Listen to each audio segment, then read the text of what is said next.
It is believed to be a remnant left by the gods in the world, a sublime and grandiose power. Magic. There is only one magic swordsman for every 1,000 people and one mage for every 10,000. And in this low probability, for the first time in the Burial Empire, someone with magic became emperor while still young. Thanks to this, it seemed that a second golden age for mages was beginning. In a dungeon, inside a cell, a man asked, "What's so special about magic that anyone can use?" He continues talking to the young man chained up, saying he can't even handle a simple magic limiter and ended up in that situation. This chained man is named Tio Ian. Ian looks at Crony and says he hasn't changed. Crony asks what he means by that. Ian says that he always said something when he was a child. Mages are rare, but most come from humble origins. If they find out, we'll be expelled from the mansion. Ian says that at that time, he thought Crony was saying that because he cared and wanted to protect him. However, now the truth is clear. Crony was telling Ian to hide all that power. Ian says the truth is that Crony always envied that magic. Inside the cell, Crony gets irritated and punches Ian in the face, shouting for him to shut up. Ian falls to the ground again, while Crony says that it doesn't matter anymore because now he is the one standing. While Ian is lying face down, Crony starts drawing his sword, saying that it looks like Ian wants to die. He places the sword on Ian's neck and says that, out of respect for the past, he will end him quickly. Suddenly, someone starts shouting for Crony. He turns to see what it is, and one of the guards runs up to him and says that Duke Hylon has sent a letter. Crony turns annoyed and says that he is on his way. Ian is left alone again and wonders if everything will really end like this, in such an empty way. He thinks he lived with effort, even if it was an empty life. He wonders if anyone will remember the life of Ian Veroshin. Suddenly, he starts hearing someone calling his name over and over. When he opens his eyes, he sees a person in front of him. As soon as Ian realizes that person is Nam, he asks how he got there. Nam says that it's not time for those questions. They need to get out of there immediately. Ian asks him to stop. He was able to become a mage thanks to Nam, and even became emperor. In tears, the protagonist says that now he just wants it all to end once and for all. Nam asks Ian if he remembers the magic department building near the Second Imperial Palace. He says the protagonist used to hide there and cry. Nam emphasizes that Ian said that place gave him a second chance. Nam says he didn't know why it had to be in that place, but that is something for Ian to discover. Energy starts to fill the entire place. A magic circle appears on the ground, and the protagonist asks Nam what he is doing. When he sees that Nam mixed his blood with the magic, he screams, telling Nam to stop and release the spell immediately. However, Nam says it's too late because he has mixed the blood with the magic. The protagonist screams that this is forbidden magic. Crony sees this and shouts that he knew something like this would happen. He asks what kind of trick this is. Nam calls Ian and tells him to remember something very important. Crony reaches the cell and attacks them. With a smile on his face, Nam says, "The gods do not give problems without solutions." Crony cuts him, and blood starts spraying everywhere. As he dies, Nam calls the protagonist's name. He tells Ian not to be born in the next life without remembering this. "Lord Ian, the gods do not give problems without solutions." The magic starts to activate, and the protagonist's memories begin to surface. All the times he cried and Nam appeared to help him. His last memory is the smile Nam always had on his face. The protagonist goes to a strange place and sees a mansion. Suddenly, everything goes black. When he wakes up, he hears someone shouting at him. A man is shouting, asking if he can't walk properly.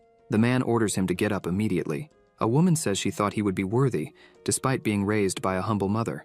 However, there's nothing she likes about him. Still not understanding anything, Ian looks at them with a severe headache. The man tells her to moderate her words. If she makes a mistake in front of Lord Malin, it will be a disaster. She responds that even though the protagonist is a bastard, he is still his son. The boy next to them starts laughing and tells his father that his mother is right, and asks what is wrong with that. Ian begins to stand up and wonders who these people are. His head is throbbing, and they are still yelling and making noise. He looks around and wonders where he is. The man tells him to get up quickly. Ian cleans himself up and keeps asking who these people are. As soon as he looks in the mirror, he realizes he looks different. He asks who the boy he sees in the mirror is. The protagonist's father asks him not to embarrass anyone in front of Lord Malin, as he needs the emperor to be on his side for him to be adopted. Ian looks at him and wonders which emperor he is talking about. Maybe it was him.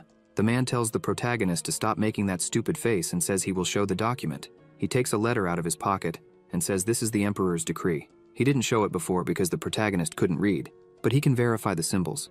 Ian looks at this and wonders what that man is talking about. He hasn't made any decrees recently. As soon as the protagonist looks at the document, he is surprised by what he sees.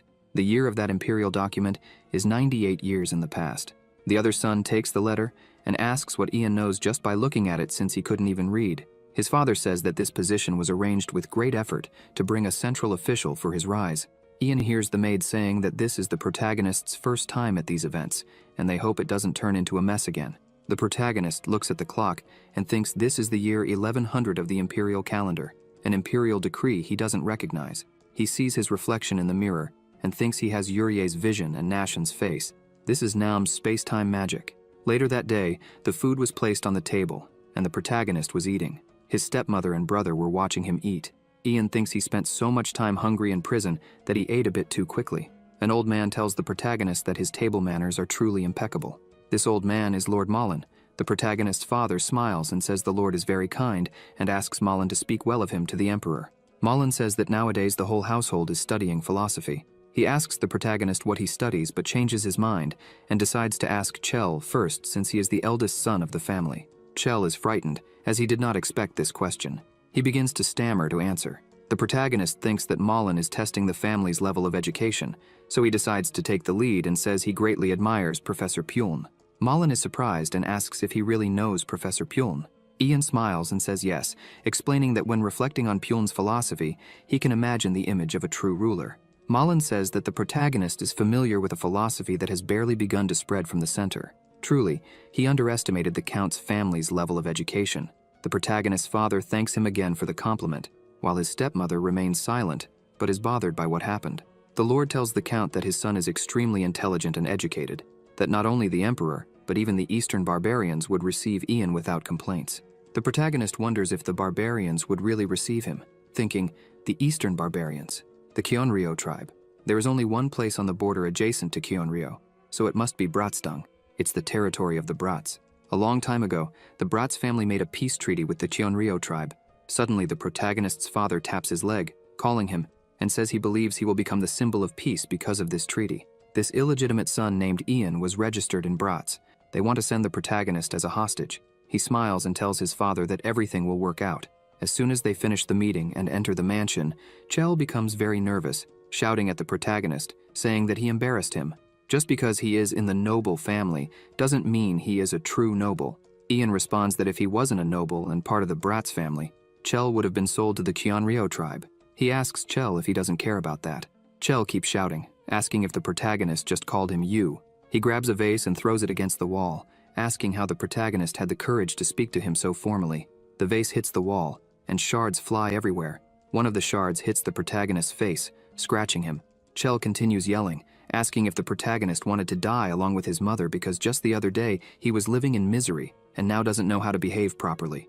Ian begins to get irritated and release his power. In a frightening tone, he says this is nonsense. His aura starts to fill the space. Just with the pressure of releasing his power, he throws Chell to the ground. The protagonist looks at him and says that even though he is young, the weight of his words is the same. Chell starts to get very scared. Exuding a lot of energy, the protagonist says that the tongue might not be short enough to change one's life. If Chell isn't careful, he could end up in a lot of trouble. Chell starts crying and begging for his life. Suddenly, the protagonist notices someone approaching. Malin opens the door, calling them and saying that snacks are ready. When he looks inside, he sees Ian with a very strong aura around his body. He is startled and asks what that is. The protagonist's father and stepmother arrive, asking what was going on. His father sees Chell on the ground and shouts, asking what all this was. Chell, trembling with fear on the ground, tries to speak but can't say anything. Ian goes to him, calling him brother, and touches his shoulder, telling him to be careful with the vase when he gets up. Chell, still in shock, looks at his brother without saying anything. Ian extends his hand to his brother and calls him to get up. The protagonist's father calls Hana and orders her to take Ian to his room immediately. She comes running and says she will do it right away. Hana calls the protagonist to return to his room.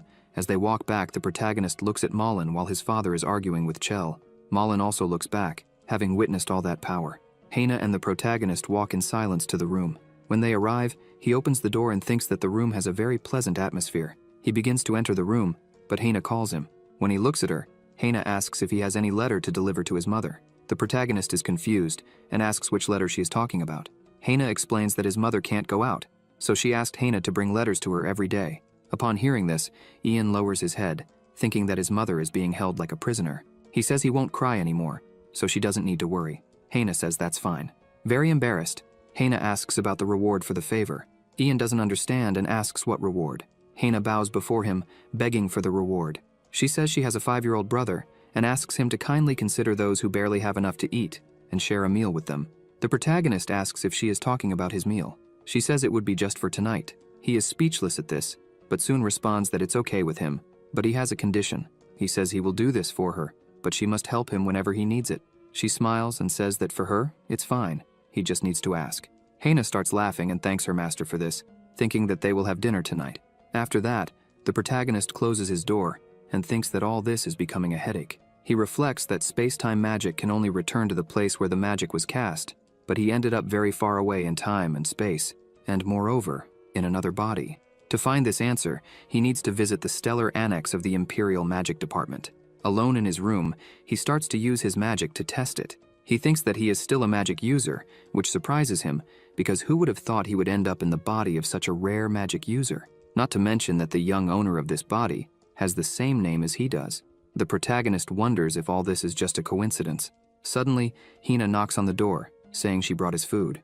Ian asks her to leave it at the door, and he will get it.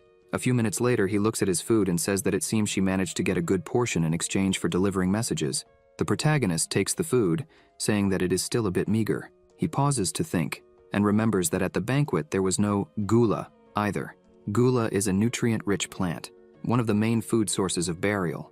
It was considered an annoying weed because of its toxicity outside the seeds until a way was discovered to use it as food, reducing hunger deaths by 85%. The method of using gula as food was discovered 50 years after this time. Ian thinks that if he reveals the value of gula now, he might erase the great famine of burial from history. Later, the protagonist's father calls him into the room and says there will be a banquet the day after tomorrow. He emphasizes that other advisors from the capital would also be present. Ian says he will behave well to not embarrass the Bratz family. His father says his mother sent something. He takes out a small pouch and tosses it to the protagonist, saying it's some money and a letter. The father tells him to ask his tutor to read the letter for him. If Ian behaves well, his father says he will let him see his mother before he goes north. Ian says he understands. Suddenly, someone opens the door and calls for the Count, asking for a moment of his time. His father says he is coming. He gets up and leaves the room, leaving the protagonist alone inside. He thinks that person has no consideration for his mother. While alone in the room, he notices some notes on the table. He picks up some papers and starts looking at them. As soon as he looks at the papers, he realizes it's double accounting. They were clearly diverting money meant for the capital. The protagonist thinks that apparently Lord Malin came from the capital to resolve this. Suddenly, the door begins to open again. The protagonist is startled by this. He uses his magic as quickly as possible, causing the lights in the room to go out. His father, who is entering, asks why the lights went out suddenly. The man with his father says he recently replaced all of them, but there must have been some problem. The young man says he will light a candle, but trips and screams, causing several papers to fly. He apologizes, saying he tripped. The Count says it's okay, and tells him to gather the documents again. He notices there is another person in the room and runs to the window. As he opens the curtains, he sees the protagonist still standing there. The Count is confused by this. He looks at the protagonist's hand, which is only holding the pouch. Looking at his table, he sees everything is in order. He asks Ian why he is still there. The protagonist says he received no orders to leave. His father takes advantage of him being there and says the Northern clan demanded a handwritten letter from the protagonist. Ian, confused, asks why. The Count says they are wild and always complicate unnecessary things. He asks the protagonist to write letters regularly and send them to them. The Count emphasizes that he will ask the protagonist's instructor to write, and he should just copy them. With that, he tells Ian to leave. As soon as he leaves the room, Ian takes the letter his mother sent him. The protagonist thinks a bit about this because he is illiterate, but his mother writes letters on luxury paper regularly. He wonders if she really wrote them. The letter reads, "Ian, my little one, how are you? Your mother is well thanks to Count Durga. Be kind to young Chell and consider it an honor to be the symbol of peace. I have a request for you. When you go north," the protagonist looks ahead and says his suspicions were correct. He needs to verify this as soon as possible. Night falls, and people begin to gather. A man introduces himself, saying his name is Dragor, and expresses his pleasure in meeting Lord Malin. Another man, named Mac, introduces himself by kissing the hand of the protagonist's stepmother. They continue introducing themselves and preparing for dinner. After everyone has gathered at the table, Malin tells Ian that his appearance is becoming increasingly impressive. The protagonist replies that it might be because he is excited about today. He mentions that he is very curious about the capital. Mac asks what he wants to know. The protagonist thinks he needs to assess how competent the palace envoys are. He asks what they usually eat in the capital. Dragor says that food is not as abundant in the capital as on the borders. The rich eat very well, and the poor eat simply. He says it would be nice to have new types of food. Ian says that what they consider inedible could become a valuable ingredient. There is no distinction in what nature offers. If it can alleviate hunger, it is something to be grateful for. The three are impressed by these words, and Mac says that Ian speaks just like the Crown Prince. Ian asks who this person is, and Draeger explains that it is the second prince, Gale. The protagonist thinks that Prince Gale Verosian was the one who led a rebellion with the magic department, but failed. He thinks that these people are allies of the prince. Mac comments that Ian's words seem to align very well with the prince's. However, the protagonist looks at all of them and thinks there is no reason to befriend traitors, but if there is something useful, he should take advantage of it. Malin comments that, unfortunately, time passes too quickly, and tells Derga that he would like to make a small request. The Count asks what it is, and the Lord replies that he would like to walk through the nearby park with the protagonist to share knowledge and asks for permission to do so. Ian's father is surprised and asks if it is really with Ian that he wants to walk. The Count says he will allow it but will send Chell along. The Lord says that's fine. The more people sharing knowledge, the better. As they start walking at night, Chell gets tired and asks if they still have far to go. Max says they are almost there. He and the Lord exchange glances, and Max says that if Chell is tired, they can stop to rest for a bit. Draegor and Max stop and say they will rest a little with Chell, while the Lord and the protagonist can continue ahead. The protagonist smiles and says he understands, asking them to take good care of his brother. Once they are alone, Malin tells Ian that he saw his eyes turn golden last time. He asks the protagonist if he is a magic user. The protagonist is silent for a few seconds, then smiles and says he doesn't know what the Lord is talking about. Malin says that Prince Gale is always open to magic users. After all, mages are extremely rare. The protagonist asks if that is all. The Lord doesn't understand. The protagonist asks if he is just curious to know if he is a magic user or if there is something more he wants to know. The Lord remains silent. Ian says he knows he is there because of the double accounting. The Lord's hands start to tremble. The protagonist says he also has something he seeks. Ian says they could make a small deal. He asks if the Lord would continue the transaction even if he had what Malin is looking for. The Lord says that negotiating sounds very intriguing and asks Ian if he would hand over the ledger. The protagonist asks what he would gain from that, because tax evasion is a serious crime. If something goes wrong, he could end up in trouble as well. Malin says that Ian is not yet part of the Bratz family. He emphasizes that he is against the inclusion and that there is no need to escalate things now. They don't need to go to extremes or get lost. The protagonist says that what he really wants is not that. He wants to protect himself from the severe punishment of the imperial court and obtain possession of a territory. He says he intends to visit the nomads without entering the court. The Lord asks if he knows what it means to visit the nomads. The protagonist says he knows exactly what it means. Ian says that if Molin accuses the Bratz family of tax evasion, his father will probably suspect that the protagonist is involved, as the two have been close lately. Ian explains that this is why he wants to visit the nomads, to ensure his protection. It is easier to gain their favor since the nomads and Marquis Bratz do not have a good relationship. Given their prowess in battle, they will be invaluable allies. He smiles and says that the guards would not protect him and his mother. Moline comments that Chell seems to be quite delayed and that he will go back to find him. The protagonist agrees, while thinking that he did not expect to see the Lord like this. However, Ian still had some things to resolve. He tells Moline that he will stay a little longer. The Lord says that is fine, and it is good for him to see his hometown before leaving. Moline starts to leave and asks the protagonist to continue with what he needs to do. Ian reflects that it was around this time that the entire Bratz family was annihilated. He also thinks it makes no sense to try visiting the palace at this age. He needs to seize this opportunity and make good use of it. After handing over the ledger to Moline and contributing to the Count's annihilation, he needs to crush McJack first. If he can make the Celestials his allies, he will gain significant support. This is the shortcut he plans to use to penetrate the palace deeply. As he walks, the protagonist sees a person. He looks at a woman holding a flower vase, trembling. He touches her shoulder and she turns around, startled. He asks if she has been well. The woman starts crying while calling the protagonist's name. Ian smiles, calling her mother. She asks if he is okay and says she is relieved to see him. Not long ago, Hana said she received orders to bring his mother there outside. They were going to the lake park in Zone 3 with the fort. Hana confirms this. Ian looks at his mother and says he is fine. He mentions that he received her package as well. The protagonist apologizes for not keeping in touch more often, but says he has something to ask. He opens the pouch and shows the gold coins, asking if she was the one who put all those gold coins in there. His mother says no, as she wouldn't be able to gather that many gold coins. He gives her the coins and asks her to take care of herself. The protagonist tells her to be ready to leave, and that he will inform her of the correct time through Hina. She takes the cloak in her trembling hand and asks him what is happening. His mother says that if he wants to escape from the Viscount, he should simply flee. She comments that it hurts a lot to have to send him there. With tears in her eyes, she says that if it gets too hard, he just needs to escape and leave her there.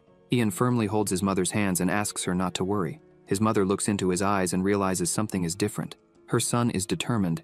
The protagonist tells his mother that he will not run away, but she needs to promise to follow exactly what he says. Suddenly, Moline and the others call the protagonist, saying it is time to return. He looks at his mother and tells her to gather the gula seeds, as they will be of great help later. The protagonist gets up and asks her to take care of herself until they meet again. Before leaving, she calls him and asks him to take the vase, as it was something he always cared for when he was a child. He smiles, takes the vase, and thanks her for taking care of it all this time. The next day, the protagonist comments to his brother that he noticed Derga and Chell were a bit unwell yesterday, and when the protagonist asked his father to visit the training field, he gave permission immediately. That is expected of Derga. Chell asks if they are going to start training right now. The protagonist says it is just the first day, so they will not go hard. Their master will adjust things as necessary. Their teacher was lying on a bench, and as soon as he sees Chell, he is surprised. He gets up and starts walking toward them, asking what is going on. Chell says he just wanted to take a look at the training field, but the teacher gets very close to him and asks why he appeared out of nowhere, as it has been so long since he showed up there. He asks if the commander can show up at training smelling of alcohol. Chell says he is not in good shape, so he needs to work on it a bit and improve his stamina. Even if the guards get drunk, he should be able to keep his body in shape. The instructor says it's okay and asks them to follow him. He shows them people training and says this is the largest training field they have. In front is the storage area, and behind it is the lounge. They keep walking and pass by some people who are being scolded. One of the trainers yells at the boys, saying they can't do it right. He asks if they want to starve, and the boys shout no. The protagonist asks who they are, and the instructor says they are orphans. The master smiles and comments that if Ian were unlucky, he could be there with those people. The protagonist asks what Chell thinks about that. Chell tells Deo to stop saying such things and to pay attention to his words. While the two are talking, the protagonist notices a different boy there. He thinks that while everyone else looks exhausted, one boy is standing firm. He asks who that guy is. The instructor replies that he is Beric, a troublemaker. Suddenly, Beric starts screaming in pain but does not leave his position. Chell comments that seeing Beric this angry, he must be no joke. Deo says he is quite useful. The trainer cracks the whip on the ground, saying they can stop. Beric gets out of his position, very tired. Deo says it's better to leave it at that because he is not skilled. Beric glares at Deo upon hearing this. Deo continues saying he has no talent. No matter how much someone tries, some things are unachievable. It is important to know one's place and when to give up on something. One should live life staying on their path. The protagonist and Deo stare at each other. Ian says the training is over and they should rest a bit in the shade. Looking at Beric made him feel like he was looking at himself. As Deo said, if he were unlucky, he would be in the same position. The protagonist goes to the boy on the ground and asks if his name is Beric and if he can get up. Beric asks who he is. The protagonist says his name is Ian. Beric tells him to go away. The protagonist says he is very disrespectful. Ian grabs his face and says he will let it go this time because he must be angry about all this.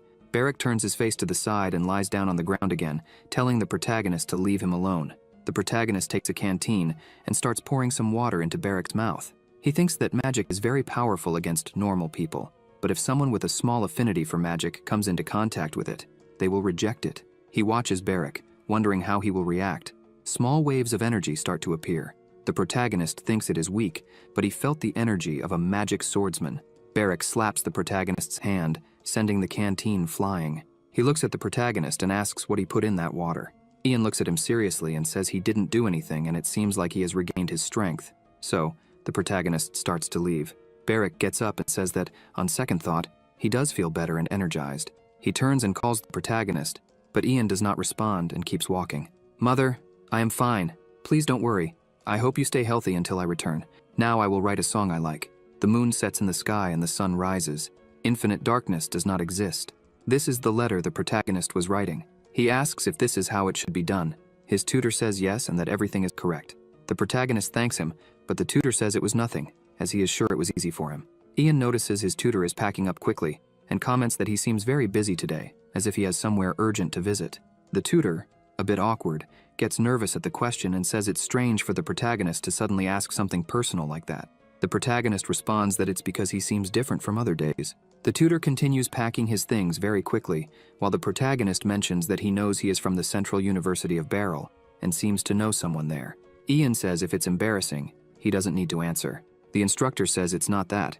It's just that he asked so suddenly. The protagonist says he understands and allows him to leave. The instructor bids farewell and quickly starts leaving the room. He leaves so quickly that he doesn't notice a sheet of paper falling from his bag. Later that day, Chell is running and asks Deo how much longer he has to run. Deo responds that he has another 40 minutes to run. The three continue running. While they run, the protagonist starts hearing the sound of wooden swords and someone shouting for Barrick to stop.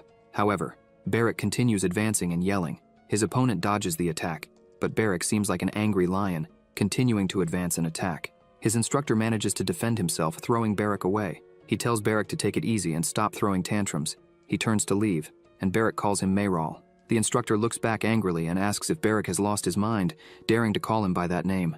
Barrick looks at him smiling and says there is no winner. Mayral says it seems like Barrick wants to die anyway. Mayral rushes forward and kicks Barrick in the stomach. Mayral shouts, calling Barrick crazy, and says he told him to stop, but he doesn't listen. The instructor goes to Barrick, who is lying on the ground, and says that if he continues acting this way, he won't live long. Barrick says nothing, only groans in pain. Mayral shouts that he didn't want to fight him. The instructor asks who made him lose the bet. Ian goes to Barrick again and calls his name. Barrick lifts his head and asks why Ian is there again when he already told him to get lost. Ian says that if Barrick wants to win next time, he will need to find a way. Barrick asks if Ian is suggesting he use dirty tricks, but Barrick says he refuses because he doesn't like doing those things. Ian asks if that's how he does things. Barrick grabs the sword and says if Ian keeps talking, he will die. Ian says he feels bad seeing him like that. Barrick gets irritated and starts shouting, but Ian interrupts him by placing his hand on Barrick's head. He smiles and says he will help, but he needs Barrick to help him too. Magic starts to shine again in Barrick's eyes. Barrick lowers his head and suddenly jumps. Ian observes and says that, as he thought, they are not just helpers. Barrick is a magic swordsman. Mayral realizes that Barrick is coming at him, but it is too late. Barrick manages to hit him and falls on him with such force that the ground cracks. Mayral screams, but Barrick puts his hand on his face, spreading blood on the ground. The others present are shocked and start running and shouting, asking what Barrick is doing. They run to restrain Barrick, who doesn't stop punching Mayral's face, and ask if he has gone completely mad, shouting for him to stop. They cannot hold him down and ask how he got so strong. With much effort, they manage to restrain Barrick. Held by 3 people, he starts laughing a lot and says that's what he was waiting for. He says it's really stupid for someone to turn their back on their opponent in a fight, thinking it's over. Suddenly, Deo arrives and kicks Barrick in the face, making him pass out. He tells the people to take Mayral to the infirmary and Barrick to the punishment room.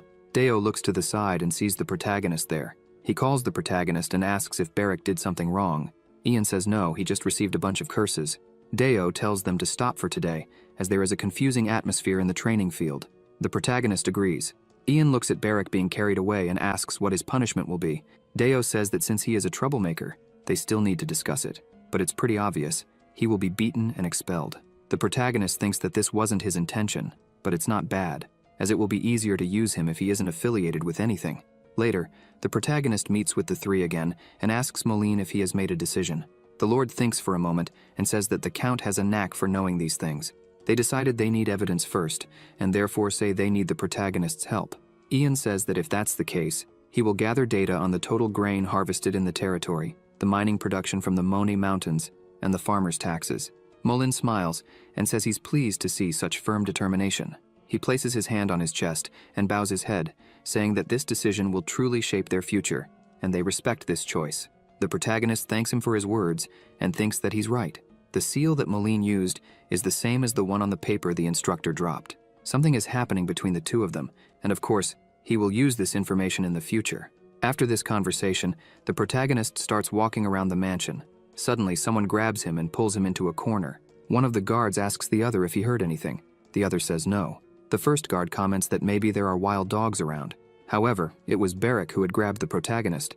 Ian comments that this is a strange way to greet someone. He asks how Barrick managed to find him there. Barrick says he caused a scene all night, and the head butler said he could enter at any time. The protagonist thinks that the Count already has another pair of eyes on him. The protagonist starts to speak, but Barrick interrupts, asking if he drugged him because every time they met, his body felt strange. Barrick says he doesn't know exactly what is happening but wants to know the whole truth. Ian responds that he doesn't fight with such low methods and says that Barrick has spirit, but is quite dumb. The protagonist explains that the water he gave him wasn't his, but rather supplements. Since then, he has only placed his hand on Barrick's head. Barrick is a bit confused by this. The protagonist lowers his hand and says he can explain everything if Barrick is curious about it. Beric starts to get scared by what he sees. The protagonist says that Beric needs to promise something first. Ian begins to release his aura and says that Beric must keep his golden eyes a secret. The protagonist continues, saying that Beric cannot be so rude, but Beric starts shouting that those eyes are different. Ian says he hasn't finished speaking and asks Beric to listen. He says that Beric should stay by his side as a bodyguard. This is his final condition. The protagonist touches Beric's chest, saying that the power he felt before might be hidden within himself. Ian asserts that he can help him awaken this power. Beric asks what power that is. The protagonist asks if he has ever heard of magic swordsmen or magic in general. Beric says no. Ian decides to explain everything and asks Beric to pay attention. There are a few in this world who have the power to resonate with their souls, and this is called magic. You have the potential for magic, but the same magic blocks your energy, so training doesn't work for you. Therefore, you need to use the magic within you. Beric asks if the protagonist means that magic is blocking his power. Ian says they need to develop the path that connects his body's energies and his soul. This way, they will achieve harmony. Beric shouts again, asking if the protagonist will make this path for him, but the protagonist says he needs to learn to listen first. Beric responds that he doesn't care about anything, he just wants to start right now, and asks what he needs to do. Ian asks if Beric really wants to make this decision so quickly, because if he becomes the protagonist's bodyguard, he will need to travel outside the border too. Beric asks what's so bad about that since he has no home or family. The protagonist says he could die doing this. Beric responds that he would starve to death if he didn't follow the protagonist. Ian says he is pleased to see such determination. The two shake hands, sealing the agreement. The protagonist thinks that Beric is stubborn and reckless, but perhaps that's what makes him so suited to be a magic swordsman. It is said that the greater the magic swordsman, the more peculiar they are. They never accept defeat, never miss the chance to strike, and do not fear death at all. There is no enemy for a warrior who does not fear death. The two look at each other and shake hands even more firmly. The protagonist says he looks forward to their future together. A few hours later, inside the mansion, Durga calls the protagonist and says he never learns anything and is always embarrassing the family. The protagonist just sighs at this. As he sips his wine, Durga comments that the protagonist is distracted once again. Ian looks at the ring and thinks that his father doesn't seem to care much for jewelry, but he always wears that ring. He wonders if it's a wedding ring, but it doesn't look like one at all. Gems are usually cut to maximize light reflection for extravagance, but seeing how the Count's ring is cut in a dull shape, it must serve a different purpose beyond appearance. The protagonist remembers that it's the same sound he heard in the office a few days ago. Ian becomes pensive because of this. Durga calls his attention again and tells him to focus on the meal. The Count tells the protagonist that it seems he has made a new friend. Ian asks if he's talking about Beric. The protagonist explains that they met during training and have been getting along well. He thought they wouldn't see each other again because of the trouble Beric caused, but his father allowed them to meet once more. The stepmother asks what kind of trouble he caused. The protagonist smiles and says that Beric assaulted someone. She disapproves and asks why he keeps such a person as a friend. Durga says he doesn't care who he associates with, but he cannot neglect his studies. The Count looks at the protagonist and, with a threatening voice, says that if he doesn't master reading and writing within a month, he will consider it Beric's fault, and the punishment will be death. Outside the mansion, the protagonist's instructor and Molin are having a conversation. Molin says the instructor will take care of it. The instructor replies affirmatively and asks Molin to handle the situation well. As they finish the conversation, Molin leaves, and the instructor sighs. However, the protagonist appears shortly after and says he was wondering where his instructor was, and that it seemed like he was having a good conversation with Molin. The instructor is startled to see him there. The instructor says it was just small talk. Ian comments that it was a long conversation for just small talk. The protagonist starts approaching and says that since this place is quite remote, the Emperor's influence is weak here, causing constant conflicts with the capital. So, the protagonist asks what his father would say if he knew a public official from the capital was having a long conversation with a private tutor behind the mansion. Ian says the tutor should be more worried about what his father might do, not say. The instructor insists it was nothing and asks if the protagonist could pretend he didn't see anything. The protagonist agrees, but with a condition. The tutor asks what the condition is. Ian says that tomorrow the tutor must talk to his father in the morning. No matter the topic, he must keep his father occupied for 30 minutes in the garden. The instructor asks if that's all. The protagonist says there's one more thing. It seems the tutor knows a lot about the desert, so the protagonist wants a map of the desert and the weather data for the end of spring. Ian says he's sure the tutor knows exactly what he means since he's an intelligent person. The tutor agrees to this. After this conversation, the protagonist goes to his room and starts using his magic. He says that considering the size of his father's hand, the ring should be about that size. The gem would be quite large. He creates a version of the ring and thinks that the problem is drawing it accurately. He picks up the pen and decides to try. After some time drawing, he hands the paper to Hina. She looks at the drawing and calls the protagonist, asking if that's supposed to be a ring. He replies that it is. She looks closer and says the gem in that ring is as big as her fingernail and looks a lot like the Count's ring. He says she recognized it immediately and emphasizes that his father never wore a wedding ring, but he always wore that one. He even said before that he doesn't like diamonds, but this ring is a diamond. Moreover, it's so poorly formed, and the color is so unique that he often looked at it closely. The protagonist says she has a good eye, but it's strange for someone to make a diamond key unless there's a reason for it to be diamond. Suddenly, the protagonist remembers that diamonds are insulators. Since it's a secret drawer, there must be some kind of security mechanism installed, like electricity. Ian says he had a good idea thanks to Hina and asks her to get a carpenter to make this ring.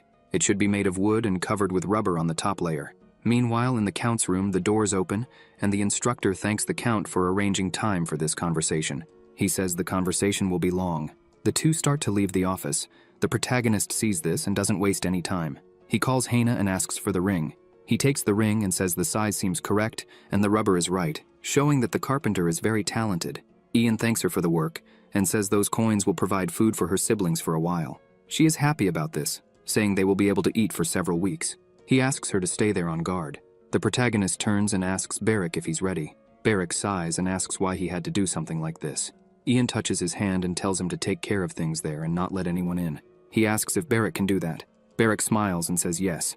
The protagonist says this is extremely important and it would be very bad if Barrick messes up.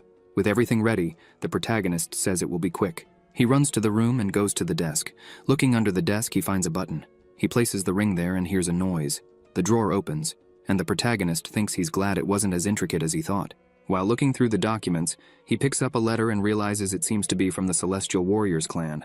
The protagonist thinks he really doesn't understand that language well, but he'll copy it anyway. He takes the seal and starts stamping the documents, thinking this will make everything even more legitimate. The capital will probably compare it with the tax reports the Count submitted. With everything done, the protagonist says he needs to hurry and put everything back in order. Suddenly, someone asks if the Count is there. The person enters and sees the protagonist. Ian looks at him and starts releasing his aura. Only the furious screams of Count Derga were heard. He shouted, asking how that man dared to mess with his studies. He screamed about what the hell that man was doing when he lost his mind. The man who saw the protagonist in the Count's room was lying on the floor. Another man who was with the Count says he agrees with everything and didn't know why that man was like that. Derga orders him to throw that man out. The young man next to him asks what he said. The Count shouts again, ordering him to throw that man out and confiscate all his possessions. Outside, some maids and servants were running. The protagonist says the property is quite noisy. Barrick asks if that incident with the aide was resolved. The protagonist says it could have been dangerous, but he resolved it. Barrick shouts that he almost died because of a certain someone. He asks if the Count discovered that it was the aide who messed with his studies. The protagonist says nobody cares about that. The important thing is that Durga thinks it was the aide. Ian thinks it was because he messed with the secret drawer. The part that is a bit different is that he suspects the unconscious aide did it. Even though Barrick lost the aide who went to the office, the result was still very good.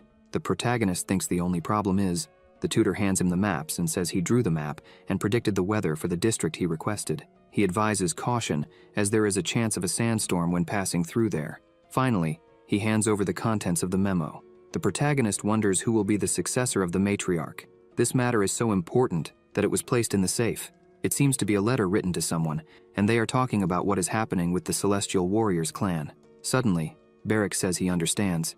The black part is ink, and the white part is paper. The protagonist says that's not bad at all. Ian says they should stop with the small talk, and asks if Barrick remembers what they discussed earlier. Barrick responds yes. Secretly burn the key that the protagonist gave him, deliver the paper to Lord Molan, and get the gold. Finally, on the return trip, send a message to Philia.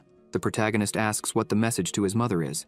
Barrick says she should leave immediately and hide, and also gather and save the gula seeds. The protagonist says that's perfect and Barrick really is a good guard. Barrick says it's nothing. When Ian looks out the window, he sees a horse and a man beside it. He asks where Barrick was sent out today. Barrick responds that he went through the front door. The protagonist tells him to leave through the back today. In front, there were several people with their horses and some eagles. Ian says the front door would be too noisy. As night falls, some people enter the mansion, greeting the protagonist. The man sitting down is Nursaran, the envoy of the Celestial Warriors, the younger brother of the clan chief Kakantir. The man introduces himself, saying his name is Balami Tin Nursaran. Ian says it's a pleasure to meet him, and also introduces himself as Ian Brock. Count Durga asks what urgent matter brings him here. Nursaran says that Vice Chief Winchen's health is critical, and therefore, he would like to advance the peace discussions. Nursaran asks them to understand that what is to be discussed today involves preparations for what is to come. In the Celestial Warriors clan, the Vice Chief's death is more significant than that of the clan chief. Unlike the clan chief, who won the fight to occupy that position, the Vice Chief is revered as the spiritual guide of the Celestial Warriors. Because of this, if the Vice Chief dies according to Celestial Warriors customs, the entire clan will mourn for at least a year. So before that happens, they wish for peace. The Count says the situation is bad, but asks why they need to listen to what he's saying. Nerzarin says that Vice Chief Winchen is an important person. For a long time, he has led everyone with the eye of truth and has received unparalleled respect. If a person is a member of the clan, they must make eye contact, and young Ian must make eye contact and gain his recognition. Durga becomes irritated and asks what kind of recognition that is. Are they doubting Ian's lineage? Durga says he already mentioned that he would send the registration documents with the Emperor's decree. Nursaran asks if he's talking about that little piece of paper he barely saw. Nursaran emphasizes that the protagonist is the son of the late second wife, so the person placing his decree on the paper is not just anyone. He asks if Durga really thinks that document is sufficient proof. With Winchen's eye of truth, they can confirm if he is of Durga's lineage. Nursaran thinks he already knew this. For the central administration to put him in the Count's family register is strange. It's to avoid suspicion using the power of the central administration. The protagonist thinks that if Winchen dies now, he doesn't know what will happen to the peace treaty, and could hand over the family register, saying there were sudden changes. From Durga's point of view, it will be beneficial to cooperate. The protagonist looks at Durga and wonders why he is thinking so much. Suddenly the Count says he understands the situation. If things change, his son will need to prepare mentally. Therefore, the Count asks them to rest today and talk tomorrow morning. Durga says the butler will take them to their rooms. Nursaran thanks him and says he hopes he makes the right decision for peace. Outside, the Count was shouting in anger, saying that they appeared there saying their situation was important. That's why they are barbarians. He prepares to get into the carriage and says, all this is because Nursaran is the brother of the clan chief, so he is suspicious. The Count tells the protagonist that he will now take care of the family registration documents, and that while he is away, the protagonist must treat them very well. Ian bows his head and says he understands everything. After this conversation, Durga rushes off in the carriage. The protagonist smiles, thinking that it seems he will hurry with those papers. Ian thinks he can't believe the opportunity the Count has given. Thanks to him, now the protagonist will be able to have a secret conversation with the Celestial Warriors. Ian returns inside his house and organizes a dinner. He says he knows how tired they must be from the journey, so they should eat. The protagonist emphasizes that he would like to ask a favor while they eat. Nursaran asks what favor that is. The protagonist says he wants someone to be his escort. Nursaran responds that the only person promised to them was the protagonist, and anyone else would be an additional burden. The protagonist asks if they really think it would be a burden, because he believes this person would be of great help to them. Meanwhile, Barak was happily singing with the bag of gold in his hands. The protagonist asks if he chooses to battle. Nursaran says he really knows how to make people laugh. The protagonist asks why. With a serious tone, Nursaran asks what the protagonist is talking about. He says the protagonist is no different from their warriors, and that he is asking them to take 2 people who are not immune to poison and cannot last long without water to the desert. He asks if, by chance, the protagonist is underestimating the desert. Ian asks what he is so worried about, knowing well the answer. He asserts that these people would be of great help. They are capable and not very smart, and the protagonist says he doesn't need to worry about them because they will do fine in the desert. Nursaran places his hand on the table and says he could consider it, but only if the protagonist could win a fight against one of them. They go outside, and the girl with them asks why it had to be her. She complains, saying it's a drag being the youngest, and that she would give the protagonist 5 minutes. This woman is named Sue, a celestial warrior.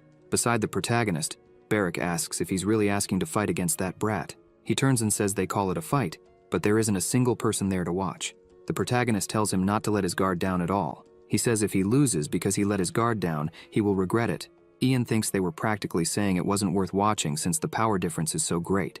Suddenly, a light turns on in the room. Barak asks if he is the representative or something. The protagonist says that is the god of death, Nerzarin. Barak gets angry and asks if he's going to be arrogant enough to watch from up there. It's a bit too much to underestimate the great Lord Barak.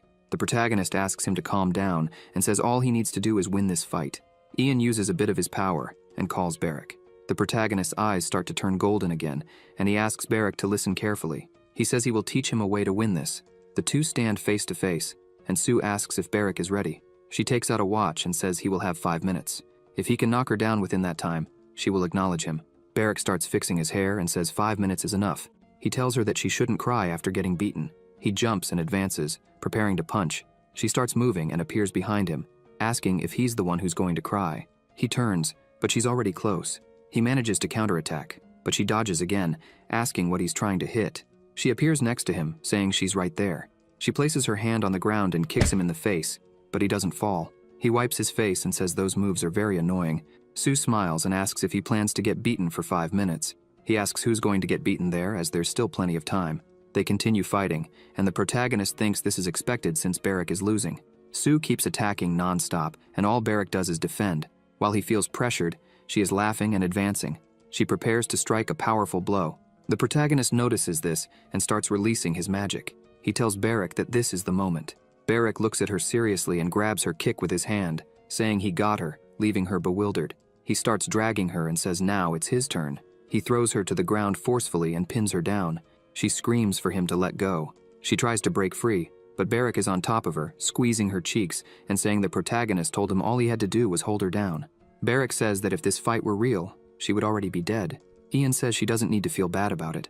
Nurserin sent the youngest so they wouldn't have to see blood. He emphasizes that he will give her something to remove the marks when she reports their victory. He smiles and says those marks aren't so bad.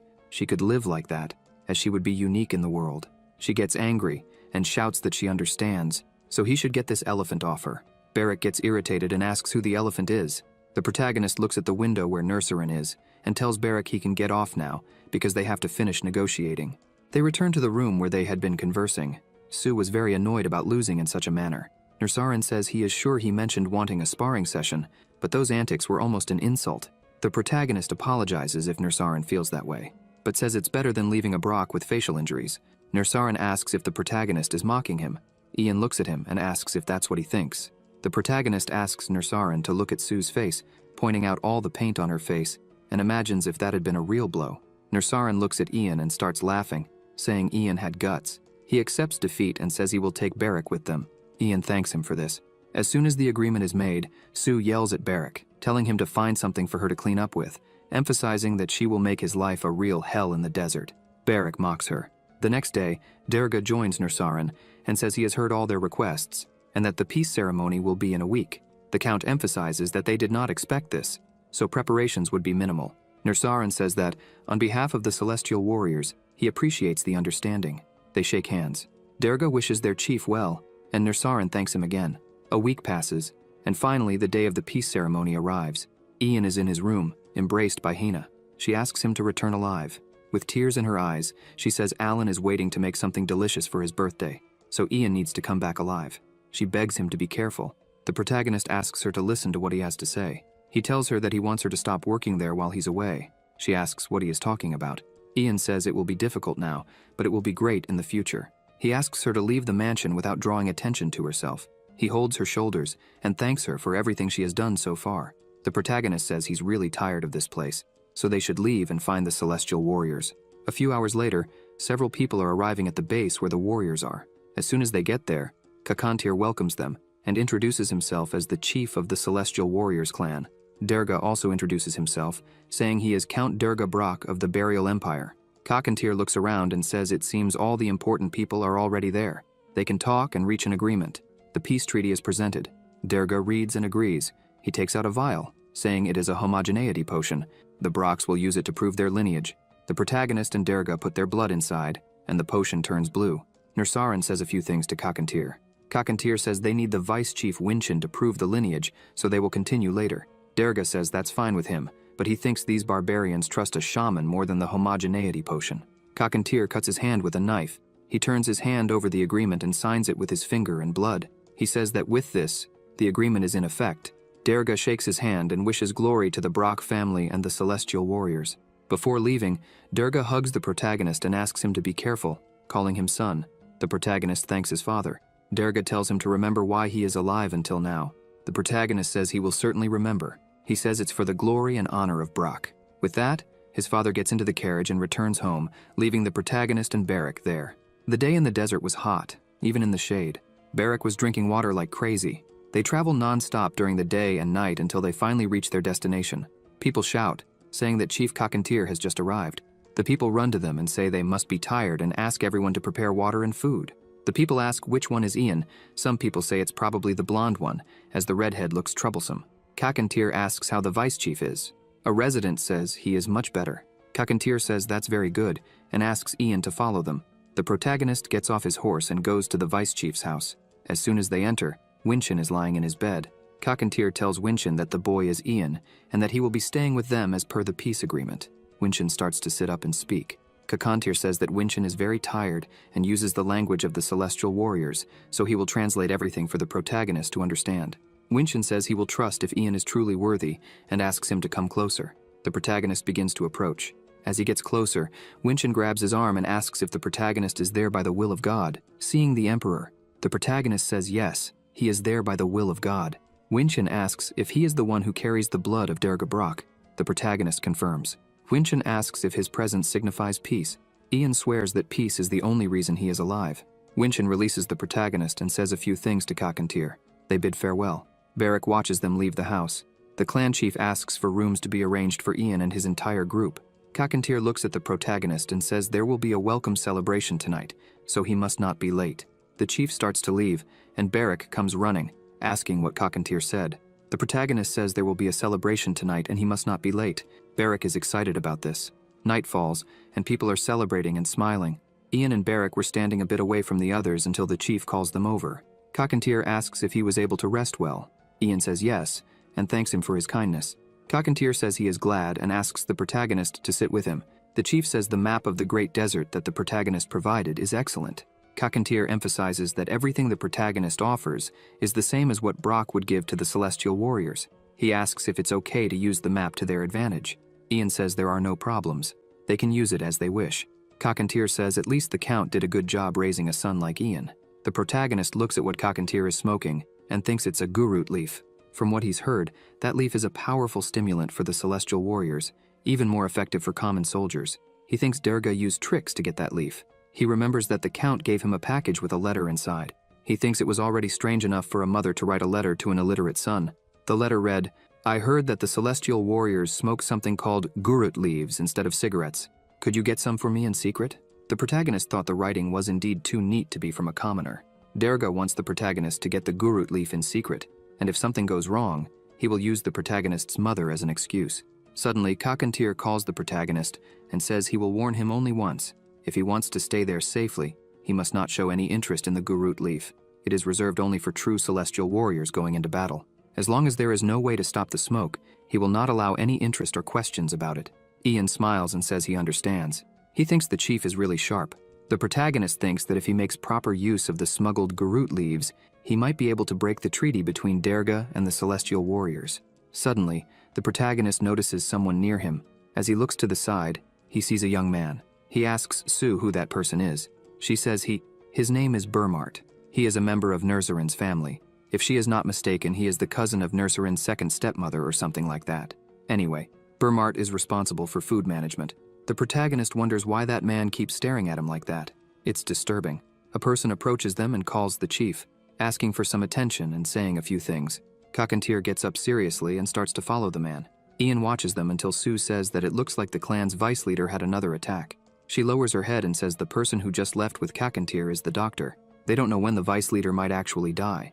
The protagonist says that it seems Winkin's condition is indeed severe and asks if there is no other way to treat him. Sue says there is still a way, but she isn't sure if it's really possible. She explains that they say they only need a flower called Silisk, but the existence of this flower is somewhat doubtful.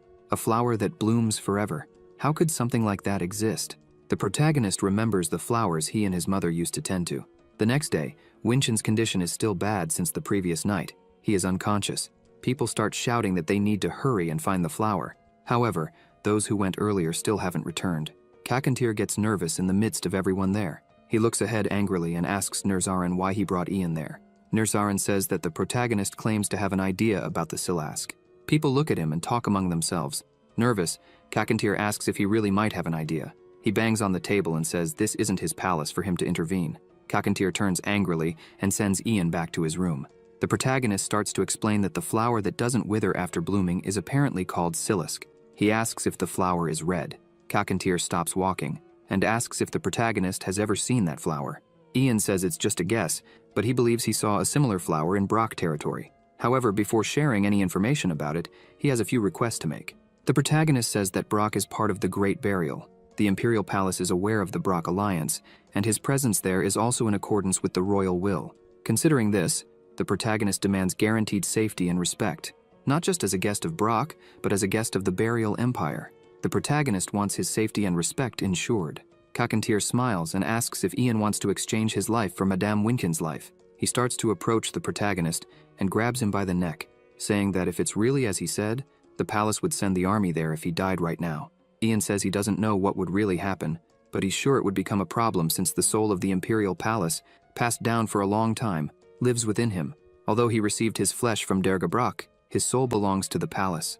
Cockatier begins to shout and mock him. He says it's because of people like the protagonist that God brought Madame Winkin to them. Suddenly, a strong wind blows through, and Winkin gets up from the bed. Cockatier immediately looks at her and says the protagonist claimed to have information about the Silask, and that the soul of the Imperial Palace lives within him. Cockatier asks her if this is true. She looks at the protagonist and tries to stretch out her hand to touch him. She bends her arm and places her hand on her chest, lowering her head. Cockatier observes this and is left speechless. Ian is surprised. The chief calls her name, but she begins to breathe heavily and falls to the side. People start shouting for her. The protagonist says the flower is in his room. Cockatier orders the guards to run to his room to get the flower. The protagonist leaves the room, and Barrack asks what is happening. Seeing all the guards agitated, he asks if they should run away. Ian says it's fine since this is the first gift he is giving to the warriors as the imperial guest of burial. After all this, the protagonist and Cockatier meet in a room. Cockatier calls the protagonist Lord Ian, showing respect. He bows his head and says that as the representative of the warrior clan, he would like to express sincere gratitude for the help the protagonist provided. Ian says that from what he heard, it's not enough. They will need a few more roots to make medicine. Cockatier says that even so, he helped them. He asks if the protagonist can obtain more Silask. Ian says he can't guarantee it. The flower pot is really his, but it has been a long time since he started cultivating it, and his memories of when and how it began are uncertain. However, he knows someone who might know a lot about it, but he could only contact this person a month after the full moon. Cockatier asks why it would take so long, as the protagonist could be in Brock territory in 3 or 4 days. Ian says that if Cockatier wants to know more about it, he has to promise something. Cockatier asks what he wants. The protagonist says that from now on, he should be the priority, not his father, when it comes to negotiations. Cockatier looks at him and says it seems he wants to exclude his father. Ian says the strongest becomes the chief. This is the same principle the warrior clan uses. Cockatier smiles and apologizes, saying that giving negotiation rights to the protagonist is very difficult, since he doesn't command the soldiers nor control the grain they receive from Brock. Ian looks at him and says he will give important information. Soon the Imperial Palace will send its inquisition to Brock. The crime accused will be treason due to tax evasion. It's possible that the name Brock will disappear completely within a month. Cockatier is surprised and asks if it's true. The protagonist swears to the heavens that he is telling the truth. Cockatier asks how the protagonist knew such important information. He says he heard from some government agents who came to his house before the peace treaty to assess if Ian was worthy of serving in the peace agreement. Cockatier says that if the Brock family really falls, as the protagonist is saying, he, who carries the Brock surname, would also not be safe. The protagonist smiles and says Cockatier is right, and this is a very important point. Although he is Derga's son by blood, he is not legally a son, as he has not yet officially entered the family. Thus, his name is not Ian Brock, but just Ian. Therefore, the Empire has no legal way to accuse him of treason. With all this, the protagonist says he could end up becoming the new Lord of Brock. Cockatier gets angry and says he never imagined Derga would really send a son who is not yet part of the family. This is treason. The protagonist tells Cockatier to calm down because he really is Count Derga's son. Ian tells Cockatier that he is the chief of the Celestial Warrior clan and that he will make the right choice. Cockatier asks if the protagonist has anything else to say. Ian stands up and says he has realized that Cockatier does not trust him, so he will say exactly what will happen. He says that once his father dies and the territory loses its leader, it will be the right time to act. The protagonist asks Cockatier to take his warriors and invade Brock with him. Ian assures Cockatier that he need not worry about facing the Emperor or his soldiers. In fact, they will try to avoid any conflict with the Celestial Warriors, as they will not want to fight against the Great Desert Warriors. And even if a violent situation occurs, they could return to the desert if they don't want to fight. The Celestial Warrior clan only needs to stand behind the protagonist. The protagonist says that if Kakantir could say, from the point of view of having been allies of Brock for a long time, we support Ian, who has become one of us, it would be of great help. Kakantir says he understands that this would not bring death to them, but he asks what benefits they would have in helping an illegitimate son take Brock. Ian says that if he becomes the lord of those lands, he will turn them into the most prosperous territory of burial. And for the Celestial Warrior clan that helped make this happen, he will show the true strength of a sincere alliance, one they have never seen before. The protagonist looks intently at Kakantir and says there is no longer any need for differences, no longer a trade relationship bound by numbers and letters, but two leaders who support each other, walking towards an era of true peace. Nursaran says there is still a big problem. If Durga asks for help against the Imperial Palace, they would have no reason to refuse, since it was with them that they signed a peace treaty. Ian says he is already prepared for this. He has a justification they can use to break the contract. He says there is something his father discreetly ordered him to do there. Ian explains that next year, when he returns for his birthday, he should bring Gurut leaves with him, ordering someone sent as a symbol of peace to steal a product upon their return to their country, where the Gurut leaf is banned. Isn't that a great reason to break the peace treaty? Kakantir shouts angrily that it's more than enough reason. In fact, just breaking the peace treaty isn't enough for him. Kakantir asks if the protagonist has any proof of this. Ian says unfortunately he has no physical proof, but he could verify it with Winchin. Kakantir says that what the protagonist just said is something he will need to swear to God. Ian responds that if he wants, he can do that. It's no problem. Kakantir laughs and says it's fine. He looks at the protagonist and thinks that for a long time, he thought all of Durga's children were idiots, but the protagonist is quite impressive for his age. Kakantir asks if a declaration that the Celestial Warrior clan supports him is all he wants. Ian says yes, that's all he needs. The rest he will handle himself. Kakantir, curious, asks why he is doing this. The protagonist explains that if he goes to the royal capital, more precisely to the palace, the territory of Brock that he himself expanded, will be the only thing supporting him, as he comes from a remote region.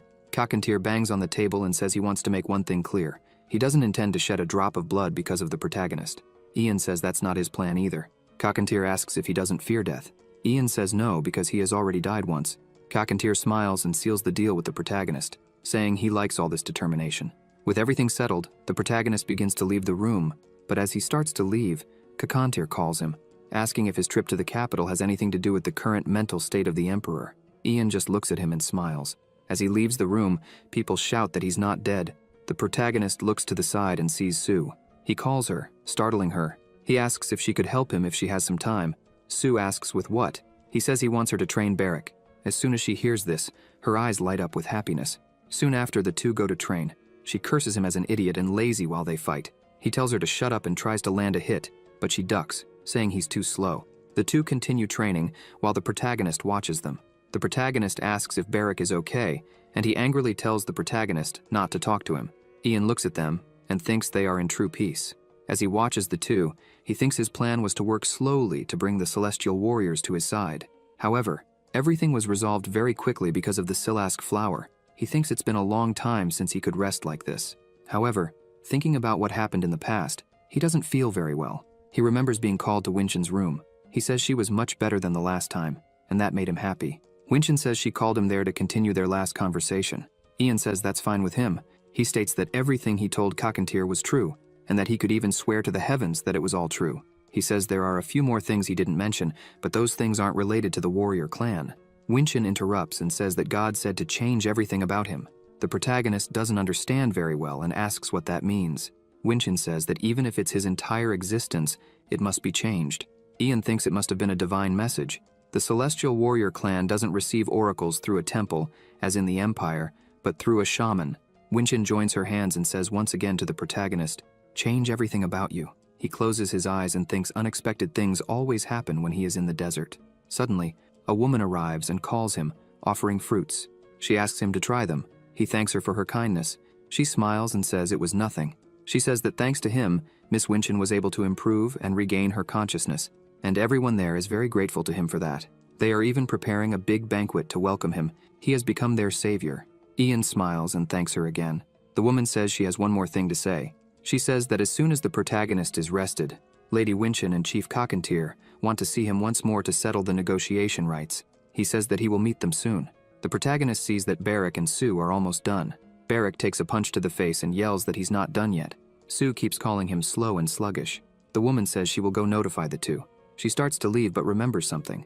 She comes back and says she found something in the flower pot while replanting. As she shows it, the protagonist's eyes widen. The woman asks if that necklace is his. The protagonist takes the necklace in his hand and wonders what it could be. He thinks that, even as a prince, it's the first time he's seen such a jewel. How could a child from the suburbs, like he was, have that? He begins to question why a child from a brothel was cultivating a silask, and why the necklace was hidden there. Did the old Ian not know about this necklace? If he knew about the necklace's existence, he would have sold it to help with his household expenses. Moreover, the fact that it was buried in the pot means that the person tending to it was the one who buried it there. They were asked to take good care of someone's flower. He didn't have much information, and his sources were few. He simply couldn't figure all this out. He looks closely at the necklace and hopes it doesn't interfere with his future plans. Suddenly, Barrack appears and asks what the protagonist is doing. Ian says he wasn't doing anything special and asks if Barrack is done getting beaten by Sue. Barrack shouts that he wasn't beaten. It was a tough match between them. The protagonist puts the necklace around his neck and says they need to leave now. Ian thinks he should ask Barrack everything about the great warriors of the desert later, as he wants to be the strongest in the world. However, he is still far from his goal, but fortunately, everything is going according to plan. This way, the protagonist can focus on what he really needs to do. Suddenly, one of Derga's servants enters his office shouting that they have a big problem. The Count shouts back, asking him to calm down, as he had already warned them to speak quietly when he was working on his papers.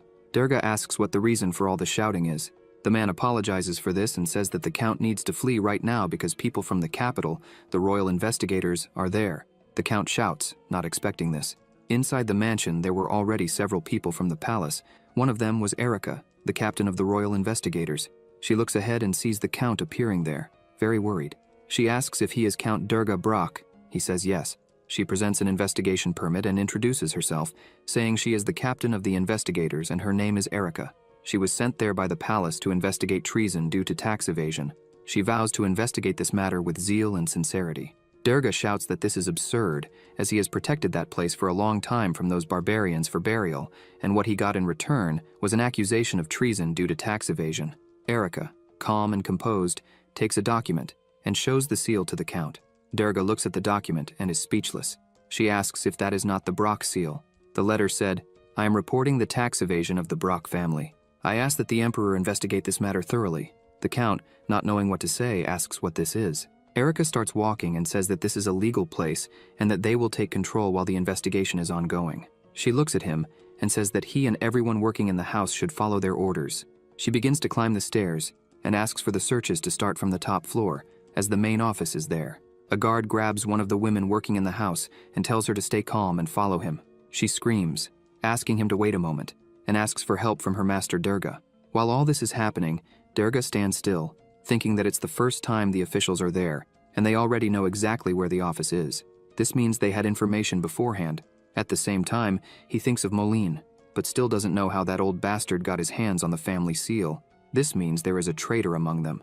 The Count starts to question who it could be. His assistant was still unconscious, so it couldn't have been him, which leaves only one person. He thinks of his son and screams Ian's name so loudly that it can be heard from far away. The next day, a knight arrives at the Celestial Warriors saying he has a message from the Brocks. Kakantir asks if the Brocks are really asking for their help. The messenger says yes, explaining that it's a misunderstanding with the capital. The Count is being accused of treason, and they need the strength of the Celestial Warriors.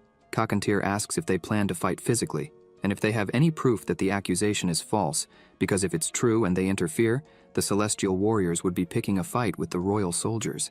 The knight says that the Count's innocence will be proven by the words, "I will prove my innocence through the death of my beloved son," spoken by the Count himself.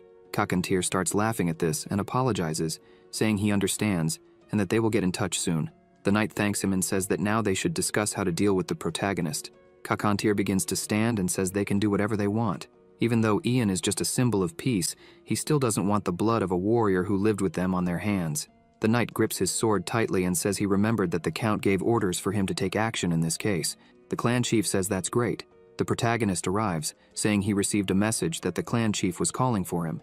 Kakantir confirms, calling the protagonist Lord Ian and emphasizing that the person there is to kill him. Ian says he expected this. The knight hears this and asks Kakantir what he meant by Lord Ian and what is happening there. Kakantir smiles and says everything is ready. Since the knight wants to kill the protagonist, there is a place for that. The knight starts to think something is wrong. The protagonist's calmness after hearing he will be killed, the clan chief seemingly knowing the knight would come for help, and moreover, why is the chief of the Celestial Warriors calling the protagonist Lord Ian? Something must have happened between the two.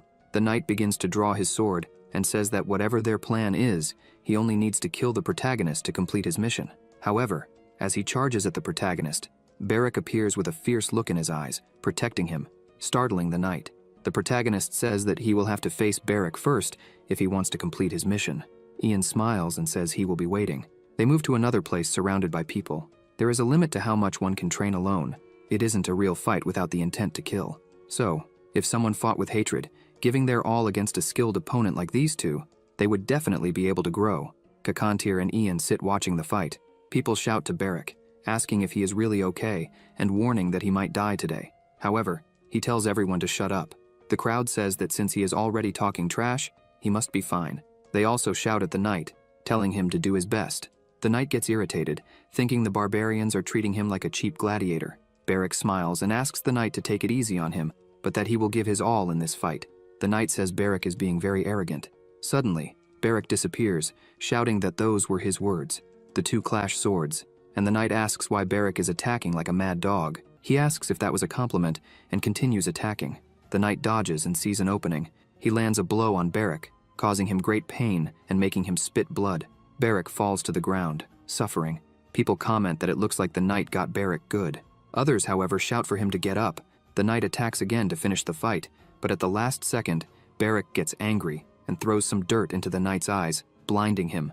Beric takes advantage of the situation and attacks mercilessly, landing a punch square in the knight's face, who screams that it hurts too much. The knight looks at Beric, thinking he's becoming a nuisance. He grips his sword tightly and resumes fighting. The knight thinks that in a situation where every second counts, there's no time to waste dealing with this trash. The fight continues, and the knight thinks this bastard is very persistent. Beric shouts, holding his sword, and keeps advancing on the knight, who also moves forward. Blood is spilled, and drops of blood begin to fall to the ground. Beric has been struck on his side. The knight says he's very skilled, but this is his end. Beric looks at the wound, feeling great pain, and screams. People get angry with the knight, saying he could have delivered a clean blow. This wasn't a duel, but a mockery. Despite the pain, Beric grabs the knight's sword, cutting his hands and trembling. However, he reaches his limit and starts to fall to the ground. The knight looks at Beric's body on the ground, with the sword embedded in him. The knight takes his dagger, calls Ian, and says there's no more time. He needs to prove the Count's innocence with Beric's death. The protagonist watches the knight, and just as he raises his dagger, the red-haired demon appears flying behind him. However, the knight notices this, and at the last second, manages to dodge. Beric's attack is so strong it breaks the ground where it hits. The knight can't believe what he's seeing. He looks at the red-haired demon, with the sword still stuck in his body, fighting bravely. The knight wonders how this is possible. Beric starts to remove the sword stuck in his body, saying it's not over yet. With rage in his eyes, he scares the knight, who comments that Beric is a persistent demon. But the red-haired demon was so angry, he couldn't take his eyes off his prey. A warrior lives each day preparing for death. A battle requires a point of ignition. To rise to another level, you need to burn everything you have, even if it includes your life. After the final blow, Beric, already exhausted, drops his sword, breathing heavily and without energy. He starts to deplete all his energy and falls, saying he's very tired. People start to smile and celebrate the victory, saying he's a true warrior who doesn't fear death. Kakantir tells Ian that now he can see why he brought Beric, because he has the marks of a warrior. He has what it takes. The protagonist smiles, hearing this, and says there's no one else in the world who can match his bad-tempered personality. Ian looks at Beric and says he did a great job. Night falls, and at the Brock mansion, the guards were surrounding the house all over. Inside were the protagonist's stepmother, Count Durga, and his brother Chel. Durga was going crazy, waiting for his knight to arrive. Suddenly, he hears a noise. It was Sue, who had entered through the window. She looks at Durga and says he seems very anxious about all this. Durga recognizes her and says she's the subordinate who came with Nursarin last time. The Count asks where his knight is. Sue hands a bag to the Count, saying that was Kakantir's response. She turns to leave the house, and Durga shouts for her to wait, asking what her clan leader had said and if they had killed Ian. However, Sue ignores all this and leaps out the window, leaving the Count talking to himself. He holds that gift in his hand, not knowing what it is. He takes the letter that came with the package. In the letter, it was written, Therefore, we have verified that the Brock family broke their given word and sent an unregistered bastard child as a symbol of friendship. Due to the attempt to smuggle Gurut leaves through the child, we hereby annul the alliance with the Brock family. While reading this letter, the Count trembled with rage. His wife opened the box sent as a gift. As soon as she saw what was inside, she was horrified and screamed. Durga looked to see what it was. The box fell to the floor, and the head of the knight they had sent rolled out. The Count became enraged by this and started shouting that their entire clan were cursed traitors and that they would die for this. Durga looked at everything and thought that if they wanted to fight, then he only had one option now. Since he was accused of treason, it was all or nothing from now on. He tore the curtain, thinking he didn't need anyone's help. He would expel the investigation team and the capital's army by himself. Durga rolled up the curtain, thinking that this way he would gain independence from burial. He threw the rolled-up curtain to serve as a rope and told his wife to escape with their son and hide in the secret room in the warehouse. He told them not to leave there until he personally came to get them. She asked what he was going to do and begged him to flee with them. Chell agreed with his mother, saying his father should flee with them. Durga shouted at them both, ordering them to be quiet and do as he said, as time was very short. They listened to the Count and climbed down the curtain. He turned and said he needed to deal with the investigation team before the capital's army arrived. With a lantern, he started a fire in his own house. One of the investigation members came running, shouting for their captain. Erica looked at him in shock, asking what it was. He shouted that Count Durga had set the mansion on fire and was fleeing. Erica became furious and said that by doing so, he was only shortening his own life. She shouted for Philip to report the situation to the reinforcements from the capital and said she would handle the rest herself. He responded that he would do so immediately. Everyone started running while the captain yelled at them to search everywhere. She told them to do everything to prevent him from leaving the territory, and if necessary, they were free to kill him. While everyone searched, Erica didn't waste time either, and started running with hatred in her heart, for that mansion would be hers when it was all over. How did that trash count dare burn it? The fire spread quickly. The guards tried to contain the flames, but it was too late. As the mansion burned, cries for help were heard, as the people working in the house were still there. In a panic, they ran to a window, shouting that they would do anything, just wanting to be saved. Philip said they had used all the sand they had to try to contain the fire. They looked at the people, and he asked the captain what they should do. She lowered her head and said they would die with Durga anyway. She ordered them to try to put out the fire and assign more people to find Durga instead of rescuing them. Philip shouted that the priority was to find the Count. Only a few people should stay at the mansion, and the rest should go searching. Erica turned her back on the burning mansion as the cries of the trapped people echoed. In the middle of the forest, Durga was running as fast as he could with his horse. While running, he thought that just before the confinement, he had sent letters through the butler, one to the clan of celestial warriors and another to the first Prince Margrave. He arrived at a nearby hideout and started shouting for Theo, but no one responded. He turned angrily, thinking that maybe he had already fled. Suddenly someone called out to him, and when he looked, he saw Theo with a few other people. Theo asked if the Count was all right, and if he had managed to contact the Celestial Warriors clan. The Count said it was all lost because the Celestial Warriors had betrayed them. He emphasized that they needed to buy time until they received a response from the first prince. They needed to retake the mansion before the capital's army arrived. The Count emphasizes that they have enough time for this, as they are far from the capital, which means they will only face the investigation team, making it an easier battle if they use the terrain to their advantage. He smiles, thinking that the Brock soldiers are the best, the elite forces trained to fight against the clan of Celestial Warriors. His soldiers kneel and say they are at his command. Theo thinks that if they win this battle, the command of the army would be entirely theirs. The Count raises his sword and shouts that the time has finally come. They shout that they are doing this to reclaim their lives and freedom. Above them, some eagles were flying. Sue was watching everything from a distance. Meanwhile, in the warriors' clan, Barrack was lying in bed, recovering from his wounds. The doctor says she will bring more medicine and asks Ian to keep an eye on Barrack. As soon as the doctor leaves the room, Cockatier, who was outside, calls her. He asks how long it will take for the redhead to be able to stand up normally. She lowers her head and says it would take 3 to 4 months. His wounds are so severe that they would have killed an ordinary man, but he is so full of life and energy that he is recovering reasonably well. Cockatier thinks that 3 to 4 months is not good news for the protagonist, since the redhead is his only soldier. Ian looks at them and thinks that it's not exactly like that. He touches Barrack's hand and says that where there's a will, there's a way. His energy starts to come into contact with Barrack. The amount of energy being used doesn't seem enough. The protagonist concentrates more, but he says this isn't good. If he infuses more magic... Suddenly, the doctor and Cockatier open the door. She sees that the protagonist is not doing well and runs to help him, asking if he is okay. Ian says he is fine, just a little dizzy. The doctor asks the protagonist to sit down so she can check on the redhead first. As soon as she looks at him, she is surprised. She turns to the protagonist and asks what the hell is happening with the redhead. The protagonist responds, Barrick. The doctor asks if he thinks she's asking for his name. She is impressed by all this and says that he is not in a condition to recover easily. But now she sees why he fought, and says he is too persistent. She says that maybe just that is not enough. Kakantir starts burning a different plant.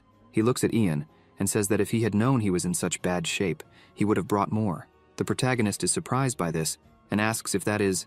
However, the chief interrupts him and puts the leaf in his mouth, saying it is a gurut leaf. He emphasizes that this is how the celestial warriors avoid death. The protagonist asks if this would work well with Barrick too.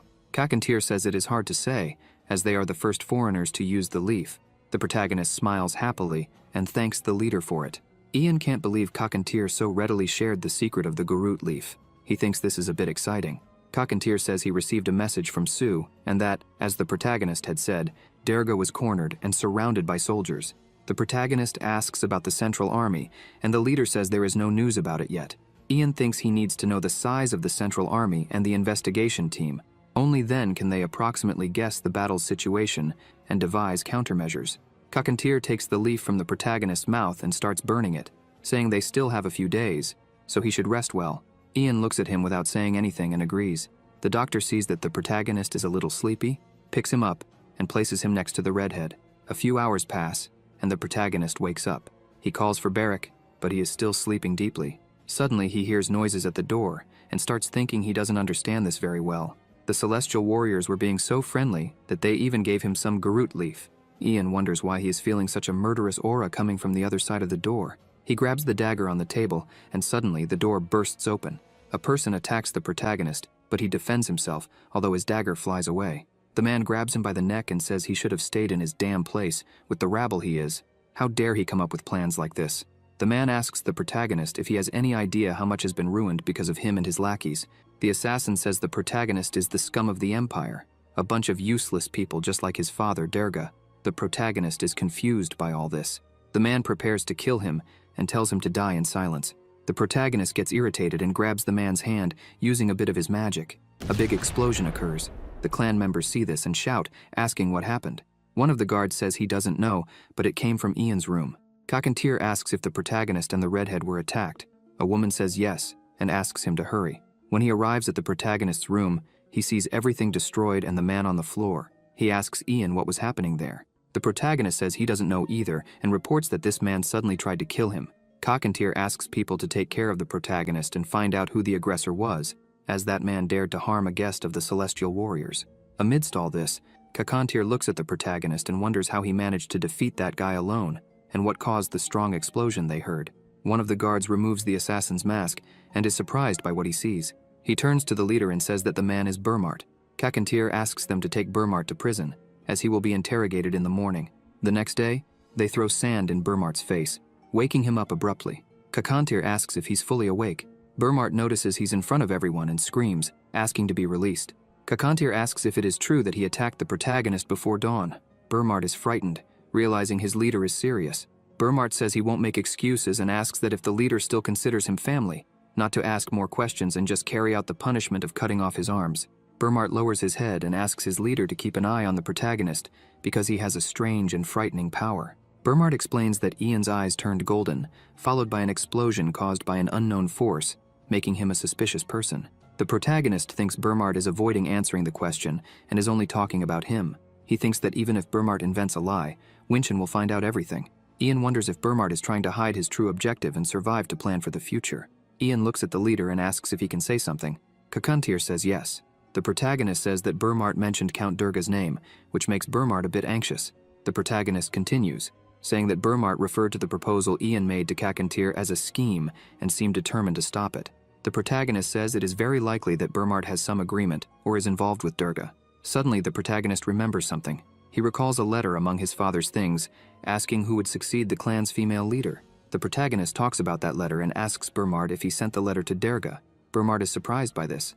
The protagonist continues, saying that the phrase female clan leader, perhaps Burmart is that person. But in the middle of the protagonist's speech, Burmart sticks out his tongue and bites down hard. People start running towards him, shouting that he bit his tongue. They ask if it's true, but the soldiers tell them to stop talking and just put more cloths in his mouth. As Kakantir watches all this, the protagonist says that Burmart was in charge of the food. Ian emphasizes that he believes the food is related to Miss Winchen's worsening condition. It seems Burmart intended to take over the leadership position by removing Miss Winchen, and Durga supposedly would receive money in exchange. Kakantir listens to all this silently. After hearing everything, he stands up, walks over to Burmart, and asks the guards where Miss Winchen is. They say she is resting in her room. He lifts Burmart's head and looks him straight in the face. Kakantir says that until he gives another order, no one is allowed to enter Winchen's room. He drags Burmart across the floor, enters the house, and closes the door.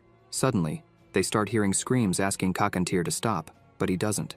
After some time, the screams cease. Kakantir opens the door with his face and clothes covered in blood. He throws Burmart's body to the ground and orders the guards to dispose of the corpse in the desert. After that, they should bring Burmart's entire family there. They start dragging the bloody body away. Kakantir goes to the protagonist and asks if the explosion that happened during Burmart's attack was really his doing. Ian says yes. Kakantir says he believes the Empire calls people capable of invoking miracles, mages. The protagonist says he doesn't wish to lie and will tell Kakantir the whole truth about his existence when the right time comes. Ian explains that it would be difficult for Kakantir to understand now due to the difference in environment and time in which he lives. Kakantir looks at him and says they need to change their plans. The protagonist asks how. Kakantir says the plan was to help the protagonist return to Brock safely and provide support until his position became stable. Suddenly, Kakantir's expression changes, and he begins speaking with hatred, saying that Durga underestimated the Celestial Warriors and tried to kill Miss Winchen under the pretense of forming an alliance with them. The Celestial Warriors will be the ones to take Durga Brock's head. Ian says he understands and mentions a small problem. The investigation team would not give them that privilege, as Durga's sins would be considered treason. However, if he could gain control over Brock's territory, he would help Kakantir achieve that goal. The leader says that in any case, they need to help the protagonist. Ian clarifies that he is asking for the direct help of the Celestial Warriors. Kakantir agrees with the protagonist, extends his hand and says, Demosha. Ian smiles and says, Demosha, shaking hands. After all this, the protagonist hears that Barrack has woken up. He goes to the room and asks if he is okay. The redhead starts vomiting and says he's not well, looking like he's dying. The protagonist says that he is indeed in bad shape, but they should be grateful he finally woke up. Barrack lifts his head and says he feels very nauseous, asking the doctor if she's sure she didn't mix alcohol with his medicine. She gets angry and shouts, asking why she would do that, cursing him and saying it's a miracle he woke up and is talking after that injury. Barrack continues to feel a lot of pain. The protagonist goes to him and thinks it's really strange because magical swordsmen have better combat and healing abilities than ordinary people. But the redhead was beyond that, healing very quickly. The protagonist asks if this is normal. Ian asks if he remembers his parents' faces. Barrack says yes, although both are already dead. The protagonist thinks it doesn't seem like Barrack is mixed with any non-human creature. So what could be the cause of this? The redhead asks the protagonist when he will return to Brock. The protagonist says soon, maybe tomorrow. Barrack celebrates, saying that's the best news he's heard in a long time. The protagonist calls Barrack and warns that he won't be able to return with him. The redhead looks at him and stands up, shouting why, but feels a lot of pain and can barely speak. The protagonist says he can't come along because he's too injured. Despite being badly hurt and in a lot of pain, Barrack says he's fine and can walk tomorrow. Ian says it's clear he's not fine, emphasizing that they will have to fight against the Count's soldiers, the investigation team, and the capital's army. In his current state, Barrack wouldn't be able to fight, so the protagonist asks him to focus on recovering until things in Brock are resolved. The redhead doesn't accept this and starts shouting that he will go along, asking if the protagonist will use him this way and leave him there, calling him a foolish traitor. He says that Ian is weak, that he can't even wring out a cloth properly, so how could he fight alone? The protagonist gets up to leave the room, but Barrack grabs his arm and says that Ian had promised to teach him how to use mana, and that was a promise. How can a teacher leave his student behind? Ian asks if that's how a student treats his teacher, emphasizing that he is just a weakling, so Barrack should be nice. The protagonist looks at him and asks if he forgot that during the fight, the redhead managed to use mana on his own. Barrack is shocked to think about it and asks if he really used it. Ian says yes. Suddenly, Nursarin appears, calling the protagonist. The two go outside and Kakantir says a letter from Brock has arrived, and the timing is perfect. According to the letter, Durga has surrounded the mansion with his soldiers, and it seems the investigation team is positioned inside the mansion. Apparently they are waiting for reinforcements, but the problem is the citizens within the territory. They have gathered at the bank in the center of the territory. Ian says the bank is an inviolable territory called the Hyman Bank. They manage the infrastructure of burial, and there is at least one in each region. If the bank is damaged due to a revolt or some other internal conflict, the banks will refuse to associate with anyone involved. So, the investigation team and Derga won't do anything to them there. Cockatier asks if this place is like a sacred area. The protagonist says it's basically that. Ian says that even so, they need to hurry because the people who are not protected by the banks will end up joining Derga. Cockatier says they will leave as soon as possible. Meanwhile, at the Brock mansion, the war is happening. Derga orders them to keep shooting fire arrows hidden among the trees. The Count asks Theo where Mariloff is, since their lands are next to Brock's territory. Theo says they refused all messengers and even closed their gates. Derga gets irritated by this. Theo says they are a merchant city. They don't have many soldiers or workers, so they should take everything from them when the time is right. Suddenly, a horn is heard from afar. Theo and Derga turn to look where the sound is coming from and see an army marching towards them. This scares the Count to death. He starts shouting for them to block the bridge between them. Meanwhile, in the street near the Hyman Bank, people are shouting to be let into the bank. The population starts arguing among themselves, taken by the fear of war. A man comes running, asking for help because the capital's army is killing everyone in the mansion, burning everyone alive. In an empty room, trembling with fear, Hana is clinging to her brother, trying to protect him and with tears in her eyes. Suddenly her brother sees something and asks her to look. He says it's a big bird. When she sees it, her eyes shine because she knows who is coming back to honor their words. The Celestial Warriors arrive at the territory, which is already taken by the destruction of war. People are desperate, fighting for food. Some children are alone, crying and looking for their parents. Cockatier looks at all this and says it's worse than he imagined. Ian says it is exactly as he expected. A person is lying on the ground and looks back, seeing Cockatier on his horse. He starts shouting that the barbarians are invading. Others shout, asking if it had to be at a time like this. They start shouting and running in fear of the Celestial Warriors. People shout that they are merciless and are taking advantage of the perfect opportunity. Mugurun starts getting irritated at being called a barbarian, but their leader asks him not to get distracted. A child is lying and crying when he sees Cockatier passing by. He stops crying and starts trembling with fear. The leader says there is a child in front of them and they need to be careful not to hit him. The child looks at them. The protagonist gets off his horse and extends his hand to the child. The protagonist says he needs to get up because the ground is very cold. The protagonist helps the boy up. The child's father arrives, shouting, asking if his son is okay. As soon as the man arrives, he looks at the protagonist and calls him by name. Ian asks if they know each other. The man says he is Jason from the stables and used to work for the Brock mansion. The protagonist smiles and says he remembers now. It has been a long time since they last saw each other. The man says it is good to know the protagonist is still alive and asks what is happening there. The protagonist starts talking to the man while other people watch. When the man returns, others run up to him, asking if he knows that boy. The man says yes and tells them that person is Ian. Another man is astonished, asking if it is the same Ian who was sold to the Celestial Warriors. He asks what the protagonist said. The man says that from what he understood, the Celestial Warriors are going to help everyone. After this, Cockatier and the protagonist arrive in front of the mansion. Tied to a horse is the redhead, almost dying but laughing. Sue asks how the protagonist had the courage to bring this man in such a state. Ian asks what he could do because if he left Ian behind, he would cause even more problems. Suddenly, someone points a sword at them and shouts, asking who those people are. A man shouts that they are barbarians and asks how they ended up there. Cockatier already gets irritated and grabs his sword, but the protagonist asks him to wait. He takes off his hood and says he is Ian, son of Count Brock, and the people with him are the great warriors of the desert, the Celestial Warriors clan. He says they are not there to fight, but to talk. Erica looks at them, and Ian looks back. He asks the man there to inform their master of his presence. With this in mind, they enter the mansion, and suddenly the captain enters the room, asking if he is Ian Brock. She says he is not recognized, so he should be called just Ian. She emphasizes that she has heard a lot about him through Moline.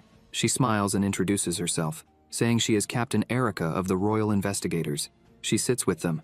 The protagonist asks if she works for Moline, and she says in a way yes. He asks what is happening outside. Erica says that, from what he can see, they had a small problem, but will resolve things soon. She emphasizes that they managed to confirm all the tax evasion clues, but the Count's knights are very problematic, and dealing with them took longer than expected.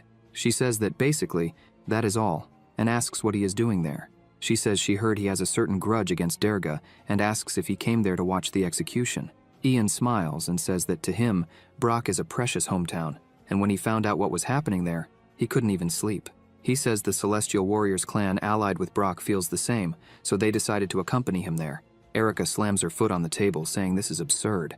She claims that everyone in the capital knows very well that the Celestial Warriors and Brock have been attacking each other for a long time. She asks if he is not the living proof of that, calling him an illegitimate son sold to the desert. He closes his eyes and smiles, leaving her confused. He lowers his head, apologizing, and says he understands how difficult it is for an outsider like her to understand the situation within Brock. Therefore, he apologizes. He looks at her and says the way she speaks is very grandiose.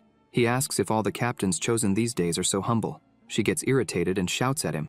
Kakantir immediately stands up, saying he is the center of the great desert, and that she should be careful with the tone of voice she uses there. He says that if she has verified Derga's tax evasion, that means she already has everything she needs, so it is better for her to expedite the execution and leave as quickly as possible because from now on, Brock has a new owner. Erica slams her fist on the table, yelling and asking if Kakantir had lost his mind.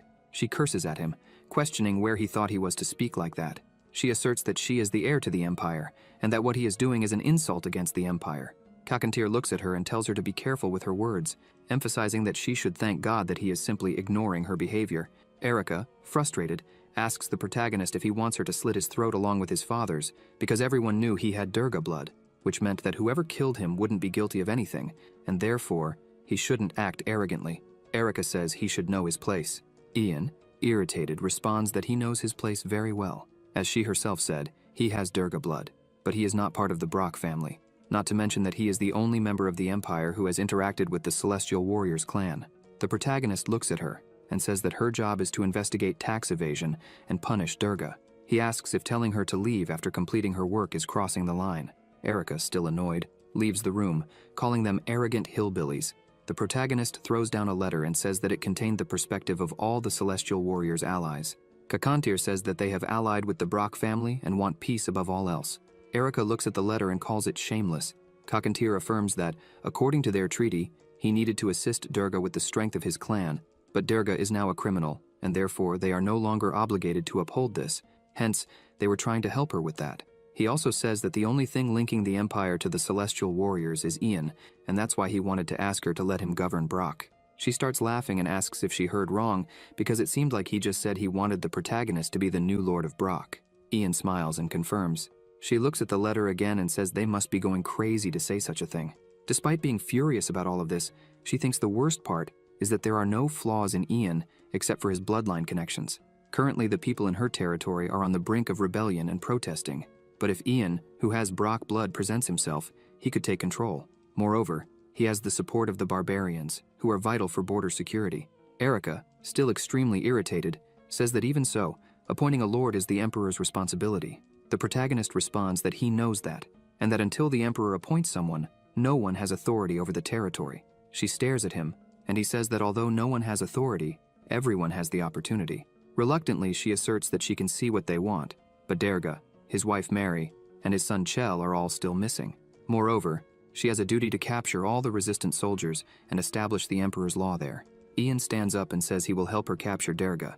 They would also handle cleaning things up afterwards since the Inquisition and Imperial soldiers have angered the people. The protagonist affirms that they would take over to ensure everything goes smoothly. Erica, still irritated, tells him not to try anything stupid because if he attempts to support Durga, Ian interrupts her and says that it seems she doesn't know much about his relationship with Durga. He stares at her and tells her not to worry. He would drag Durga back there with his own hands, thus proving to her how sincere he is with his words. After this conversation, he says he'll return soon and leaves the room. Erica, infuriated by the protagonist's arrogance, thinks that she just needs to wait for the imperial decree to arrive. Then, she would be the new Lord of Brock. When that happens, all those arrogant people would pay. She shouts for the carrier pigeons immediately. Meanwhile, in the middle of the forest, Durga and some soldiers are walking. Durga asks how far down they would go. Theo says he heard that Mariloff closed the gates, so they need to pass through the kingdom of Hawan. Durga, frustrated with all of this, thinks that everything has turned into a mess. He will have to wait a bit before returning to Brock. An arrow flies through the sky, and suddenly the soldier beside the Count is killed. Theo steps in front of the Count, saying that this was an ambush and that they needed to protect Durga. Suddenly, he hears a voice saying, "It's been a long time, Durga." As they look up, they see the Celestial Warriors with their arrows aimed at them. Kakantir smiles and says that Durga is in a pathetic state. Theo panics, shouting that they are the Celestial Warriors and that they need to form a defensive formation immediately. As he speaks, a red-haired figure passes by. Barrack attacks them with fury, even trembling in pain from his wound. He looks at Theo and asks if he remembers him because, in the training field for several days, he was made a punching bag. Ian arrives and asks the redhead if he's okay. Beric replies that he is, and asks the protagonist not to say anything and just stay behind him. Ian smiles, looking at his father, and says he's back. Derga sees this and yells in anger. The redhead wastes no time and starts attacking again, splitting Theo's shield in half. A few hours later, the protagonist returns to the mansion and throws his father onto the floor, all beaten up, saying he did what he promised. She looks and confirms that it is indeed Derga. Ian says he left the bodies of everyone, including Theo, in the front yard. He looks at her and asks if he is now a bit more worthy of her trust. She turns away and says that apparently he's not entirely useless. The protagonist asserts that now that she has Derga, she should start the trial as soon as possible and leave as quickly as possible. Erica responds that he's being very arrogant because she hasn't finished her duties yet. She was tasked with the destruction of Brock and still hasn't found Mary and Chell. Ian asks what the chances are that they escaped the territory. She says none because, since the day they disappeared, no woman has passed through the castle walls. She turns and tells Ian that if he has nothing else to do, he should look for her in the village, and it would be good if he stayed there already. She starts to leave the room and speaks to one of her members, saying they need to search everywhere because they need to find them, dead or alive. She asks if he knows what to do if they find them. The young man replies that yes, until the imperial decree arrives, they must keep the two hidden so that no one interferes. Inside the mansion, Nersarin tells the protagonist that it seems Erica is waiting for the appointment letter for the title. He responds that yes, he had the same impression. He asserts that the decision was probably made internally when she was appointed as the head of the investigation team. Cockentier comments that if that's the case, it's only a matter of time before she becomes the lady of the territory, and if that happens, the Celestial Warriors would lose much of their investment. Annoyed, he asks the protagonist if he has a plan. Ian says that he's right, that it's only a matter of time until Erica becomes the lady. However, on the other hand, this means that if they manage to buy enough time, they have a chance. He mentions that it would take at least 15 days to send a carrier pigeon and that the situation is favorable for them.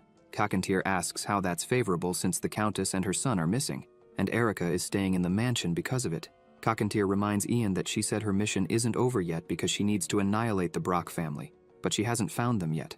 The protagonist agrees that's what she said, but the reason they're there is because they're sure Mary and Chell are within the territory. However, if they happen to discover that they've left, Erica would be forced to pursue them. In other words, if they capture the two, they can use them as bait. Cockentier smiles, saying he now understands everything. He agrees with the plan and states that they just captured Derga and would continue to keep watch.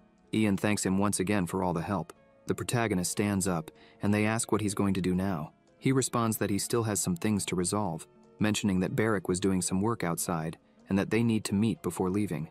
Ian asks Cockentier to rest with the warriors before heading down, commenting that those two must be inside the mansion. After all, the darkest place is under the candle.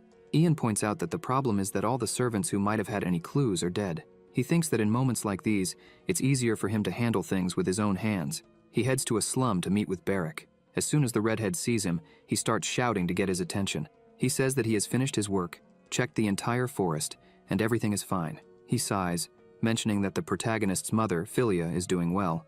Living alone is doing her a lot of good. She was in great shape. The protagonist warns him to be careful with his words. Beric responds that no one heard, so it was fine. Beric looks around and asks why they were in that slum. Ian says they were going to look for Hena and asks Beric to lead the way. He agrees but asks why Ian wants him to do it. The protagonist asks if he prefers that he walks around showing his face. The redhead understands and starts asking everyone they meet along the way. With that, he gathers some information and tells Ian that Hena is staying in a house up those stairs. They start climbing and finally find the room where she was. The protagonist opens the door and sees Hena trying to calm her little brother, who was crying a lot. Ian calls out to her and she turns around, startled. As soon as she sees the protagonist, she runs towards him, shouting. He says he's very happy that she's safe. She shouts back, saying that she should be the one saying that he really came back. With tears in her eyes and a trembling voice, she asks if he returned for her. Hena also asks if it's safe for him to be there, given that he's also the Count's son. She says she heard that he had returned, but thought it was a lie, since he was with the Celestial Warriors. He's surprised by so many questions and tells her that he's fine. Ian says he has something to ask her. He asks if she's heard any rumors or ghost stories secretly circulating in the mansion. She seems a bit confused by this. He says it's something about a secret passage or something like that. She thinks for a moment and replies that she hasn't heard anything about that, especially nothing about secret passages or hidden spaces. The protagonist says that's pretty bad. It would have been good if the butler were still alive. She hears these words and is shocked, asking if the butler is really dead. Ian explains that he accidentally tried to cross the border and that they found his body on the Mariloff side, handing it over to Brock.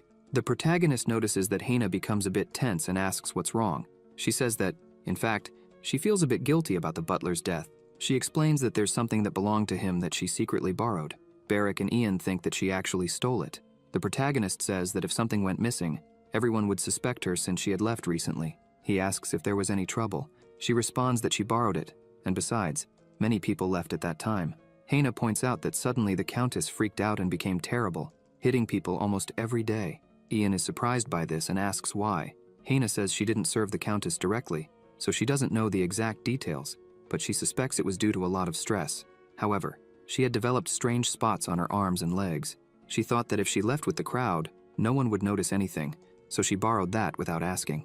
Hannah hands the redhead a wooden box and says that when she opened it, there were only letters and drawings. Because of that, she felt bad, thinking she had stolen memories. She asks if they could burn it with the rest of the butler's body at the funeral. While they're talking, Barrick opens the box.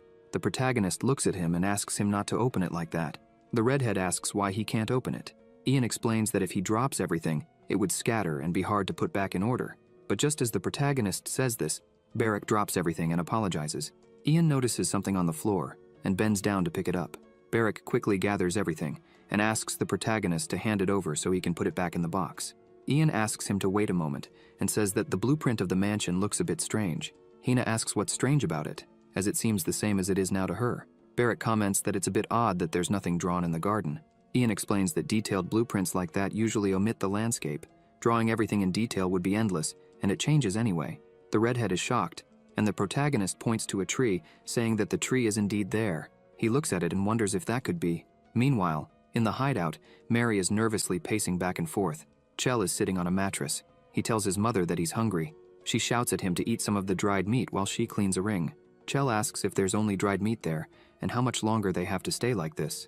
Mary asks him to hold on a bit longer, as they will soon have a chance to leave. She thinks that they might need to live in hiding forever, because of the betrayal, but if they can reach the Fontrol family's house, they would help them. Mary thinks she needs to hold on a little longer until they can escape. Suddenly they hear someone approaching. Mary moves closer to her son and grabs a knife. The candles go out. She closes her eyes and wonders if this person could be her husband. Suddenly, they hear a voice calling her mother and Chell brother. They open their eyes, startled, and see Ian there, asking if they were inside. Sue appears with a torch, surprised, saying that they dug an entire tunnel underground. Durga was really prepared, she comments. Sue adds that she had heard that the Empire's nobles prepared this type of escape route because they are cowards and prefer to flee rather than fight. Mary starts trembling with anger upon hearing this and tries to attack them, but Sue easily restrains her, pushing the Countess against the wall. Mary screams that everything hurts and asks if Sue knows how rude she is, calling them inferior and savage beings. Ian watches the scene and thinks that he had heard that Mary had become more aggressive, but he didn't imagine it was like this. He asks Sue to release her and orders Shul to bring Chief Kakantir and Nursaran. As soon as Mary is released, she lowers her head and starts repeating that Ian should die, as it's all his fault. Ian begins to get irritated and tells her it's better to stop that, reminding her that the investigation team is still in the mansion, and if they happen to discover that place, he will have no choice but to turn the two of them in. Chell asks Ian if he is helping them and how Durga is doing. The protagonist responds that his brother doesn't seem to be doing well, and that as for Durga, he's already been captured so they can't do anything. Ian starts walking toward them and tells them to prepare to leave with the Celestial Warriors at dawn. They would depart immediately, as they have no other place to hide except with their own families. He asks where they were headed, and Mary responds, Fontrol. Ian thinks that Fontrol is to the north from there, and by his calculations, it would take about 2 weeks if they detour through Mariloff. She asks why they should detour through Mariloff, emphasizing that they should stop there to pick up some clothes and food. The protagonist says that Mariloff has completely closed its gates, killed the butler, and isolated itself. Mary is shocked to hear this, starts to despair, and says that this can't be happening, that they couldn't do that to her. Mary runs to Ian, shouting, and grabs him by the shoulders, saying that she needs to stop by the mansion's room first, and then head to Mariloff. The protagonist gets irritated and asks if she's completely lost her mind. Mary says that if Durga is alive, they just need to wait until the palace responds because they won't be able to expel them, as the Empire wouldn't dare. She says she'll borrow money and get some help. Ian looks at her sternly and pushes her hand away, saying that if she doesn't shut up, he will shut her up. He starts to leave, thinking that she can't understand what's really happening. Mary stays in the corner of the wall, while Ian watches her, wondering what kind of nonsense she was talking about. Night falls, and Kakantir heads to the entrance. He helps the protagonist out and asks if they were really inside, praising Ian's work. The protagonist confirms and says that all of it is thanks to the Celestial Warriors. He emphasizes that they can send them off as soon as the sun rises. Kakantir agrees and tells Shuel and Naru to take charge of it. He approaches the two and instructs them to do it as far away as possible, and once it's done, to bury them as deep as possible so no one can find them. They put on their armor, take their horses, and leave. Kakantir thinks to himself that now he wants to see how long the damned soldiers from the capital will keep lurking around. The next day, Philip opens the door to the room and shouts for his captain. He announces that Mary and Chell have been found. She is surprised and asks where. Philip opens the map and says at the northern gates. They passed through the soldiers at the gates and escaped. Philip notes that there were 4 of them, and that, apparently, they split into 2 groups as soon as they left the gates. She reflects for a moment and comments that Mariloff is in quarantine to avoid getting dragged into this mess, so they probably aren't heading there. She asks if the Count's wife was from Fontrol. Philip confirms, and she asks him to send a letter to them. Philip asks how many people they should send to pursue them. She considers that she needs to be smart about this, as it could be a trap, or they might have hidden forces. If she sends too many on the tracking team, the Celestial Warriors might take control of the mansion. After thinking for a while, she decides to send 20 people, emphasizing that they should do their best to keep the 2 alive. But if there's no other option, bringing their bodies or even just their heads would be sufficient. She smiles, thinking that the opportunity is before her. If she captures the 2, no one will be able to contest her rise as Lady of Brock. That way, she could easily defeat Ian and those damned savages. The soldiers begin searching the forest, but as soon as they reach a certain point, Kakantir and Ian's plan goes into action. Swift and ruthless, Naru and Shuel eliminate all 20 soldiers sent. This news spreads quickly, and Erica is shocked to learn that all the people she sent for the tracking mission were killed. A heavily injured soldier bows before her and says he was the only one who managed to escape. He reports that they killed the team captain in seconds, and after that, it was basically a massacre. They called themselves the Knights of Derga and were extremely strong. Erica becomes even more enraged by all of this. She asks if he remembers where it happened and if he saw Mary and Chell. The soldier says yes, he remembered, and was sure he saw the 2 of them. She decides to form a second team and dismisses him, and he thanks her for that. As soon as he leaves, Erica begins to feel furious. She slams the table, shouting and asking why the capital isn't responding. Her soldier suggests that it might be because they're taking the longer route, since an appointment certificate with the Emperor's seal comes with a designated person and a golden carriage. Erica comments that apparently they don't care about efficiency. She asks how Ian and the warriors are doing, and the soldier responds that they haven't noticed any suspicious activity from their side, and that at the moment, they are distracted with the reconstruction of the village. He notes that the people were responding well to him. Erica says that they gained the people's sympathy while she was distracted with the pursuit. Suddenly, she realizes something is wrong. She mentions that they hadn't seen Mary and Chell all this time, and suddenly they appear to escape on horseback. She wonders if those damned people have something to do with it. She shouts, ordering them to bring the person responsible for the stables immediately. She becomes desperate, thinking that the pursuit was the priority, but making such a mistake is unacceptable. She should have checked the Brock's horses too. Suddenly there's a knock on the door, and she tells them to come in. The protagonist opens the door smiling and calls her, asking if she's made any progress in the pursuit. Erica asks why he is interested in this matter. Ian responds that he's just curious because if the 2 are alive, he might be in danger. However, he pauses and comments about the people who fled with them. The protagonist asks if she's sure those people were Brock Knights. He asks if she's really certain there aren't any traitors on her side. She starts to speak, but he interrupts, asking if those traitors hid Mary and Chell from her to make things more difficult, which would be quite terrible. The Royal Investigator's mission was to bring down Brock. To complete the mission, they needed to capture the mother and child, but if those 2 disappeared, they couldn't complete the mission until they were found. Even if it's just their corpses, they must report their life or death before they can conclude the mission. Erica begins to curse the protagonist, calling him a dirty, illegitimate bastard, and asks how he found the 2. Ian, confused, asks what she's talking about. She yells at him to stop pretending to be an idiot and asserts that those knights were the Celestial Warriors he brought. She asks if he's really joining forces with those barbarians against the Empire, and places her sword next to his neck. Ian remains calm, asking what she's talking about and how she could blame an innocent person like that. He says that if she wants, she can personally check the Celestial Warriors who came with him. That way, she could verify if anyone is missing. She becomes even more irritated by all of this. He smiles and asks if she's not going to check because it seems that the royal investigators are quite lax when doing their job. Suddenly, Philip appears, calling her. He reports that, according to the stable master, 2 horses have disappeared.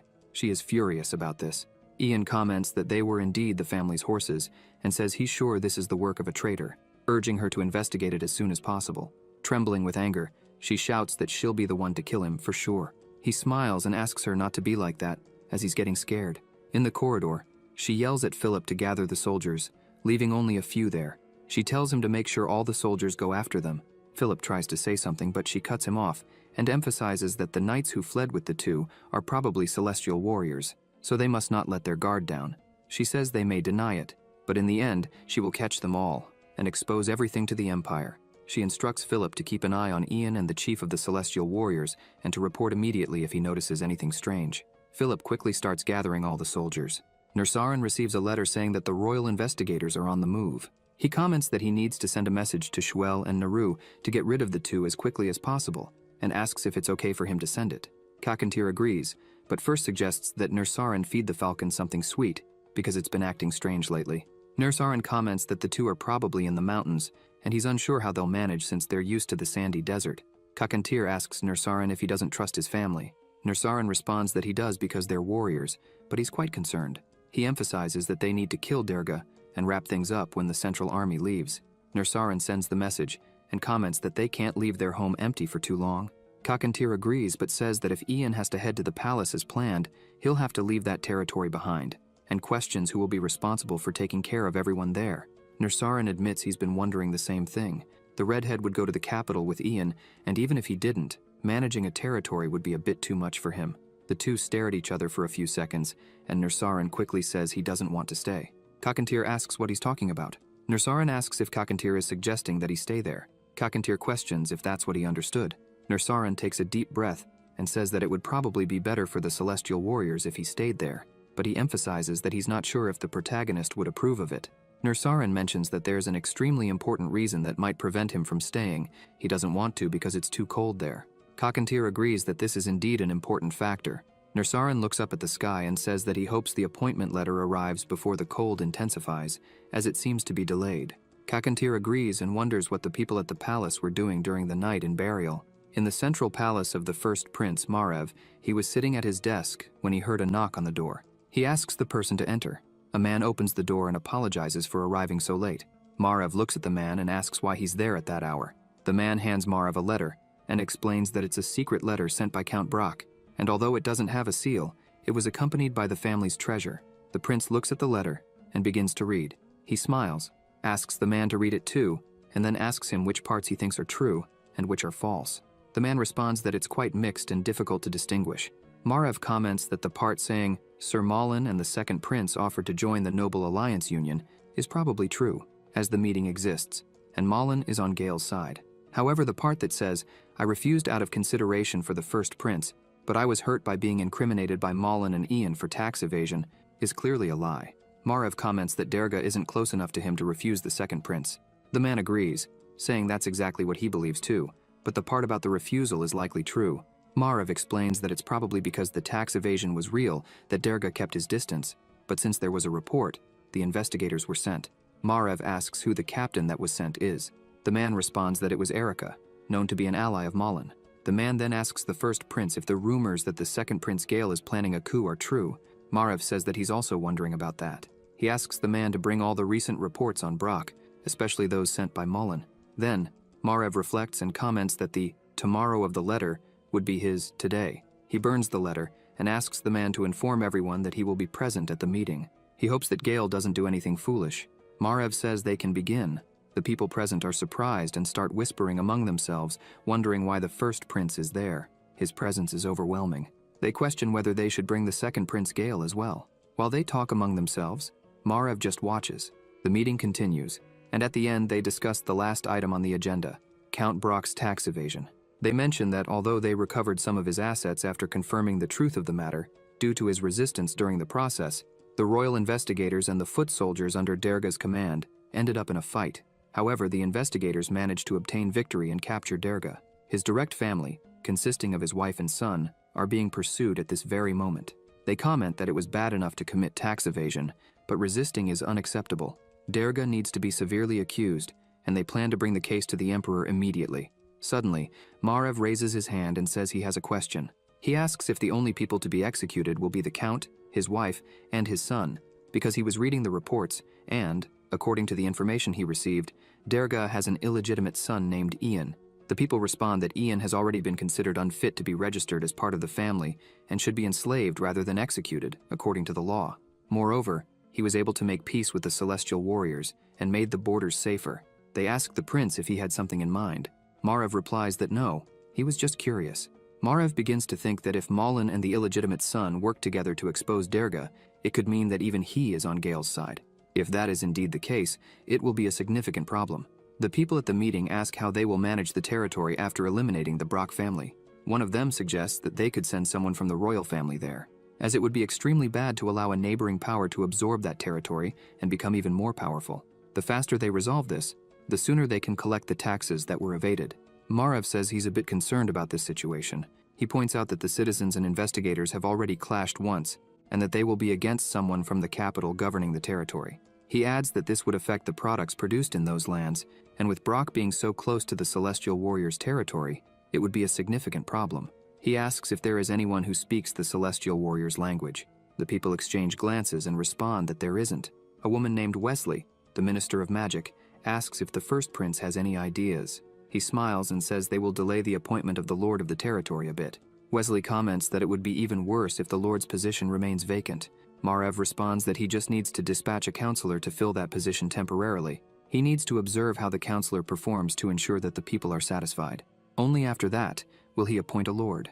Wesley suggests that Captain Erica, who is already there, should be left as the Lady of the Territory. Margrave asks if she is referring to the captain of the investigation team and states that Erica is seen as a killer by the civilians. Moreover, she is only after 3 people and still needs to discover the location of 2 of them. He emphasizes that this was an order from the Emperor and that they need to take care of this quickly for the Emperor's sake and the honor of burial. Another man comments that both opinions make sense, but he would like to hear the rest of the attendees. They continue discussing the matter, and after a while, they agree that everyone has shared their opinions and that they now need to conclude. A few days later, they learned through a falcon that Mary and Chell were dead and that Durga's execution was being prepared, along with the appointment of the Lord of Brock. Meanwhile, the people were shouting that the capital's army was leaving. The crowd commented that they were after Lady Brock and young Chell. Others said they heard rumors that they escaped some time ago, and apparently that was true. One of the men warned them to be careful about what they say, as they were traitors to the Empire. As the soldiers passed by, the people shouted, saying they were glad to see them leaving and hoped they never returned. The civilians were furious with the army, as the conflict had brought many losses, both material and in lives. From a distance, Erica observed all of this and thought that everyone was happy. She only hoped they could bring the bodies back. She turns and heads back to the mansion, but is stopped at the door. Erica yells at the man standing there. The warrior says that they will be using the mansion from now on and emphasizes that, with the capital's army having left, since Erica and her soldiers were only 5 people, they could stay in the tents. She becomes furious and yells at him, asking if he was crazy and if he knew who he was talking to. The warrior tells her that if she has any complaints, she should take them up with Kakantir. She demands to be taken to Kakantir. As soon as she enters the mansion, she starts yelling, asking if they were joking with her. She says she won't allow them to use the mansion. Erica points out that the warriors are already used to living in tents. Kakantir responds that if she wants to use the mansion, there will have to be fewer warriors there. She asks what he means by that. Kakantir replies that if she wants, she can give them a room to use, as there is still a storage room at the end of the corridor. He looks at her angrily and says that if it's difficult for her to reduce the number of team members, he can help with that, as he needs to kill something before his sword rusts. She becomes furious and curses them, thinking that if she had the lordship appointment certificate, she could expel them right then. Suddenly, Philip bursts through the door, excitedly calling out to his captain. He says that it has finally arrived. She asks what has arrived, and he replies that it's the letter from the capital. Erica is overjoyed, begins shouting with happiness, and declares that finally, they will all be dead by her hands. Philip congratulates his captain, and she says she will go down immediately to receive it. Philip tells her there's no need to go down as he brought the letter to her. As soon as he says this, all the happiness drains from Erica. He shows her the letter and says it was delivered by a pigeon. Ian starts laughing while Erica is utterly disappointed. Kakantir doesn't understand what's happening. Philip calls out to his captain and asks if he said something wrong. She takes the letter, trembling. Cockatier comments that this isn't a letter appointing a new lord, questioning why something so important would be delivered by a pigeon. The protagonist is crying with laughter and remarks that he's sure it's not the appointment letter. The letter reads, "Therefore the palace will send temporary counselors to manage the reconstruction. The counselors will be Ramandro, Malin, Mac, and Daegor. Ramandro will be in charge of punishing Durga Brock. The Lord's appointment will take place after the territory has been stabilized." Upon reading this, Erica begins to tremble with rage. Cockatier approaches her and takes the letter from her hand. She yells at him to give the letter back. He says that this is a letter from the assembly and hands it to the protagonist, asking him to read it. Ian starts reading the entire letter and says that the Lord's appointment is being delayed, and instead, counselors will be sent to the territory to temporarily replace the Lord. Cockatier asks what the counselors will do there. The protagonist responds that, according to the letter, they will be responsible for the reconstruction of the territory. Basically, they will be the ones to evaluate the protagonist and the celestial warriors. Cockatier looks at Erica and mocks her, asking if this means that those people are more important than her. Erica realizes that in that letter, they said they would delay the appointment, which means she won't be the one responsible for sentencing Durga to death. She understands that, in the end, she'll just be like a dog chasing traitors and will be completely discarded from becoming the Lord. She wonders how things reached this point. While she's lost in thought, Ian surprises her by asking if she wants to talk a little. He says he doesn't know much, but he's willing to help her become the one responsible for executing Durga. She's surprised by this and asks how. The protagonist explains that those who read the letter just need to keep quiet. He mentions that there are still 2 weeks until Ramandro arrives, and they just need to kill Durga before then, preventing Ramandro and Durga from meeting. Ian says he only wants one thing in return. The actual execution must be carried out by the celestial warriors. He emphasizes that, in the end, it doesn't matter who kills him. With no other options, Erica lowers her head and says she will consider the proposal. She leaves the room, thinking that she has no more choices. As soon as Erica opens the door to leave, Sue appears there. Cockatier asks what she's doing there, and Sue, nervously stammering, tries to explain. She musters up the courage, shows a dead pigeon, and asks if that was also sent by the palace. Cockatier scolds her, saying that she can't help but cause trouble. Frightened, Sue apologizes, explaining that the pigeon kept pecking at the window non-stop, and she ended up getting annoyed. Ian takes the letter from the pigeon and starts reading. The letter says, "Erica, this is Malin. We have a problem. Durga must have written a letter to the first prince before all this. Thanks to that, the first prince suddenly attended the assembly and dismissed the chances of appointing a lord. I'll be heading to Brock to try to create an opportunity, so don't feel too bad." The protagonist reads the letter aloud and comments that he knew things were going too smoothly.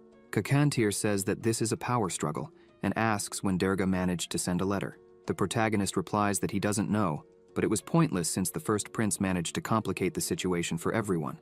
However, Ian says that things are actually in his favor. He mentions that he will have to treat Ramandro very well when he arrives, because the first prince is already assuming that the protagonist and Malin are working together, which could make him think that Ian is on the second prince's side. Cockatier comments that Malin sees them as a problem, especially Ian. The protagonist responds that this is precisely why they need to make their position clear, as they can't afford to create enemies on both sides. Cockatier asks Ian if he's planning to side with the first prince. The protagonist replies that Margrave is the most qualified and also the legitimate heir. He emphasizes that the counselor was appointed to manage the reconstruction, so his opinion could determine when the celestial warriors will be allowed to return. Cockatier says he will bring this up and notes that their real goal will be achieved once Durga is dead. Therefore, he plans to send some warriors back before autumn arrives. Ian replies that he expected as much.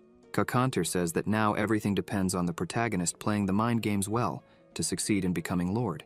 Ian agrees and tells Cockatier not to worry. The preparations for Durga's execution were almost complete in the prison. Someone was walking through the corridors. Durga was tied up and lying on the floor. Ian enters the cell with him and says that today is the day of the execution. He kneels down and mentions that he heard they endured for a while and delivered a stillborn. The protagonist asks if they even handed it over to the prince. Ian tells his father that he is grateful for all of this because, thanks to him, Erica didn't get the appointment as feudal lord, and that's why they needed to get out of there as quickly as possible. He emphasizes that the execution was brought forward. Durga starts to panic. Ian says that Mary and Shell have also been killed. Among those bearing the name Brock, Durga is the last one alive. He stands up and steps on Durga's head, asking him not to be so resentful, with hatred in his heart. The protagonist says that Durga forcibly fathered a child with a woman from a brothel, separated the mother from the child to sell them, and mistreated them as he pleased.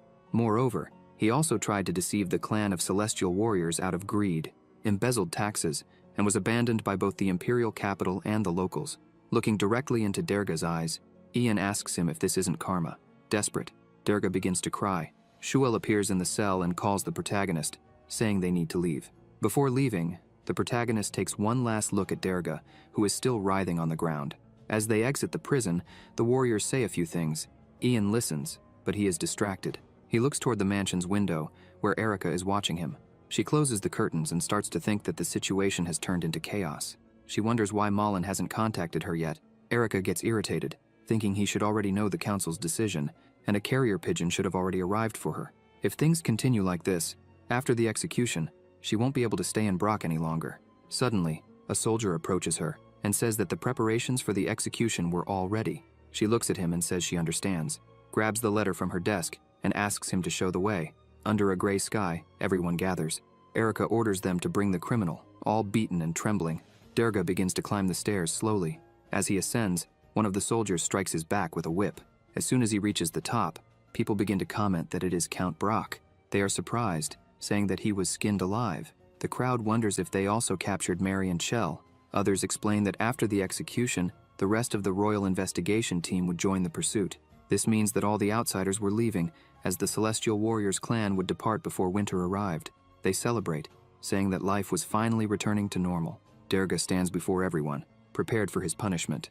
The trumpet sounds, and Erica begins to read the decree. She introduces herself, saying her name is Erica, and she is the head of the royal investigation team. From now on, in the name of His Majesty, the Emperor, she will declare the crimes of Durga Brock. She starts by saying that, first and foremost, there is the crime of tax evasion. The people ask what she is talking about, as it seems they were being deceived by the Count. Erica says that the place most affected by this was the Manhwa mine's production, which reached 60,000 tons. However, the capital's report was only half of that, so the difference amounted to an impressive 8,000 gold coins. As soon as the population hears this, they become furious and start cursing and throwing stones at the Count, asking what he did with their money, as they sold their houses and worked as slaves to pay the taxes. Even the children were in pain and injured from working so much. Erica continues reading and states that as a result, for those in the burial empire bearing the surname Brock, there will be nothing but eternal death. The Count's eyes are uncovered, and his last sight is utterly terrifying.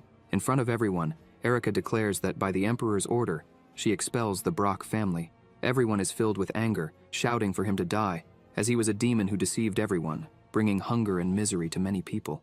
They shouted that because of him, many families lost their loved ones. Amidst all of them, Ian was serious and silent, looking at Durga's face. The gallows are activated, and the Count begins to be hanged. Erica says that if anyone has any complaints against him, they should throw a stone.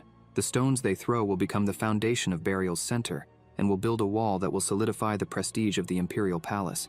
The people shouted and threw stones at the Count, who only writhed in pain. Suddenly a scream is heard from among the crowd. Kakantir with the Celestial Warriors appears, calling the Count's name.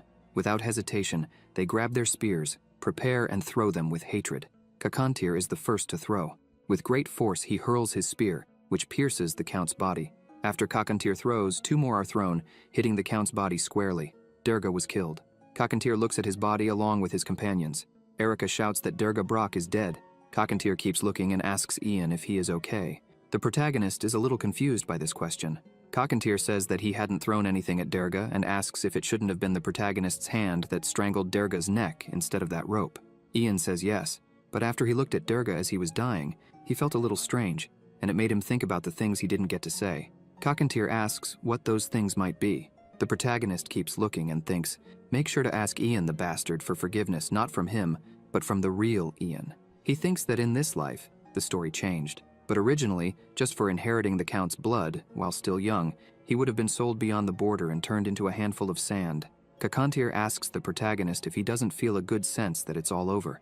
Ian says yes, but he looks up at the sky, saying that he knows this is just the beginning. The blood was spread across the ground. Erica asks if they had any response from the auxiliary troops from the capital. Philip says they arrived, but they reported that they lost any trace of Mary and Chell. She gets irritated and asks where they lost the trail. He responds that the tracks disappeared near a stream and that there are no signs of them entering the forest. The soldiers received a carrier pigeon telling them to return to the capital if the pursuit extended. She is surprised to hear this. Philip emphasizes that he heard that all the soldiers sent to the provinces were ordered to return. He says he doesn't know if it was a decision of the General Assembly or not. She lowers her head and thinks that even the auxiliary troops from the capital couldn't find them. This makes her question if she will really be able to find the two with her team. Philip asks if she received any news from Lord Malin. She asks what he is talking about. He explains that he heard from the auxiliary troops that the order to follow the General Assembly's decision came from Malin, and that he asked what her plans were, but he couldn't answer because he didn't know anything about it. All this information left Erica surprised. She asks if a carrier pigeon really arrived from Malin. She thinks that carrier pigeons use mana stones, so it's impossible for them to get lost. It could only have been one thing. A hawk killed the pigeon. She runs to the mansion and opens the door, calling the protagonist. Ian asks what was so urgent. She looks at Nursaran and says that it seems she will need to open the stomachs of all the hawks and falcons there. Nursaran gets irritated and asks her to stop being ridiculous. He would kill all her soldiers before she even thought of doing that. He asks if she wants to be hanged with Durga. She yells at him, saying that this was a very serious matter. One of the hawks ate a carrier pigeon. Ian calls her. Erica asks if he knows anything about it. He says that to be more precise, it wasn't a hawk or a falcon. There was an accident. They buried the pigeon and removed the mana stone. He opens the drawer and shows the things inside. Erica yells at him, asking how he dared to take a carrier pigeon from the Imperial Palace. This is a serious offense. The protagonist says that it wasn't from the Imperial Palace, but rather a personal pigeon from Malin. Erica starts to sweat upon hearing this, and thinks about what Malin might have written to her privately. She considers that he's not so foolish, so he likely wouldn't have written anything about their plans, but it could still be used as evidence of conspiracy to delay everything.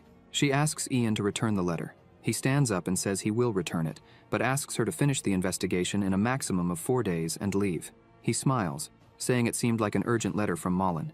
He extends his hand to her with the letter, saying he would be grateful if she confirmed she would leave immediately and not after 4 days. She starts trembling with rage, thinking that he is insinuating that he would only hand over the letter if she agreed to leave within 4 days.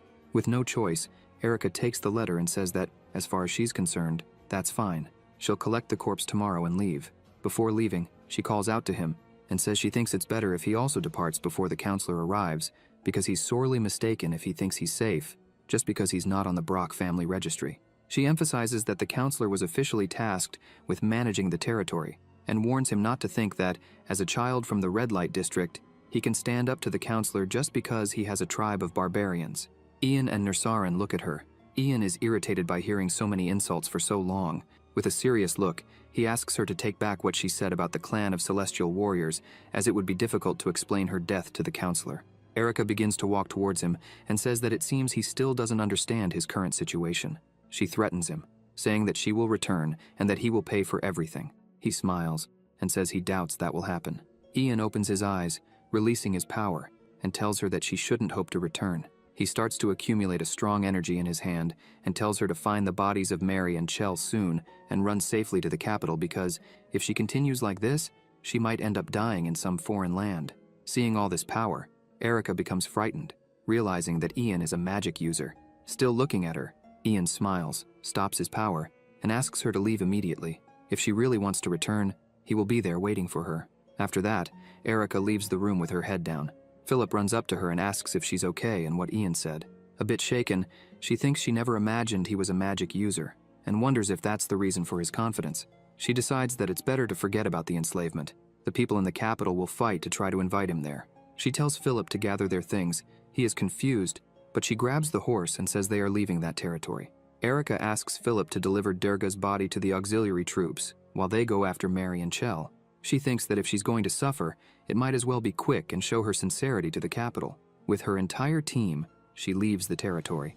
Ian watches her and thinks that now that things are going as planned, he should visit her. Sometime later, the protagonist is walking through the forest with the redhead. He asks Beric if this is really the right path, and Beric replies that maybe it is. Ian asks what he means by maybe. Beric explains that there is a mark here, a black stone, and emphasizes that the protagonist had asked to hide it well, so most people wouldn't be able to find this place. After a few meters, the redhead says they've arrived. Ian is shocked. He looks at the house but doesn't see anyone. Beric looks around and asks if she went somewhere. Ian begins to observe the house. Everything is well arranged, but he doesn't see any Silask there. Suddenly, a basket of fruit falls to the ground. Philia is shocked to see Ian from behind. She calls out her son's name. He turns to her and, smiling, asks if she is okay. She runs towards him, shouting his name, and hugs him tightly, thanking him. She looks at him and asks what is going on and if he's been eating properly because he looks very thin. The redhead doesn't understand anything and asks if the protagonist really doesn't look well. Ian tells his mother that it will take a long time to explain everything, so they should sit down and talk more calmly. After some time, he explains everything to her. Philia asks if the entire Brock family was... He looks at her and says that's exactly why he needs to tell her something. She says he can tell her anything. Ian takes his mother's hand and says that although Derga is dead, there is still much to be done, not to mention that some people from the capital are coming, and he's planning to return with them to the capital. Philia remains silent for a moment. Ian emphasizes that he might not be able to stay with her in the future. Her eyes start to fill with tears. Lowering her head, the tears stream down her face. She looks at him and asks if she will be able to see him whenever she wants. Seeing his mother's sadness, Ian lowers his head and says yes. She holds his hand tightly, then hugs him tightly and says that if that's the case, then it's okay. That's enough for her. Philia says that, in truth, she doesn't want to go back to the city. Looking at nature, with her hair blowing in the wind, she states that this is much better than that basement in the slum. She likes waking up with the sun and a refreshing stream nearby. Moreover, she says that if the protagonist wants to keep living bravely, she would be happy and proud of the son she has. He smiles and holds her hand. Ian assures her that things will end quickly and that she should live freely and in peace. For that reason, he would find a great place for her. Philia says she's fine where she is. She closes her eyes and thinks that a war has reached the territory. Derga is dead. So many things have happened, but her son is fine, and she thanks God for that. The protagonist remembers something and asks if she recalls where she got those red flowers she gave him in the garden. She thinks for a moment and says it was his payment for doing something for the Marquis guild. He asks what guild that is. She says she doesn't remember the name, but it was one of the big guilds. They needed so much labor that he helped the guild leader make a good amount of money and a pot of flowers. Ian asks if she remembers anything more specific. She says she heard there was a noble in the Marquis guild. She tries to remember his name but can't, emphasizing that the protagonist had been very happy about it. He becomes thoughtful and reflects that he wasn't sure about this connection between Silask, the owner of the jewel, and this mysterious guild. But he believes that if this guild is so big, there must be someone in the city who remembers it. The protagonist stands up, and his mother asks if he's already leaving. Ian says he has some things to take care of, but will return soon. She remembers something and mentions that the protagonist had asked her to gather gullah seeds. Philia throws a full bag on the ground, impressing them both. But then she brings more bags with a smile on her face, saying that he had asked her to gather these seeds, and that she still had 2 more bags. The protagonist says he didn't know she had a knack for horticulture. Philia says she gathered so many seeds because she was trying to keep busy since she had a lot of time. She asks what he's going to use them for. Ian explains that actually, gullah seeds aren't poisonous but edible. He takes one and pops it into his mouth, nearly giving his mother and the redhead a heart attack. Barrack grabs his face, screaming and asking how he can go around eating strange things when no one's looking, and tells him to spit it out. The protagonist swallows the seed, making Barrack even more nervous, cursing him. The redhead lets go of the protagonist, and Ian tells him he needs to work harder. Barrack asks if it's to carry the protagonist's unconscious body. The protagonist replies no and smiles, telling him to carry all the gullah seeds from there and hide them in the mansion. Meanwhile, on the road, a carriage was passing by. A man was upset, sitting inside. He thinks that Prince Margrave was very cruel. This man is Ramandro, a reconstruction advisor. Ramandro thinks he didn't even have time to return from the Great Temple earthquake and was immediately sent to Brock without even being able to refuse. He cries, saying he misses his wife. Suddenly, Malin calls him, asking how he thinks the situation in the former Brock territory will be. He says that based on Erica's report, things seem serious. He is unsure how things were resolved, so they would be lucky if they weren't stoned as soon as they arrived. Malin doesn't like what he hears, and thinks that even the simple plan of sending soldiers after Erica had organized everything and taken control of the territory failed, all because of that inferior trash. He says it would be great if nothing surprising or unexpected happened. As they arrive at the mansion, they see the celestial warriors in control of everything. Ramandro is terrified at the sight of them. Trembling, he shouts inside the carriage, asking if those are from the tribe of celestial warriors. He hadn't received any reports about this. Mullen thinks they probably didn't tell him because nothing good would have come from that information. Suddenly, someone knocks on the carriage door. Ramandro looks out the window. The protagonist asks if he is Ramandro, the advisor sent by the imperial court. Ian greets all of them, who then look at the protagonist. Mullen calls him Ian Brock. The protagonist looks at him and asks him to be a little more careful, as there was no one there by the name Brock. Ian says it was probably difficult for them to hear the news due to the distance, so he would explain everything in detail as they went inside. Once inside, the protagonist says he will introduce everyone there. He calls Kakantir and introduces him, saying that he is the chief of the Celestial Warriors clan, and behind him is his brother, Nursarin. The protagonist also introduces Ramandro to the two. Kakantir comments that Ramandro came from far away, trembling with fear. Ramandro responds that yes, and says it's a pleasure to meet them in person. Ian begins to explain to everyone there that Brock and the Celestial Warriors clan are allies who signed a peace agreement. He emphasizes that when he was in the Great Desert, he discovered that a major conflict was occurring there. The Celestial Warriors came to fulfill their side of the agreement when they discovered the great crimes of Durga Brock. A war between Durga and the royal investigators was inevitable. So, with the investigation team occupied with their work, the Celestial Warriors helped with the reconstruction. Ramandro comments that there was no mention of this in the reports and asks what happened to Captain Erica. The protagonist says she was after Durga's wife and son, who had escaped. Mullen doesn't like this and pulls a paper from his pocket, throwing it on the table and saying that it is the order to get rid of the protagonist. Mullen says that Ian has Durga's blood, and according to Imperial law, he is a slave, and yet he behaves this way. As Ian reads the paper, Mullen asks what Captain Erica is doing because if she hasn't gone mad, it means the protagonist forced her to do this. Ian throws the paper on the table and says he is someone who went beyond the border. Although his heart is in burial, he is formally a resident of the Great Desert. If they really want to get rid of him, then he will return to the desert. Mullen shouts, asking who decided that. Suddenly, Kakantir speaks up, saying that he made the decision, emphasizing that the territory is stable again, and that's why they were planning to leave and keep only the minimum number of necessary people. The two stare at each other. Ramandro asks them to remain calm, as there is no need to rush into a decision. Ian smiles and says that if the advisor has spoken, then everything is settled. He adds that he was eager to meet him after hearing that the Imperial Court was sending a reconstruction specialist. Ramandro is pleased to hear this and says that on the way, he noticed that things were much better than he had imagined. He mentions that the first prince is giving special attention to the reconstruction. Suddenly, Mullen gets agitated and shouts at Ramandro, standing up and saying that this is not something that can be ignored. Just the fact that the protagonist allowed the tribe of Celestial Warriors to enter burial can be considered treason. He asks if Ramandro was really thinking of letting the fief be controlled by those savages. Ramandro responds that the lives of the people are at stake, so why should he care about that help? Mullen keeps shouting, saying that the law of burial must be followed in burial. He yells at the protagonist, saying that even if he returns to the Great Desert now, there is no choice but to enforce the law. Ramandro shouts back at Mullen. He thinks the situation is a mess, and to protect himself from Mullen, who is from the Second Prince's faction, and to rebuild the fief, he believes he needs this boy named Ian. The protagonist says that if he returns to the desert, things will become difficult for Mullen.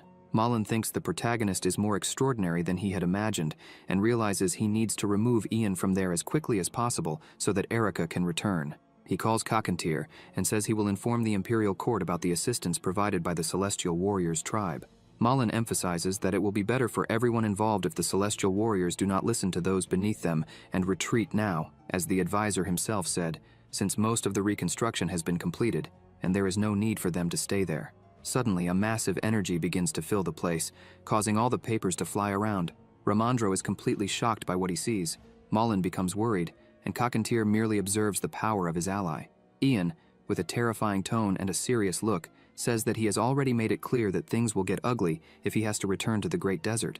Ramandro asks if Ian is really a magic user. He stands up and shouts, asking since when the protagonist has been using this power. Ian replies that he's not sure, as it's a power he has been using naturally for some time now. Ramandro becomes overjoyed, saying that life is full of surprises and that he never imagined finding a magic user outside of the Ministry of Magic. He thinks the protagonist is really mature for his age and that everything that has happened in Brock so far must be connected to him. Ramandro asks to shake the protagonist's hand, mentioning that there's a saying that meeting a magic user before he becomes a mage brings good luck. Ian smiles and says it would be an honor for him. Ramandro grabs the protagonist's hand, smiling, and says the honor is all his, as he feels things will improve greatly from now on. Mullen sees this and becomes furious. Ramandro asks, please, for the situation to be resolved as quickly as possible so that he can return home and find his wife still in good health. Irritated, Mullen thinks that apparently his vision hadn't failed the last time. He ignored what he saw because Ian changed the subject, but he should have confirmed if he was indeed a magic user. His relationship with Durga no longer matters. Mullen looks at the protagonist and wonders if he really plans to become the next Lord of Brock. Taking advantage of the situation, Ian asks Ramandro if he is a candidate for Lord. Ramandro responds that he is not, explaining that his mission is to rebuild the county and recover the missing taxes from last year. He says that, at first, he thought it would be impossible, but things have changed. Now that he's there, he realizes that it's possible. Ramandro grabs the protagonist's hand again and smiles, saying that things are improving, especially now that he has met a magic user. Ian thinks that the first prince delayed the appointment of the next lord, and the second prince forced Malin to get involved. The protagonist asks Ramandro if he is following the will of the first prince. Ramandro is surprised and asks how Ian noticed that, emphasizing that Prince Margrave is very interested in this place. Ian says he understands and that it is an honor to know that. He offers to help in any way he can. Ramandro starts laughing again and says that if that's the case, he cannot refuse. Malin watches this, seething with anger. The protagonist suggests that they discuss the details after dinner since they all came from afar and should rest a bit. Ramandro is very happy with this, as he was exhausted from spending the entire day in the carriage. As everyone leaves, Malin stays behind and calls the protagonist, saying he would like to talk with him for a bit. Cockatier looks at the protagonist, but Ian confirms that everything is fine. After everyone left and the two were alone in the room, Malin asked Ian what he was doing and why he was complicating things this way. The protagonist said he didn't understand why Malin was saying that. Ian emphasized that he handed over the criminal to Malin, and Malin granted him freedom. There was no agreement on what would happen afterward. Malin, growing very angry, reminded Ian that on that night, he had claimed to know nothing about magic users. Malin stressed that if Ian had been honest that day, things wouldn't have become so distorted. The protagonist asked if he had any obligation to say what Malin wanted to hear. Ian explained that he simply chose the best path for himself at the time. The protagonist pointed out that even if Malin tried to say something now, it wouldn't have anything to do with him. Ian asked what Malin really wanted, saying that's what he was trying to figure out. He sat down and asked again, "What does Mr. Malin really desire?" Malin shouted, saying that he needed the next lord to be someone who would help them. If the protagonist didn't want to give up the position, maybe they could reach some sort of agreement. The protagonist asked how he could say such a thing, as the duty of a lord is to follow the emperor's will. Malin began to speak, but someone on the other side of the door shouted, calling for the protagonist and saying that a letter had arrived from Mariloff. Ian said he was on his way and bid farewell to Malin, mentioning that he needed to leave. He suggested that Malin get some rest, as he must be tired from the journey, and as a guest of the palace, Ian assured that everything would be prepared for him. After that, the protagonist opened the door and left, leaving Malin alone in the room. Later that night, in the study, Ramandro was working. While he was writing, someone knocked on the door saying they had brought his dinner. Ramandro asked the person to come in. The butler entered the room, and Ramandro asked if everyone in the mansion ate the same thing. The butler was surprised by the question and placed the food on the table, saying that all of Ramandro's subordinates received the same meal. The butler asked if he would like anything else. Ramandro said no, that he was just curious. He looked at the plate, noting that there were no fresh fruits or vegetables, only preserved food that was dehydrated or smoked. He reflected that apparently the food supply hadn't stabilized yet, but that was common, given that many people had died and the fields were destroyed in the revolt. Ramandro began eating, whistling, while thinking that he didn't mind, as eating at a table and sleeping in a warm place was priceless. After finishing his meal, the protagonist arrived and asked if the food was good. Ramandro invited Ian to come in and asked how Malin was doing. The protagonist replied that he was also having dinner in his room. Ian handed some notes to Ramandro, saying he had come to deliver a compilation of all the information about the reconstruction. Ramandro asked about the state of the food supplies. Ian replied that the Inquisition and the Imperial soldiers had placed a heavy burden on their supply. Now, they were using the mansion's stock, but that would soon run out as well. He handed over some documents and suggested that, for this reason, it would be better to charge only 30% of the normal tax that winter, since the resources reported by the citizens were half of what they were the previous year. He emphasized that they would need enough resources for the reconstruction and mentioned that if the palace waived up to 50% of the taxes for that year, it would be possible to pay. Ramandro was impressed and asked if Ian had calculated all of this. Ian confirmed that he had.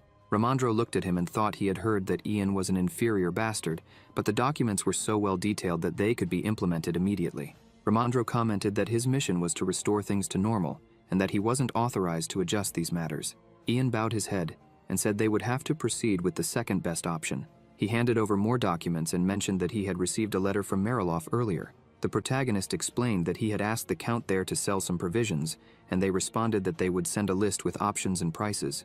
Ramandro is delighted with what he is seeing, thinking that Ian did everything perfectly. While Ramandro analyzes the documents, the protagonist comments that the situation in Mariloff with rice and corn grains is also not good, so the price will likely be above normal. Ramandro thinks he has found an angel in his life. If Ian continues to act this way, he'll be able to return home before the first snow falls.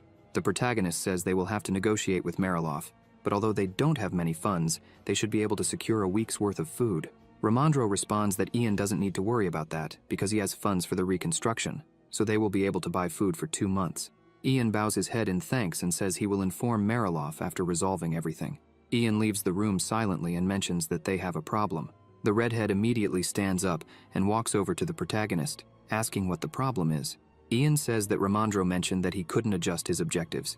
Kakantir asks if Ian hadn't anticipated this. The protagonist responds that he didn't expect this to happen. It seems they will be forced to choose the second best option. Barrack asks if Ramandro mentioned whether he had funds for the reconstruction. Ian confirms that he did, and that the amount is around 3,000 gold coins. The redhead is pleased, saying that this is excellent. Ian comments that getting closer to Mariloff as soon as possible would be the best course of action, so they need to prepare. Kakantir agrees, and adds that Ramandro seemed quite friendly with them. Kakantir asks if the protagonist had the same impression. Ian responds that yes, Ramandro was sent by Prince Marev, so he is willing to oppose Malin and Prince Gale. Ian comments that the fall of Derga was a conspiracy between him and Malin, and that's why Ramandro must have thought that the protagonist would side with Prince Gale. However, after seeing Malin being hostile like that, Ramandro understood that he should stand by the protagonist. Ian emphasizes that if they manage to convince Ramandro, everything will go according to plan. Kakantir admits he was quite surprised by all of this, because he never imagined the Empire would treat magic users so well. He highlights that it's no longer impossible for the protagonist to become a lord, and therefore they need to create an opening before autumn. He calls Nursarin and asks him to ensure that Malin and his companions are closely watched. Ian then asks the redhead if he did what was requested. Barrack replies that he has already planted all the magic stones for espionage. Ian confirms that everything is ready, and now they can proceed with the plan. In the room, Mac asks Malin what they should do, as he can't think of anything. Dragor asks him to calm down, but Mac shouts, asking how he could remain calm in such a situation, saying he can't be as relaxed as Dragor. He stresses that whether it's Erica or not, the new lord must be someone on their side, but Ian's attitude is opposed to that. Ian used his status as a magic user, along with the support of the Celestial Warriors clan. Moreover, he showed complete interest in Ramandro, and, not to mention that Ian is very perceptive, he instantly noticed that they were there to watch over Ramandro. Mac asks if it wouldn't be better to support someone other than Erica. Dragor calls him an idiot, and asks if he doesn't know Erica's personality. Dragor explains that she doesn't act out of loyalty to Prince Gale, but purely out of a desire for power. If they don't give her the position of lord, no one knows what she might do. Malin listens to all this in silence, then turns and says that if the one blocking their path has no intention of moving, and going back is not an option, that leaves them with no choice. They need to remove this obstacle and move forward. Malin emphasizes that if a magic user is against them, it's better to get rid of him before he becomes a full-fledged mage. Otherwise, it will be impossible. Mac agrees, saying that if Ian becomes a mage and grows faster than they could control, he will only hinder Prince Gale's plans. Malin thinks that without the protagonist, the barbarians would have no reason to remain there, and Ramandro would have no support to use all his strength. He asserts that an inferior bastard daring to block Prince Gale's plans is unacceptable, and they cannot continue like this. Malin emphasizes that there's always a solution, and they need to observe the situation over the coming days. Under the table, the magic stone the redhead had installed was active, and elsewhere, Haina was listening to the entire conversation. The Celestial Warriors clan and the Great Desert are to the east of Brock, and to the west, beyond the Mon Desert, lies the neighboring territory of Mariloff. Being next to the kingdom of Hana, Mariloff is a territory with active trade, and as they were once close neighbors, the countesses often met. One of the guards asks a carriage to stop and inquires where it is coming from. The man points to the flag and says that the imperial advisor for the former territory of Brock has arrived. The guard orders the gates to be opened. Inside the carriage, Ramandro asks Ian if it's true that they haven't spoken much recently. The protagonist responds affirmatively and explains that after the incident in Brock, they shut their gates tightly, probably thinking it would be too much trouble for them to get involved. Ian reflects that even with all this, they still sent a letter to assess the situation. If a royal advisor hadn't shown up, they probably would have tried to conquer Brock during the chaos. As they arrive at the mansion, Count Carlos introduces himself. Ramandro greets him, stating his name and informing him that he is the advisor sent by the Emperor. Carlos glances to the side and asks if that boy is Ian. The protagonist bows his head and says he salutes the Count of Mariloff. Carlos comments that he doesn't resemble Derga at all. Ian smiles and thanks him for the compliment. After the greetings, the Count asks them to sit and inquires if they need some supplies. Ramandro says yes and explains that the situation is not good, with each meal being uncertain, so he was considering asking Mariloff for help. Carlos says it doesn't seem like they have any other problems. Ramandro responds that the reconstruction is progressing very quickly, so if they can get supplies for 2 months, everything will be resolved. as the plan is to finish building everything before winter. Carlos comments that he thought a lot about the exchanged letters and says that he can't simply ignore the suffering of a neighbor, but he emphasizes that he cannot risk his own skin to save others. He hands some documents to Ramandro, saying it's a list of what they could purchase and the prices. Ramandro examines the list but isn't very satisfied. He asks the Count if he can have some time to discuss it with Ian. Carlos starts laughing and asks if Ramandro is referring to the protagonist. He notes that it seems the people of the capital have no prejudice. Carlos stands up and says he will prepare their meal while they discuss, because since they won't eat so well when they return, he won't let them go hungry while they are here. Ramandro is incredulous at Count Carlos's attitude, commenting that he still thinks he's noble by acting this way. Ian asks to take a look at the list. Ramandro hands it over, and the protagonist begins to read. After examining the list, Ian comments that there are no loads of corn or wheat, let alone potatoes, and everything else costs 5 times the normal price. Ramandro says that's exactly what he was talking about. He doesn't even have words to describe the situation because even if they claim the crisis has also caused them losses, that's still exaggerated. Ian places the list on the table and tells the advisor that if he trusts his choices, he can suggest a much more efficient way to use those funds instead of this. Ramandro asks what he's talking about.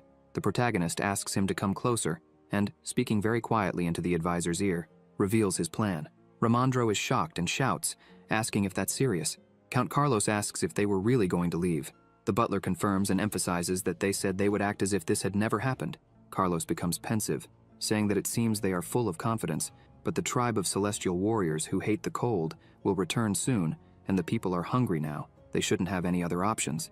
The butler asks if Carlos would accompany them to the exit, but the Count says no, just let them go home. As they walked away, the Count watched them from the window. Mariloff is far from the capital, and has therefore been relatively free from the Emperor's influence.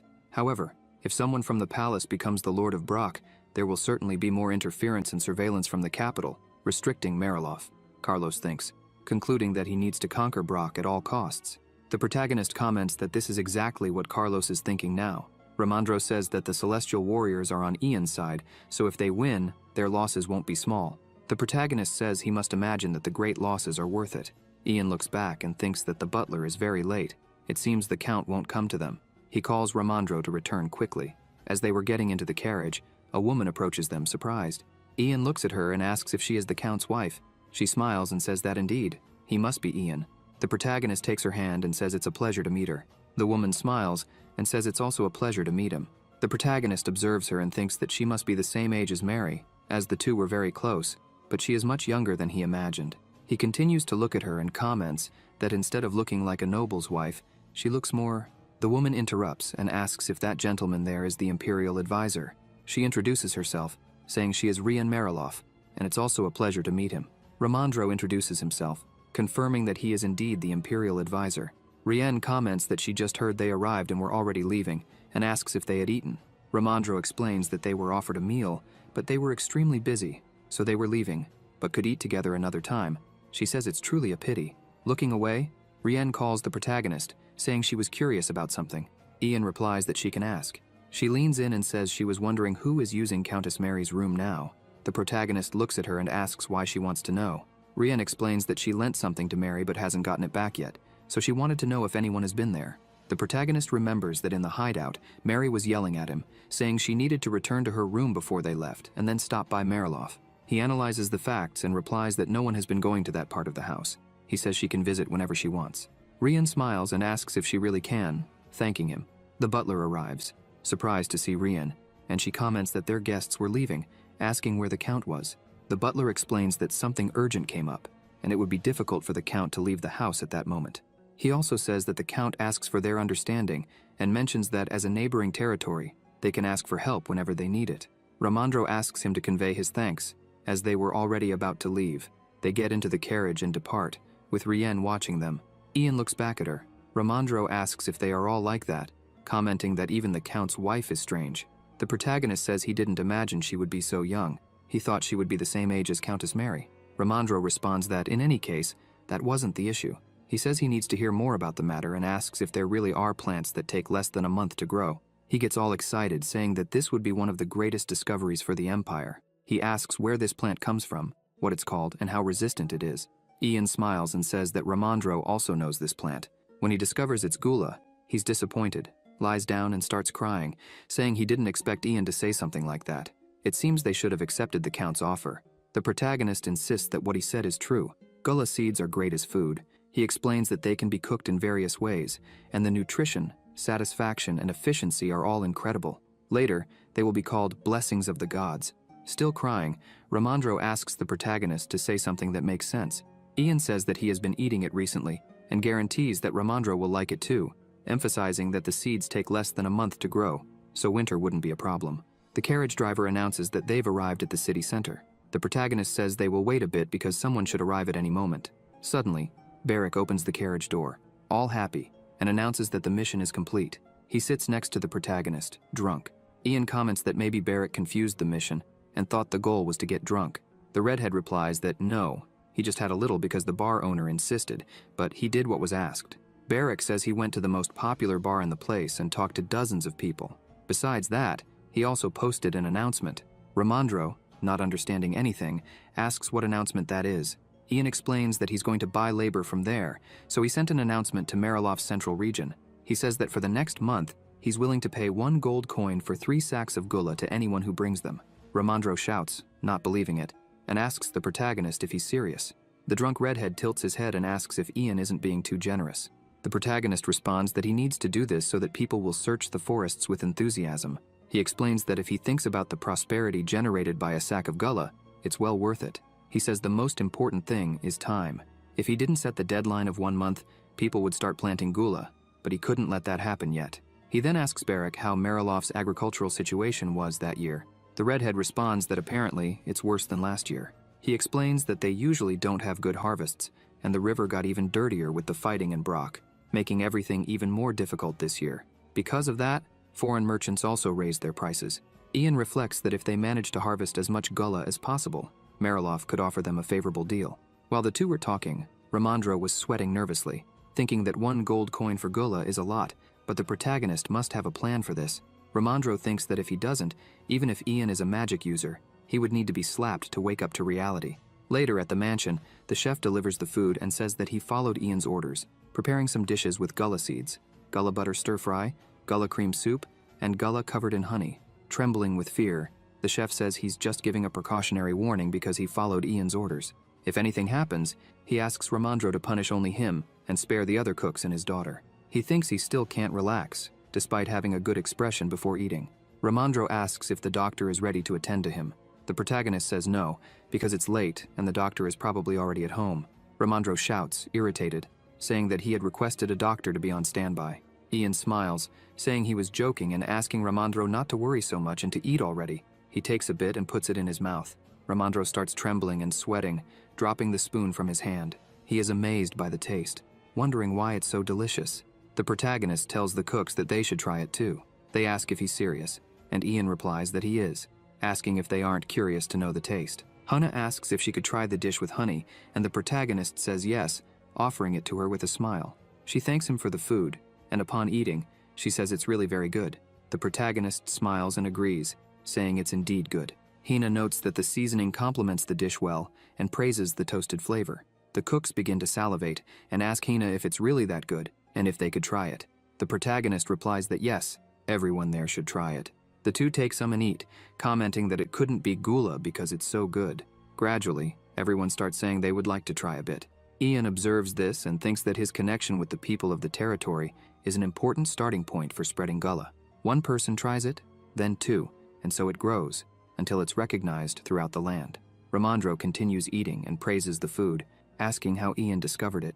The protagonist responds that it was just luck. He says they need to create an isolated storage facility to create an environment where gullah can be preserved because it sprouts in any soil but is weak against the cold.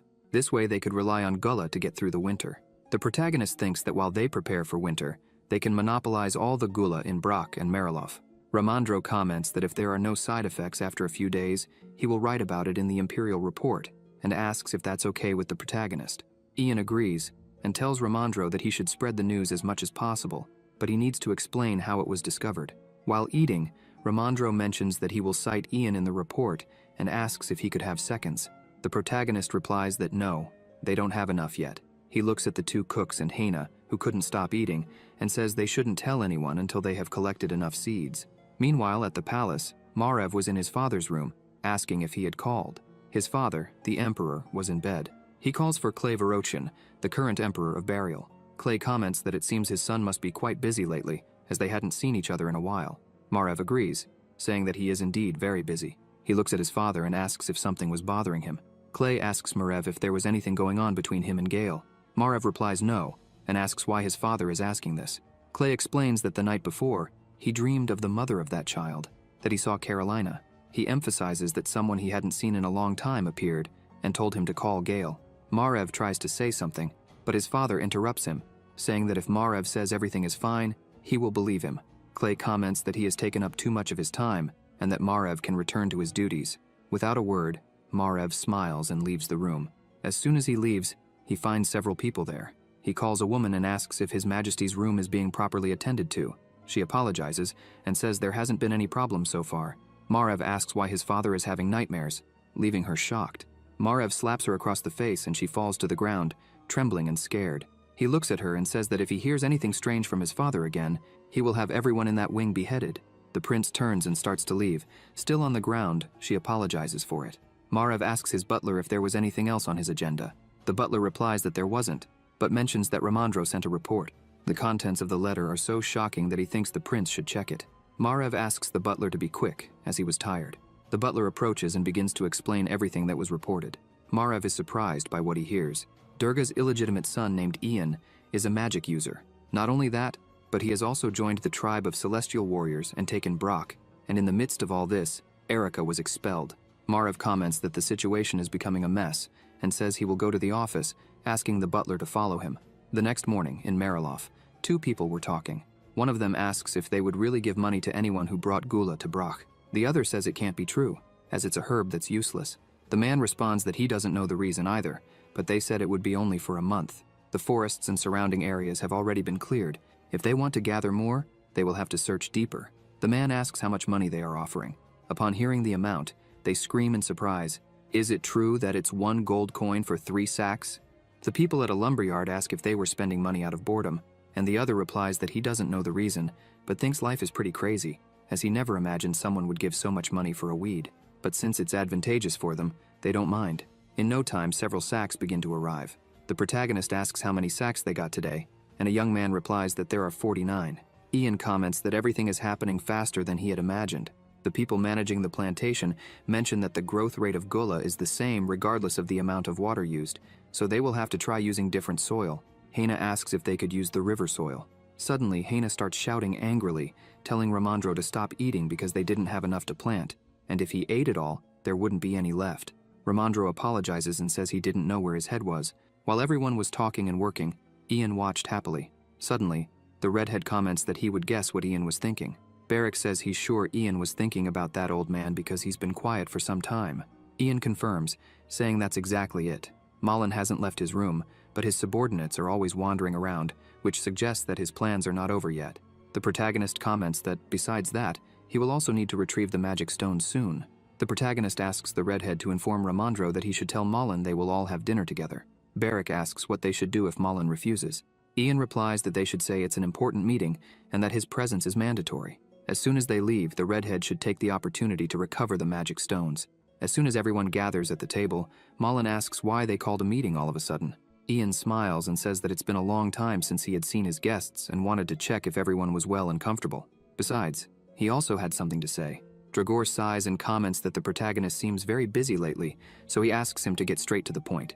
Ian replies that it's nothing important. He just discovered a new grain that they could use to survive the winter. Malin asks if he was talking about Gula. The protagonist says he expected Malin to know which grain he was referring to. With a serious look, Malin comments that it's impossible not to know because the rumor that the protagonist was paying to buy a useless weed has spread not only throughout Brock, but also across all of Mariloff. Malin asks the protagonist if he was aware of another rumor that claimed he was buying weeds to use the funds and sell the fief to the tribe of celestial warriors. Ian says that's a very interesting rumor, but if he were planning to do that, he wouldn't have gone through so much trouble planning and working on the reconstruction, nor would he have left the knights there to deplete the food supplies. Dragor yells at him, asking what he means by deplete. This irritates the protagonist. He stares at them intently and says he doesn't know who started these rumors, but he would like to ask a favor of the three of them. If they find these people, They should tell them they will be severely punished for insulting him and an allied nation. Both Dragor and Mac are frightened by this. Malin changes the subject and asks the protagonist if he knows what kind of plant Gullah is. Ian replies that he knows very well, and explains that, despite being a plant that should be uprooted immediately because it's poisonous and hardy, its seeds are delicious and full of nutrients, so it makes sense to call it a blessing from the gods. Ian says he remembers perfectly Malin's words. If it comes from nature and helps solve hunger, then we must be grateful. At the time, the second prince said the same thing. The protagonist asks if that's what Malin said, or if he was mistaken. Malin, with a serious expression, confirms that yes, he was correct, but he emphasizes that the people would not accept it. Malin points out that if Ian can't change public opinion about Gullah being poisonous, no one will consider it, let alone use it as food. The protagonist responds that he already had an idea to resolve this and begins to explain his plan to everyone. Upon hearing it, Malin becomes furious and shouts that it's ridiculous, accusing the protagonist of belittling the imperial family because if something went wrong with that plan, it would tarnish the honor of the imperial family. Ian responds that they are already certain there's nothing wrong with those seeds, so there wouldn't be any problem. Ian comments that Malin goes around saying that the job of a government is to solve hunger.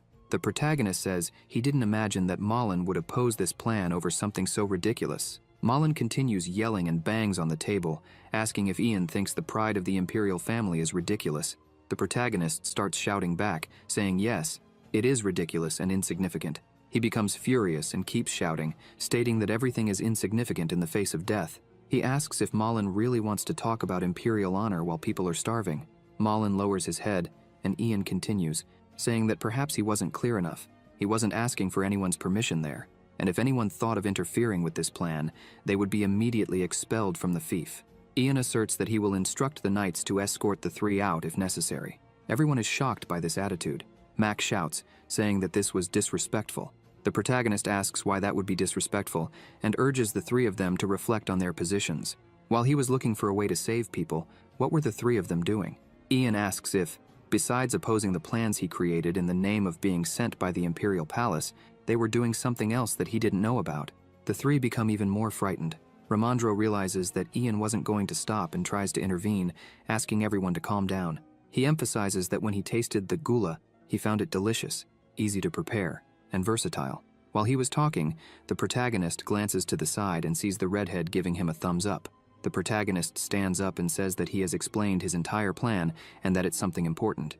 If anyone interferes, he will not forgive them. He starts to leave the room and asks them to enjoy the food, noting that he would leave the rest of the discussion to Ramandro. Mac shouts, asking how Ian can be so rude. As soon as he leaves the room, the redhead says that Ian was incredible. The protagonist replies that it was nothing special and asks if Barrack managed to retrieve what he needed. Barrack smiles, saying yes, and informs him that the mana stone he had placed in the room is now in their possession. Ian praises Barrack's work and says that now they'll take a good look at it. Inside the office, the protagonist throws the mana stone into the water, and words begin to appear. No chance. Their loyalty to Prince Gale is not complete. No one knows how she will react. The one blocking the way, if they don't want to move, there's no other choice but to remove the obstacle in the way. There's always a way. As Barrack starts to hear this, he is surprised and asks the protagonist if they were talking about killing him. Ian replies that it would be a good strategy for them. Instead of losing Brock, which they worked so hard for, it would be better if they could get rid of him. The redhead, irritated, asks what they're going to do and requests to be the first to attack. Ian says no, that first they need to wait. They need to catch them in the act. Ian reflects that they seem to be just making plans since the protagonist is almost never alone during work, and his sleep hours are regular. If they're lucky, they might even send an assassin tonight. The protagonist comments that this brings back memories of his old life. Ian asks Barrack to be even more vigilant from now on. Barrack, confused, says that he's always alert, but the protagonist responds that he'll need to be even more watchful from here on out. Additionally, he asks Barrack to arrange for someone to inspect Mullen's group.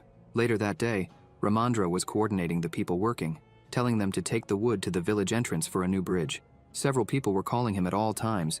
He takes one of the seeds and eats it in front of everyone, commenting that he barely has time to eat. The workers watch as he eats, beginning to comment that Ramandro took something out of his pocket to eat again, but he never says what it is when someone asks. Another young man arrives and says those are gula seeds, but the others don't believe him, asking why the royal advisor would eat something like that. The man speaks in a low voice, saying that actually a friend of his told him, this is Ian's true strategy, to use people's curiosity, the importance of a royal advisor, and create rumors so that people would also want the seeds. The rumor is that the Imperial Palace was researching alternative grains and discovered that gullah seeds are delicious and nutritious. Lord Ramandro, from the Imperial Palace, used this fact as a basis to collect gullah. Ramandro asks if this wouldn't cause problems, and Ian responds by asking if it really matters. After all, they on the frontier only receive news from the capital through people like Ramandro. The protagonist comments that it might even be better to leak some of the research results. He begins to explain as he returns to the work area. The young man was saying that eating gullah seeds is good for the skin and cleanses the blood, and that in the capital, no one can eat them, even if they want to. They comment that maybe that's why the royal advisor is paying to collect them there. They continue talking about it, finding it strange that they're spending so much money to get gullah, and wonder if they should also eat some. Ian and the redhead observe this from a distance. Beric asks what the protagonist thinks of it all, since the rumors are spreading well. He mentions that in the bars there are rumors that the emperor is eating the seeds to stay young forever. Ian smiles and says that's really great to hear. He concludes that now they need to prepare for the next step. During the night, some people were walking among the gullah plantations. One of them comments that he was sure he saw something, while another says he didn't imagine they were cultivating so much gullah in the greenhouses. They pick some and comment that it seems to be a really valuable grain in the Imperial Palace. They decide they need to grab some before they're discovered, if they could sell just one sack of it in the capital. Suddenly, a guard arrives, shouting at them. The guard says he just caught one and now has another. The two scream, begging the guard not to hurt them. The guard orders that the two be taken away. Ian, observing the situation, comments that everyone is working hard. The guards notice the protagonist there and ask what he's doing at this hour of the night and where his guards are. Ian replies that the redhead is more than enough to ensure his safety. The protagonist's eyes begin to glow, and he asks if those people are thieves. The two start trembling with fear, falling to their knees, crying out and begging for forgiveness, saying that supplies have been scarce recently, and it's very hard to survive. The protagonist comments that they should have waited. Ian asks the guards to take them to the underground prison. The guards say they will do so immediately, and ask the protagonist to be careful. The redhead asks if the plan was to reduce supplies and relax patrols to slowly provoke the people, but he notes that the guards are quite strict. The protagonist responds that this might work in other fiefs or the capital, but here, it's an empty fief with no one in command. He explains that if they let these thieves go free, public order could deteriorate, so they will use an appropriate method to deal with the situation. Beric doesn't understand any of it but follows the protagonist. They go to a house in the village and knock on the door. A man, awakened by his child, asks who is at his door at this hour. The protagonist removes his hood and introduces himself. The man is startled to see Ian there. Ian asks the man to stop shouting, concerned about not waking the children. The man asks why the protagonist is there and if he has done something wrong. Ian puts his hand inside his bag and takes out a smaller pouch, asking the man to accept it. It's gullah. The protagonist explains that it's not as miraculous as the rumors say, but it's true that the advisor likes it, and it's delicious as well as nutritious. The man takes it, unable to believe what he has received. Ian says that gullah seeds are being strictly controlled at the mansion, but he has been constantly proposing to the advisor that they be distributed freely to everyone in the fief. The protagonist comments that he heard the man is raising 5 children alone, so he's giving him a bit more. The man starts crying, calling the protagonist Lord Ian. The protagonist says they have other houses to visit, so he can't stay any longer. He instructs the man to eat some seeds and plant the rest, explaining that one seed can produce 10 gullah. He asks the man to share the seeds if the neighbors ask. The man thanks him and promises to help others whenever necessary. After thanking him once more, the protagonist and the redhead leave. The redhead comments that he really doesn't understand the protagonist, but Ian says he understands the redhead perfectly. He asks Beric if he wants to sleep now, to which the redhead replies that he does. The protagonist explains that while the advisors from the capital are monopolizing and cultivating gullah, supplies are dwindling, leaving everyone worried about the harsh winter. Ian then asks the redhead, if he distributes the gullah in this way, what will people think of him? The redhead replies that the protagonist is a meticulous bastard. Ian corrects him, saying that people will think he is generous and kind. He concludes that now they need to hurry and move on to another place with children. In another house, a woman is surprised when Ian hands her the seeds. With tears in her eyes, she accepts them. He asks her to keep it a secret. This scene repeats itself over and over as the protagonist distributes the seeds. The redhead notices something but says nothing, as he is always alert. Hidden, Dragor spies on them. After seeing what they are doing, he runs back. Upon entering the room, Mac asks how it went. Dragor reports that Ian went out during the night and distributed gullah brazenly. Mac comments that Ian is truly unbelievable. Moline says that Ramandro is very inflexible and wants both to be praised by the Imperial Palace and to gain the support of the people. which is why he will report the discovery of Gula in the protagonist's name. However, if Dragor and Mac go out alone at this hour of the night, it will be the perfect time to kill them. Inside the office, Ramandro comments that it seems the reconstruction of the village of Gilsum is nearing completion. He asks about the Gula harvest. Ian replies that they can start harvesting now since the seeds are quickly spreading among the people who harvested earlier. Ramandro asks if the protagonist is still going out at night. Ian confirms and says he plans to continue doing so for another 4 days. Ramandro comments that Ian is working day and night, and he's heard that magic users have great potential in certain areas compared to others. He suggests that this might be the source of the protagonist's energy. Ian then says that they have already set the conditions for the supplies, so they will conclude the meeting. But before ending, he asks if anyone else has any questions. Nurserin raises his hand and calls out to Ian, informing him that he has received news from the Great Desert, and it seems that Lady Winchen's condition has worsened. Ian becomes serious upon hearing this. Nurserin explains that the situation is urgent, so they have decided to stop trying to cultivate more Silask and use the remaining roots. Ramandro asks them to explain what's happening and who Vice Chief Winchen is and what Silask is. They proceed to explain the whole situation.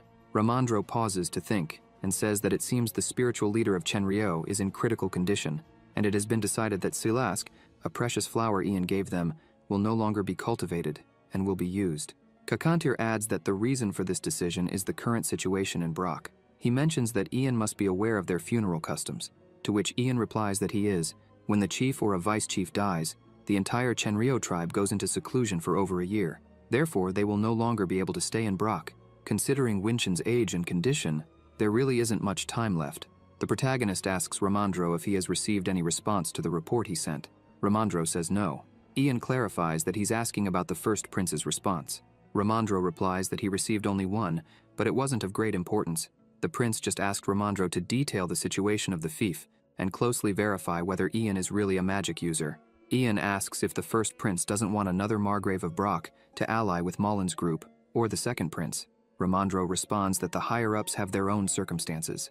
Ian comments that he's already noticed that Ramandro knows he doesn't get along with Mullen's group.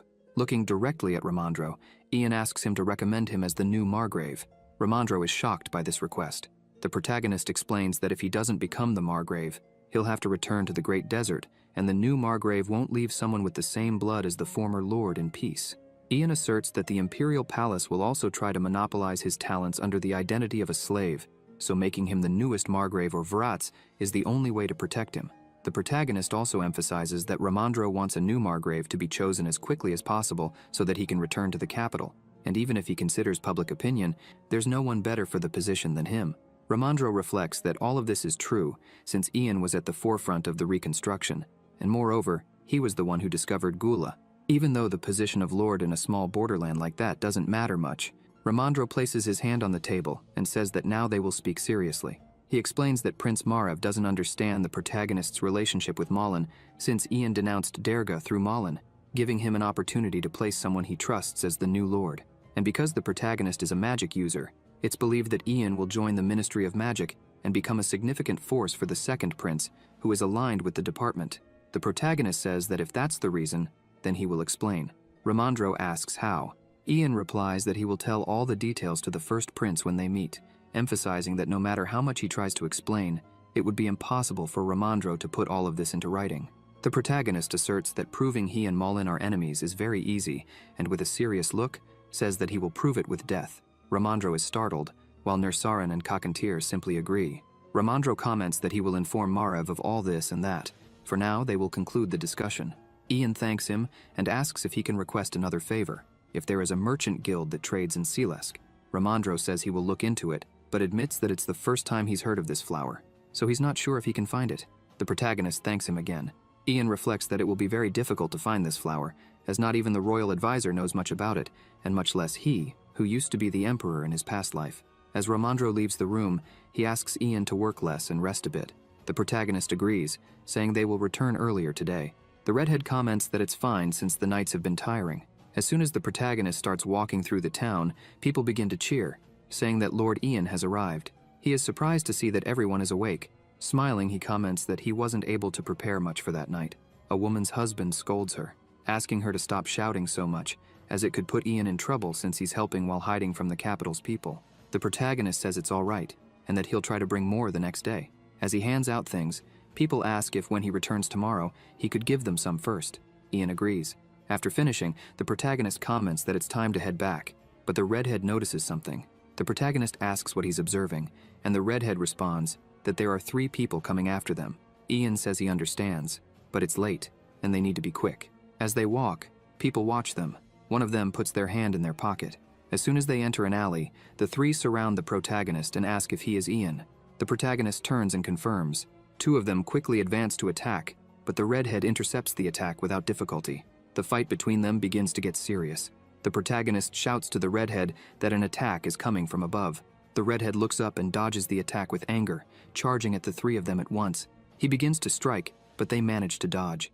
The protagonist observes and realizes that the way the 3 use their swords and maintain distance indicates they've received formal training. Ian also notices that these people are already familiar with the redhead's abilities, which suggests a strong possibility they are allied with Mullen. Ian shouts to the redhead to leave one of them alive. Barrick asks if he can at least injure him, if not kill him. The protagonist says yes, but then stops talking and starts thinking that something is strange. He reflects that if these people know the redhead's abilities, they probably also know his. The protagonist wonders why no one is attacking him. Suddenly, some people appear behind him. The protagonist turns and comments that it's about time, saying they all seem to have worked hard tonight. One of them, holding a stick, tells him to shut up and asks if he's Ian. The protagonist starts laughing and, releasing his magic, responds that yes, he is Ian. The protagonist realizes that's why they were taking so long. They were gathering as many people as possible. Ian asks why they are doing this, questioning if they don't value their own lives.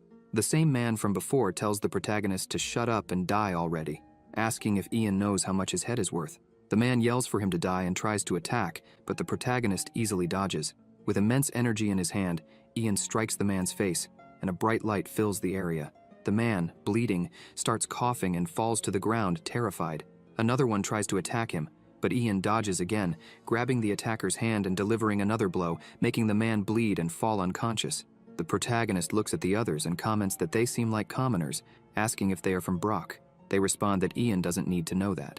The protagonist then says that it seems he can't control his strength very well, and suggests they try their luck if they have the courage. Some people start trembling with fear, while others say there's no need to fear, as Ian is still just a child. They shout that they need to focus and attack together, as they have the advantage in that alley. However, they didn't expect a bloodthirsty red-haired demon, irritated from wanting to sleep, to appear there at an alarming speed, covered in blood. Barrick charges at all of them at once, fighting while shouting, "Who the hell makes others exercise at this hour of the night?" Seconds later, all the men had been defeated by the redhead. Ian asks if he left anyone alive. Barrick replies that if the protagonist was talking about the 3 he was fighting earlier, they were still breathing. Ian pats the redhead on the shoulder and says he did a great job, but notices that Barrick was not himself, with a strong aura emanating from his body. Ian approaches, and out of concern, asks the redhead to control himself and leave at least one of them alive. Barrick starts laughing and comments that if this is how he feels when he's tired, then it's great. The protagonist asks if he needed to speak like that, and if he was hearing everything that was said. The redhead then leaps to kill the man in front of him, shouting that yes, he heard, while warning the men in front of him that they are now dead. Overcome by the sensation he was feeling, Barrick begins cutting down all the men. Some shout for everyone to try and flee as Barrick had gone mad. The redhead continues to slaughter them all without hesitation, while others scream that the red-haired demon is out of control. Barrick continues to take their lives without a second thought. Ian watches it all and sighs, realizing that Barrick wasn't actually angry. He was smiling with happiness. At that moment, the redhead had been completely overtaken by his fighting instinct. After defeating all his opponents, Barrick stops fighting, laughing and shouting that he feels great. His body is covered in blood, and he exclaims that it was exciting, refreshing, and exhilarating.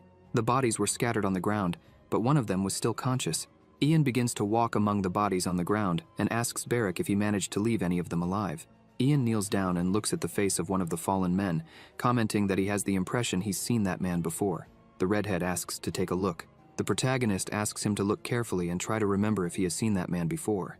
Barrick says he's not sure, but that the man is very ugly. The man places his hand on his face, and the redhead comments that he's hiding his face after being called ugly. Suddenly, the ring on the man's hand begins to glow, and Ian notices something different, a strange aura emanating from it. The man screams in pain, and Barrick comments that his face was completely destroyed, making him unrecognizable. The protagonist observes and says that the man's face has melted away entirely, apparently due to a poison used by assassins to avoid being identified. Ian asks the redhead to find another person who's still alive, as they need to take them to the mansion. Suddenly, a young man makes a noise, and the protagonist comments that the guards will become agitated. Meanwhile, in one of the rooms of the mansion, Mac is anxious and asks if those people manage to get rid of Ian, but also expresses concern in case something goes wrong. Draegor comments that the attackers were official members of the Imperial Guard, along with several others, so it would be impossible for something to go wrong. Draegor says that Mac worries too much, to which Mac stands up, irritated, shouting that Draegor is too optimistic and that they need a plan in case Patreus fails. Malin interrupts, saying that Mac is too loud and that the servants will end up hearing everything. Malin emphasizes that Patreus is extremely skilled, despite being old, and used to be the deputy captain of the Majesty's Guards. Moreover, he is someone extremely loyal. As they converse, someone approaches. Malin continues saying that Patreus attacked along with 10 other men in a narrow alley, so it would be difficult for 2 brats to escape unscathed. At that moment, the redhead was already approaching the door. Malin tells everyone to wait calmly, but they feel a terrifying and murderous aura getting closer. Someone knocks on the door, and they all look at each other. Mac asks if it was Patreus. The door begins to open slowly, revealing only part of Barrick's blood-covered body. He starts to smile and asks if Patreus is the name of the person they were expecting. The 3 are terrified. With great calm, the redhead asks them all to follow him. Draegor stands up, shouting that this is disrespectful. Immediately, Barrick approaches him with a sword pressed against his neck and calmly says it would be better if they do what he says while he's still being polite. The redhead warns that Ian has given him permission to cut them down if he wishes. Draegor shouts again, calling him an inferior animal and saying that they are from the palace. Barrick presses the sword even closer to his neck and responds that he knows that, but reminds them that they are on the frontier, and Ian has made it clear that the frontier doesn't care about such things. The next day, at the spot where the 2 had fought, a group of people stood staring at the blood splattered everywhere, wondering what had happened. Others were saying that Lord Ian had been ambushed while returning to the mansion.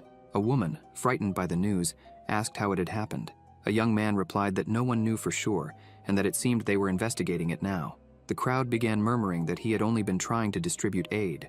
Inside the prison, the protagonist was asking the imprisoned man if Patreus was his name. The redhead, who was tending to the man's wounds, remarked that it was likely that name, as it was what people were saying. The man screamed in pain, and Barrick, irritated, yelled back, telling him to stop crying and stay quiet since he was trying to clean the wounds. The redhead asked why he didn't just say what they wanted to know. Ian looked at him and thought that when he examined the man earlier, all the tattoos that could identify him had already been erased. The protagonist looked at the man and asked if he realized how bad his situation was. He said the doctor who came before had stated that, in the man's current condition, it would be difficult for him to survive more than 4 days. The protagonist told him that if things continued this way, he would die, but if he revealed his affiliation, they would call a doctor. With a face full of despair, the man looked at the protagonist with tears in his eyes. They stared at each other. Ian turned away and said he didn't want to torture someone who was already close to death. Before leaving, the protagonist mentioned that the desert warriors would not forget their vengeance. Ian called him Patreus, saying he hoped he had no loved ones, as anyone with his bloodline would end up dead. The protagonist left and ordered the redhead to continue watching the prisoner. He resumed cleaning the man's face, who screamed in pain. As the protagonist walked through the corridors, someone came shouting his name. Ramandro ran up to him. Ian remarked that it had been a while since they last saw each other. Ramandro, concerned, began examining the protagonist, shouting and asking if he was all right, as he had heard Ian had been ambushed. Ramandro asked if he was injured, and if the redhead was all right, noting that rumors said more than 15 men had been killed. The protagonist said that both he and Barrick were fine. Ramandro sighed in relief, commenting that magic users truly are amazing. Ian mentioned that he had captured 2 of them and was interrogating them. The protagonist noted that everything pointed to Molin being behind the attack, which was why they were trying to make the captives confess. Ian then pulled out a ring he had been keeping and asked if Ramandro recognized the poison on it, explaining that one of the men's faces had started melting as soon as it came into contact. Ramandro examined it and, judging by the shape of the ring and the description of the poison, said it was likely Tevarpin. He explained that this poison was used by human traffickers or assassins who needed to hide their faces. Ian, surprised, asked if something like that really existed. Ramandro inquired about Molin's group. The protagonist said they kept denying everything, so he hadn't made much progress. Ramandro asked if the protagonist planned to kill them. Ian replied that he did not, as doing so might prompt the palace to send another investigation team. Besides, he added that the choice was not his to make. Ramandro was a bit confused, but the protagonist smiled and said he was about to prove something. He asked Ramandro to send a message to the first prince, Margrave, on his behalf, saying that he would follow his wishes. Shortly after, one of the cells was opened, and a bowl of food was thrown, but the protagonist dodged it. Ian looked at the 3 prisoners and asked if they had slept well. Mac began shouting, telling the protagonist to learn his place, calling him inferior. Dragor emphasized that they were there under imperial orders and that their treatment was an insult to the emperor. He continues, saying that the tribe of celestial warriors should wake up because the protagonist was now affiliated with the Great Desert. He asks what would happen if everyone found out how he was treating imperial officers. Annoyed, Ian looks seriously at them and says that's precisely why they are still alive. He adds that if it weren't for the imperial flag, they would all be with Petraeus by now. The 3 prisoners become frightened, and Mac asks who Petraeus is. Ian grabs a magic stone and places it in a bit of water. The stone begins to display a recording. If there's someone in our way and no way to turn back, we need to remove the obstacle. The 3 prisoners are even more terrified. The audio continues. This is a job for Petraeus. Molin is at a loss for words. Dragor shouts, accusing the protagonist of espionage, emphasizing that the recording couldn't be used as evidence. He insists that they need an official trial. Ian starts laughing and asks if Dragor really thinks that's going to happen, reminding him that they are at the border, not in the capital. The protagonist picks up the bowl from the floor and says it's true what they said earlier. He really is a member of the great celestial warriors. Ian stresses that they take revenge very seriously. He leaves the cell, stating that the recording leads him to a natural conclusion and that he doesn't plan to forgive them. He adds that they should appreciate the food they receive, because now they have no right to complain. The 3 prisoners glare at him with anger as he walks down the corridor. Suddenly, he hears someone calling him. When he looks, he sees it's Hina, who comes running, shouting that there's a crowd of people outside wanting to see the protagonist. Ian, confused, asks why. They start running outside, and as they run, Ian wonders if the people were asking for more distribution of gula, or if Molin had another card up his sleeve. He also considers that there could have been a problem with the reconstruction or a conflict with the celestial warriors. Upon leaving the prison, he sees all the people from the territory gathered, bringing baskets of fruit and flowers, calling out to Lord Ian.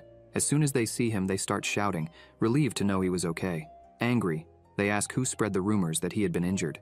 Calling him Lord, they beg him to accept everything, saying it wasn't much, but it came from their hearts. A man comments that they were very worried because they heard he had been ambushed by a group of the great warriors, and there was so much blood in the alley that they feared the worst. A woman asks if he was safe, as all he wanted was to help everyone there. Seeing this, Ian's eyes shine. At that moment, he remembered why he had managed to bear the heavy burden of the throne for 3 years.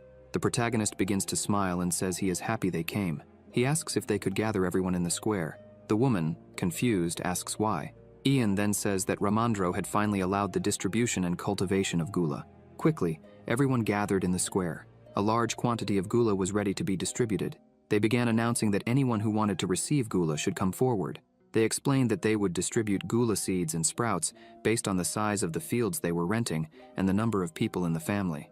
Ian states that although they are giving it away for free now, next year they would tax 10% of the harvest. He also emphasizes the importance of sharing cultivation methods and recipes among themselves. The protagonist says that the exchange of gula with outsiders could only be done through the mansion and makes it clear that if any rule is broken, they would be fined 50 gold coins. The informant would also receive a reward. A citizen asks about the buying and selling of gula among themselves. The protagonist replies that it didn't matter as long as the only prohibition was not to trade gula seeds or roots with outsiders. He adds that if anyone hasn't received gula yet, they don't need to worry because there will be more to distribute. Suddenly, the redhead arrives and says that the protagonist should return to the mansion for a while because the other assassin had woken up. Wasting no time, they rush to the prison. One of the guards comments that they have finally arrived. Ian asks if the other man had woken up and how Petraeus was doing. The guard responds that nothing had changed. Petraeus would last at most until the next day and still hadn't said a word. The protagonist asks if the other prisoner had said anything. As soon as they reach the cell, the man rushes forward and kneels, shouting for help. The guard says that he had been fine until then. Ian asks what his name is. Crying, the young man responds that his name is Colin and that he is only 20 years old. He mentions that he has 2 older brothers and 3 younger ones. The protagonist puts his hand on his head, saying he doesn't want to know such things. Barrick yells, demanding the boy quickly tell them his MBTI and zodiac sign. Frightened, Colin replies that he's an ENFJ and an Aries. The protagonist asks where he's from. Colin says he's from Mariloff. He explains that the guards at the betting house said someone was paying a lot of money for a job, which is why he accepted, not knowing it would be something so dangerous. The protagonist, already suspecting this, thinks that if they wanted to gather people nearby, that would be the only place. Ian asks who is recruiting people. Trembling, Colin says he didn't know. The redhead releases his aura, threatening Colin, who, terrified, screams that he was telling the truth. He only took the money from the guards and never saw them again. The protagonist reflects on Mariloff and, turning to Barrick, orders him to keep the man alive and locked up. Colin screams, begging for help and saying he would do anything they wanted. Ian responds that he's already ensured he'll stay alive. The protagonist asks if there's anyone outside, as he wants to send a message to Mariloff.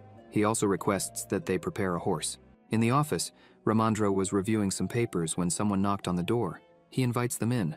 Upon seeing the protagonist, Ramandro asks if Petraeus had already died. Ian replies that no, he was still breathing, but the other young man said he was from Mariloff, so most of them should be from there as well. Ian says he'd like to send a message to Mariloff and asks if Ramandro could help with that. Ramandro questions if the reason the protagonist was asking for help was to create a justification. Ian smiles and confirms. Ramandro also smiles and says the protagonist came at the right time. He then hands him a document, saying it was the recommendation to appoint a new lord to the fief, which he planned to send to Prince Margrave, and asks if Ian liked it. Ian smiles, saying he hopes both the prince and his majesty will like the letter. The protagonist, as a precaution, asks if they should include that when sending it. Ramandro agrees, saying it would be better to do it that way. He then asks what the protagonist wanted to write in the letter. The protagonist instructs, Ian, who has been recommended as the next Margrave of the fief, was attacked by the citizens of Mariloff. One of the assailants confessed. That being said, a detailed investigation will be necessary. We ask for Mariloff's cooperation in identifying the bodies and handing over the criminals. While writing, Ramandro comments that the ink is flowing perfectly and that it's great. He sighs, saying that this is just to give them an excuse and hopes they don't respond. Ian, smiling, asks if even then they wouldn't want Gula in the winter since they were probably interested in that too. Ramandro, pleased, says it's true and that they would sell it at a much higher price than the one listed before, noting he'd love to see the look on that idiot's face when he saw the new values. The protagonist thanks Ramandro for all the help he's been providing and comments that things are going very well, adding that he hopes the prince can help too. Ramandro, for his part, thinks that when it comes to the prince's help, he can't guarantee anything. Meanwhile, in a camp, the prince was hunting. He shoots an arrow but misses, and the deer runs off. The two people with him laugh and say it's a shame, commenting that the wind blew at the wrong time. They mention that Lord Dorencio is in the lead and will probably win this hunt as well. They prepare to shoot again, commenting that they still haven't seen Prince Gale. Marv asks if they think that's a shame. One of the men replies that yes, a little, because when the two were younger, they were so cheerful and noisy that sometimes they lost their prey due to the commotion. Marv fires another arrow, scaring the game, and asks if that was the kind of noise they were talking about. The man is a bit startled. Marv remarks that he too thought it was a shame and wonders what the hell Gale was doing, since the minister wasn't satisfied with his hunting skills. The minister, alarmed, responds that he didn't mean it that way. Marv begins to walk away, telling the two to continue, as he's going to rest. Inside one of the tents, Marv throws his bow beside the sofa and sits down. Another man enters, asking if the prince is all right. Marv replies that he isn't, that he's tired, and asks what the man wants. The young man says they've received a message from the border, and it could be a nice gift for the prince. Marv quickly grabs the document and begins reading. Surprised, Marv comments that it's absurd. They want to solve the food problem for winter with Gula.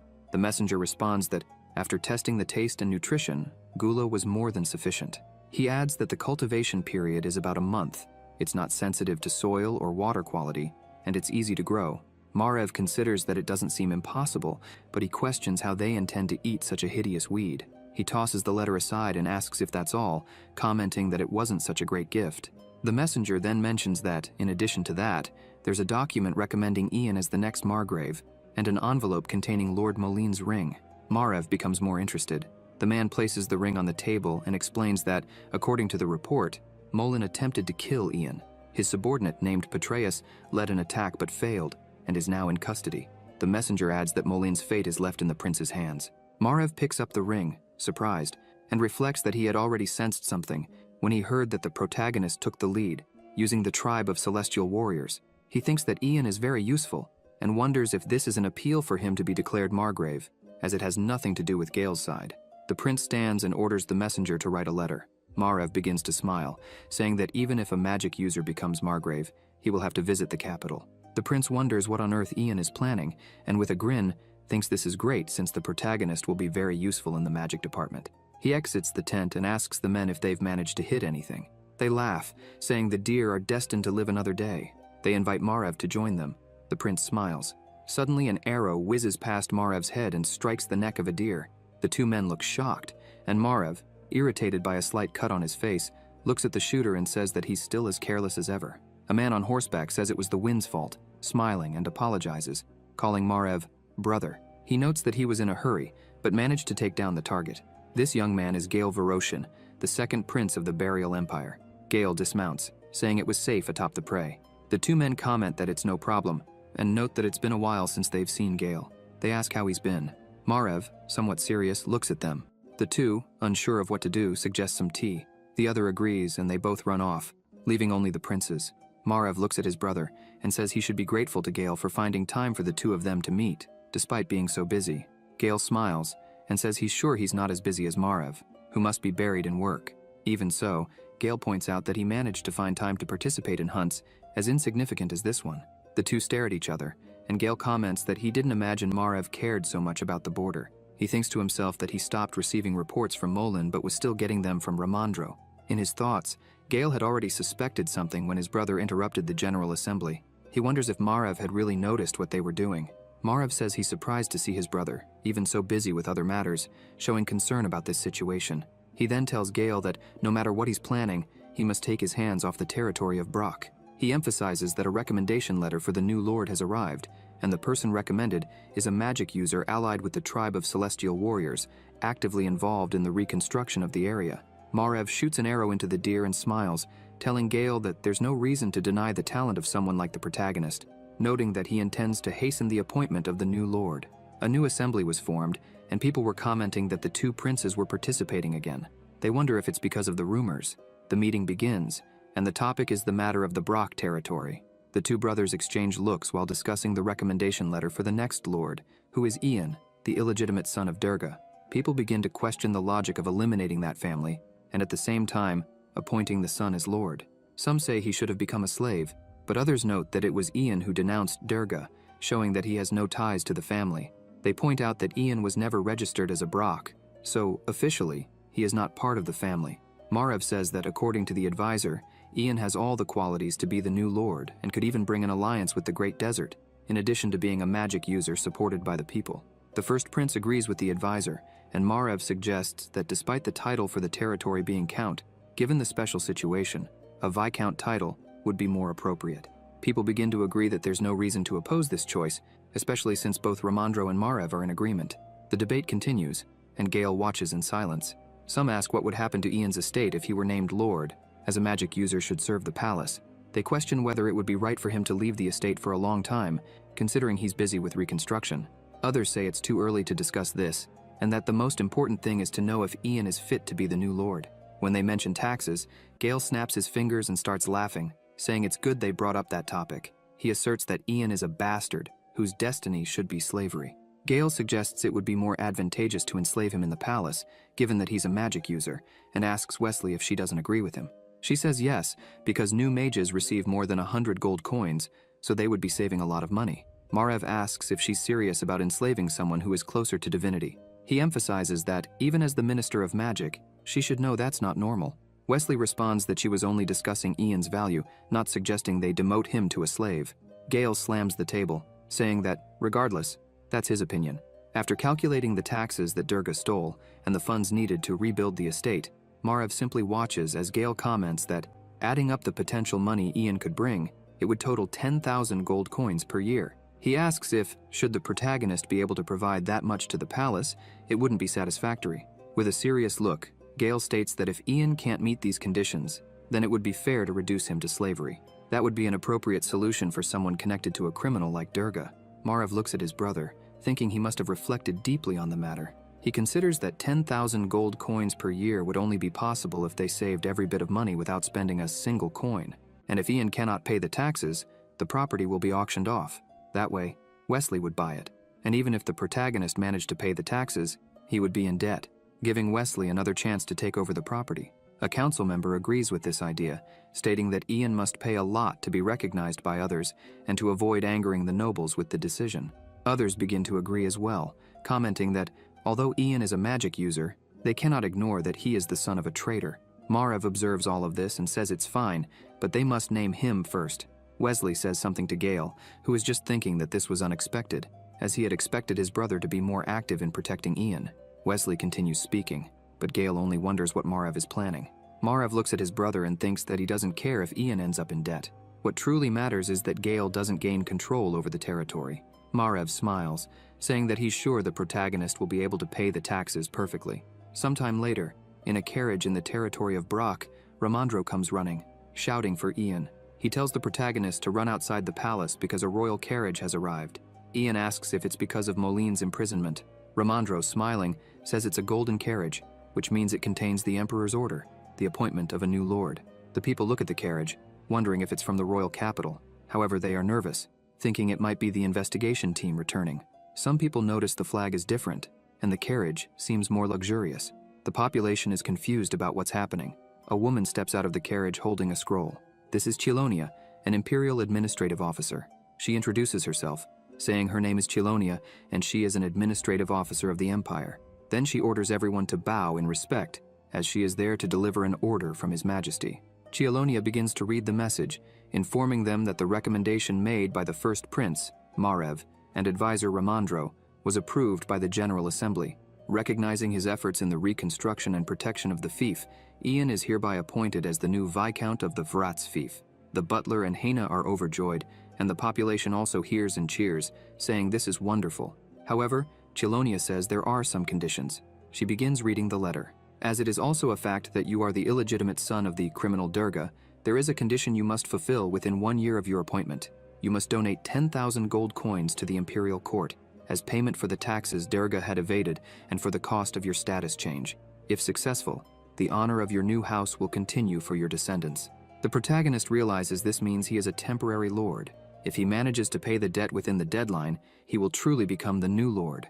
Otherwise, he will be nothing more than a slave with the blood of a traitor. Chelonia closes the scroll and calls out to the protagonist, saying he has the right to refuse. He smirks and replies that he will not refuse, stating that, with infinite glory, he will honor the will of His Imperial Majesty. Chelonia says there is one more thing. She asks if Moline is well. Ian replies that he is. Chelonia then says she has another order to announce, but this one is not from the Emperor. It is from the second prince, Gale. The protagonist is a little surprised by this. She says she is to protect Moline, Mac, and Dragor, and safely escort them to the capital. Ian becomes serious, and with a firm tone, asks who she thinks she is, emphasizing that His Imperial Majesty is akin to the sun. Just as there is only one sun in the sky, it is ancient imperial etiquette that the golden carriage may only transmit the Emperor's orders. Both Chelonia and Ramandro are shocked. The protagonist adds that there's no way an administrative officer wouldn't know this. Chelonia, frightened, thinks that many nobles don't know this rule, and she wonders how an illegitimate child from the borders knows it. Ian then says that she was being quite disrespectful to His Imperial Majesty, and adds that he would allow her to see the prisoners, but nothing more, as asking for more would be overstepping. The protagonist wonders if the Ministry of Magic and the administrative office were on Gale's side, or if it was just Chelonia and Moline. Either way, he couldn't simply hand the 3 prisoners over. Trembling with rage and at a loss for words, Chelonia agrees to only see them, emphasizing that she would report this to the imperial court. Ian says she can do that without issue, and invites her to follow him, as he will show her the way. When they arrive at the cell, Chelonia is shocked by what she sees. She screams, calling out to the prisoners, and the 3 are also startled. Mac asks what she's doing there and starts shouting, begging her to get them out, saying that this bastard. As soon as he sees the scroll in Cheolonia's hands, he stops talking. Furious, Mac says it can't be possible that that bastard Ian was named Lord of the Fief. The protagonist replies that it is indeed true, and that his correct title now is Viscount Ian. He demands that from now on, they address him by his proper title to show respect. Chelonia asks if she can speak to Moline privately.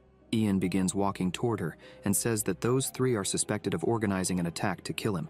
He emphasizes that, as Lord of the land, he has the authority to manage security as he sees fit, both for himself and for the territory. He reaches out to her, asserting that she has already confirmed their safety and that any unnecessary communication beyond that will not be allowed. The protagonist looks at the 4 of them, smiling, and asks if he should head back upstairs. After this event, a grand celebration was held in front of the mansion. Everyone was celebrating. shouting that Ian would be the new lord, drinking and singing about him becoming a viscount. Even the tribe of celestial warriors was celebrating, saying that from now on, they should call him Viscount Ian. When the protagonist arrives at the party, everyone congratulates him. Suddenly, someone calls his name, and as he turns, Kakantir shakes his hand, congratulating him. Ian thanks him, saying that it was all thanks to the help of the allies from the tribe of celestial warriors. Kakantir remarks that things really worked out, but says that they are planning to return to the tribe in 2 days. Ian feels a bit sad, saying that 2 days is a bit sudden. Kakantir explains that, although slowly, the weather is getting colder, and the warriors are losing the Great Desert. He also mentions that he plans to leave Nursaran and a few warriors behind, even though he is returning. Smiling, Kakantir states that trusting the protagonist was the best decision he could have made, since now the tribe of celestial warriors is no longer treated as barbaric beyond the border, but as an allied force, which is a great achievement. As they talk, Ramandro, completely drunk, stands beside them. He starts questioning why they made a viscount for a fief at the border, then answers himself, saying it makes sense because they thought a barony was too little and a county was too much. Annoyed, he shouts that 10,000 gold coins aren't fair, that they're trying to screw Ian over, and downs the rest of his drink. Ramandro yells that if they had at least looked at Vratz's tax reports, they would see that this number is impossible. Ian thinks to himself that's not quite the case, that it's obvious they did this consciously and decided on a number difficult to pay. Gale was probably the one behind it. Ramandro keeps complaining, saying that His Majesty is too indifferent, because the ones who end up suffering from this kind of problem are the local residents, who are still recovering from the civil unrest. Ramandro questions how they couldn't know that the people need to prepare before such conflicts. He looks at the protagonist and asks how he should address Ian now that he's been named Viscount. The protagonist smiles, saying that Ramandro can call him whatever he wants, as it's not official yet. Ramandro, pleased, asks if he really can. He notices that Ian has been looking at the appointment document for a while and asks if there's a problem. Ian replies that it's nothing major, just something that's been bothering him.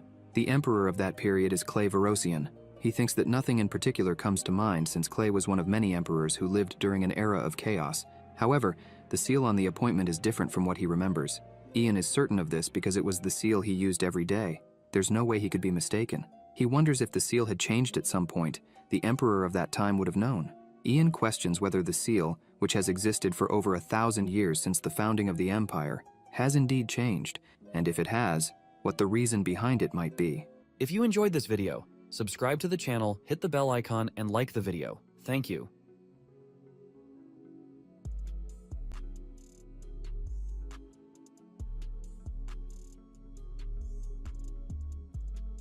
Seeing the seal, Ian thinks it can only mean one thing.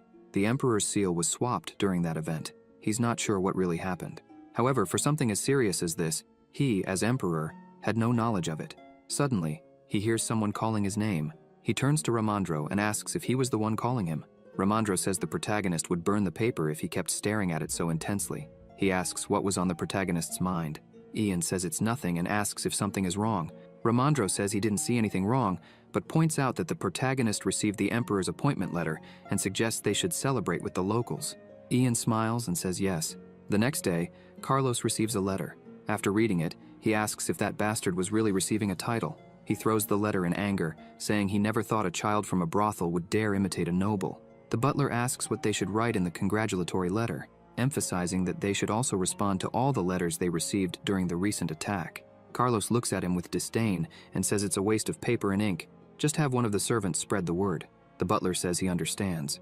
Carlos looks intently at the butler and asks if Brock hadn't mentioned anything else about the supplies. The butler responds that they still haven't received any letters about that. Carlos thinks this is strange, as they should be in a terrible state due to poor harvests. He wonders what a child like Ian is trying to do with Brock, completely devastated. Angry, Carlos thinks the protagonist will have to deal with rotting bodies and weeds growing in the fields. Carlos tells the butler to forget about it and leave. The butler leaves the room and hears someone calling him. He turns and asks Rienne if something happened. She says she heard there was a letter from Brock. The butler confirms, adding that Ian was appointed Viscount. She is surprised by this. Rienne asks what Count Carlos said in response. The butler hesitates. Seeing his reaction, she says she understands, but they should congratulate him since it's a neighboring territory. She asks the butler if he could write a letter on their behalf, emphasizing that if the Count tries to reprimand him, she could say it was a direct order from her. The butler agrees. She adds that, besides that, she thinks it appropriate to send a gift as well. She asks him to open their treasury, and to get the Count's permission immediately. The butler, shocked, says there's no need to do something like that. She coldly stares at him and says he's wrong because there is indeed a need for all of this. Meanwhile, at the mansion, Ramandro is at the table with the protagonist and asks if he slept well. Ian says yes, thanking him for everything he has done so far. He looks at Hannah and asks her to bring some warm water.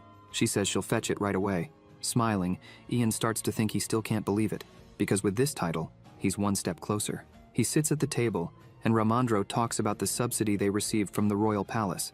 The protagonist asks if it's not normal to use the remaining funds for important tasks. Ramandro agrees but says the final decision is his alone. He has the freedom to choose what to do with it. Ramandro says he thought a lot about it, and asks if the protagonist would like to make the decision on how to use the funds under his name. Ian looks at Ramandro and says that if he allows him to make that choice, he will be grateful. Ramandro says the more he thinks about it, the more he feels it's the right thing to do. He emphasizes that if Ian hadn't found a way to use gluttony, they would have lost all 3,000 gold coins. Confident, he looks at the protagonist and says he knows he will be able to use the remaining money for something important and useful. The protagonist smiles and thanks him, saying he will keep that in mind.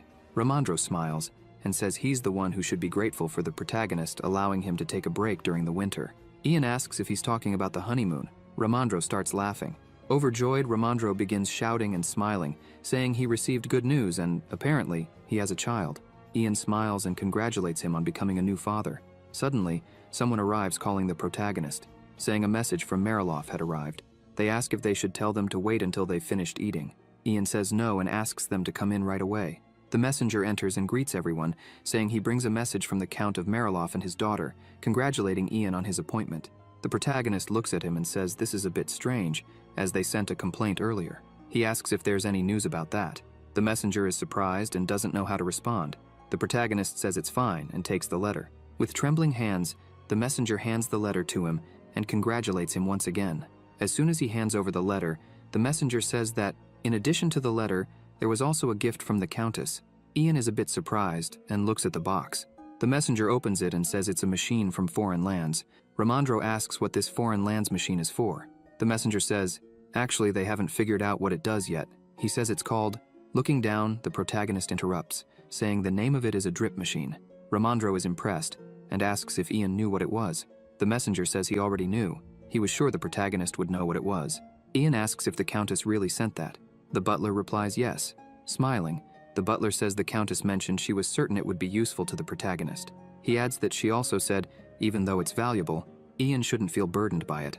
The protagonist is confused, wondering if she wasn't actually trying to send something useless to him. He's pensive, thinking there's something odd about her reaction. The protagonist thinks maybe that's not it, and she's just trying to mock the Count. Ramandro gets irritated, thinking she sent rubbish like that. He thinks she's always been strange. Ramandro believes the Mariloffs will soon start complaining about gluttony, so he didn't imagine they'd provoke them this way. He watches the protagonist, wondering how he will react to this. With a serious face, Ian stands up and asks the messenger to wait, as he will send a response to the Countess. Ian stands up and starts leaving the room. Ramandro asks what he's trying to say. The protagonist says he's just going to say they're grateful for the gift and that they will make good use of it. He looks at them and says he'd also like to meet them in person if the opportunity arises. The drip machine is an automatic recording machine. When you turn the lever, the machine starts punching holes in a sheet of paper. Although it's bulky and seems useless, it's an invention that will become the cornerstone of future automation. Automation is considered an important future technology and was the last large-scale business Ian pursued before he died. In his thoughts, he says he doesn't know if the Countess was trying to provoke him or if she's truly aware of the drip machine's value. He thinks he needs to confirm that for himself. After all this, Ian meets with Kakantir and asks if he's ready to return to the desert. Kakantir says yes and mentions that Nursarin is finishing up a few things. He asks the protagonist if he has anything urgent to say before they leave. The protagonist says he'd like to ask for their help in a secret operation in Mariloff. Ian explains that Mariloff relies on the trading companies that come from Hawan in the winter for food supplies, so if they handle things through them, it will be much easier. Kakantir says it's possible, but the winter mountain range is geographically disadvantageous for them. The protagonist says there won't be any combat if they discover that Tianli is involved. Mariloff will find a way to fight with them. Kakantir asks if Ian had another idea. The protagonist just smiles and says yes. Outside, everyone was saying their goodbyes and asking when they would see each other again. Some mentioned that they had packed dried meat and asked them to be careful on their way back. The warriors were saying goodbye to their girlfriends, promising to return. With a sad look, One of them asks her partner to be careful on the way. Seeing all this, the protagonist comments that it seems he made more connections than he had imagined. Ramondro says it's natural to form bonds, even in fleeting moments. He asks if the people of Tianli didn't follow only the seasons. Ian thinks that it's not a bad idea. As to strengthen an alliance or participate in cultural exchange, there's nothing better than marriage. He smiles. Remembering his past life, someone was shouting his name, saying his choices would change someone's life. The person asked him to listen to the voice behind the words, as it wasn't enough to just check the problems that were arising. The person emphasized that he needed to feel the lives and the people within them with his heart. Ian becomes thoughtful and starts walking, thinking that this was a very political judgment, as marriage isn't a political tool but a personal choice. The redhead arrives, saying everything is ready. The protagonist says they can leave then. Before departing, Kakantir looks at Nursaran and says he trusts him to handle all the problems there. Nursaran says everything is fine and asks his leader to be careful on the way back. They shout for the gates to be opened as they were heading back to the Great Desert. Everyone starts smiling and saying goodbye, promising to return soon. The local villagers say they don't know what they would have done without the help of the celestial warriors. While Kakantir was on his horse, someone calls him.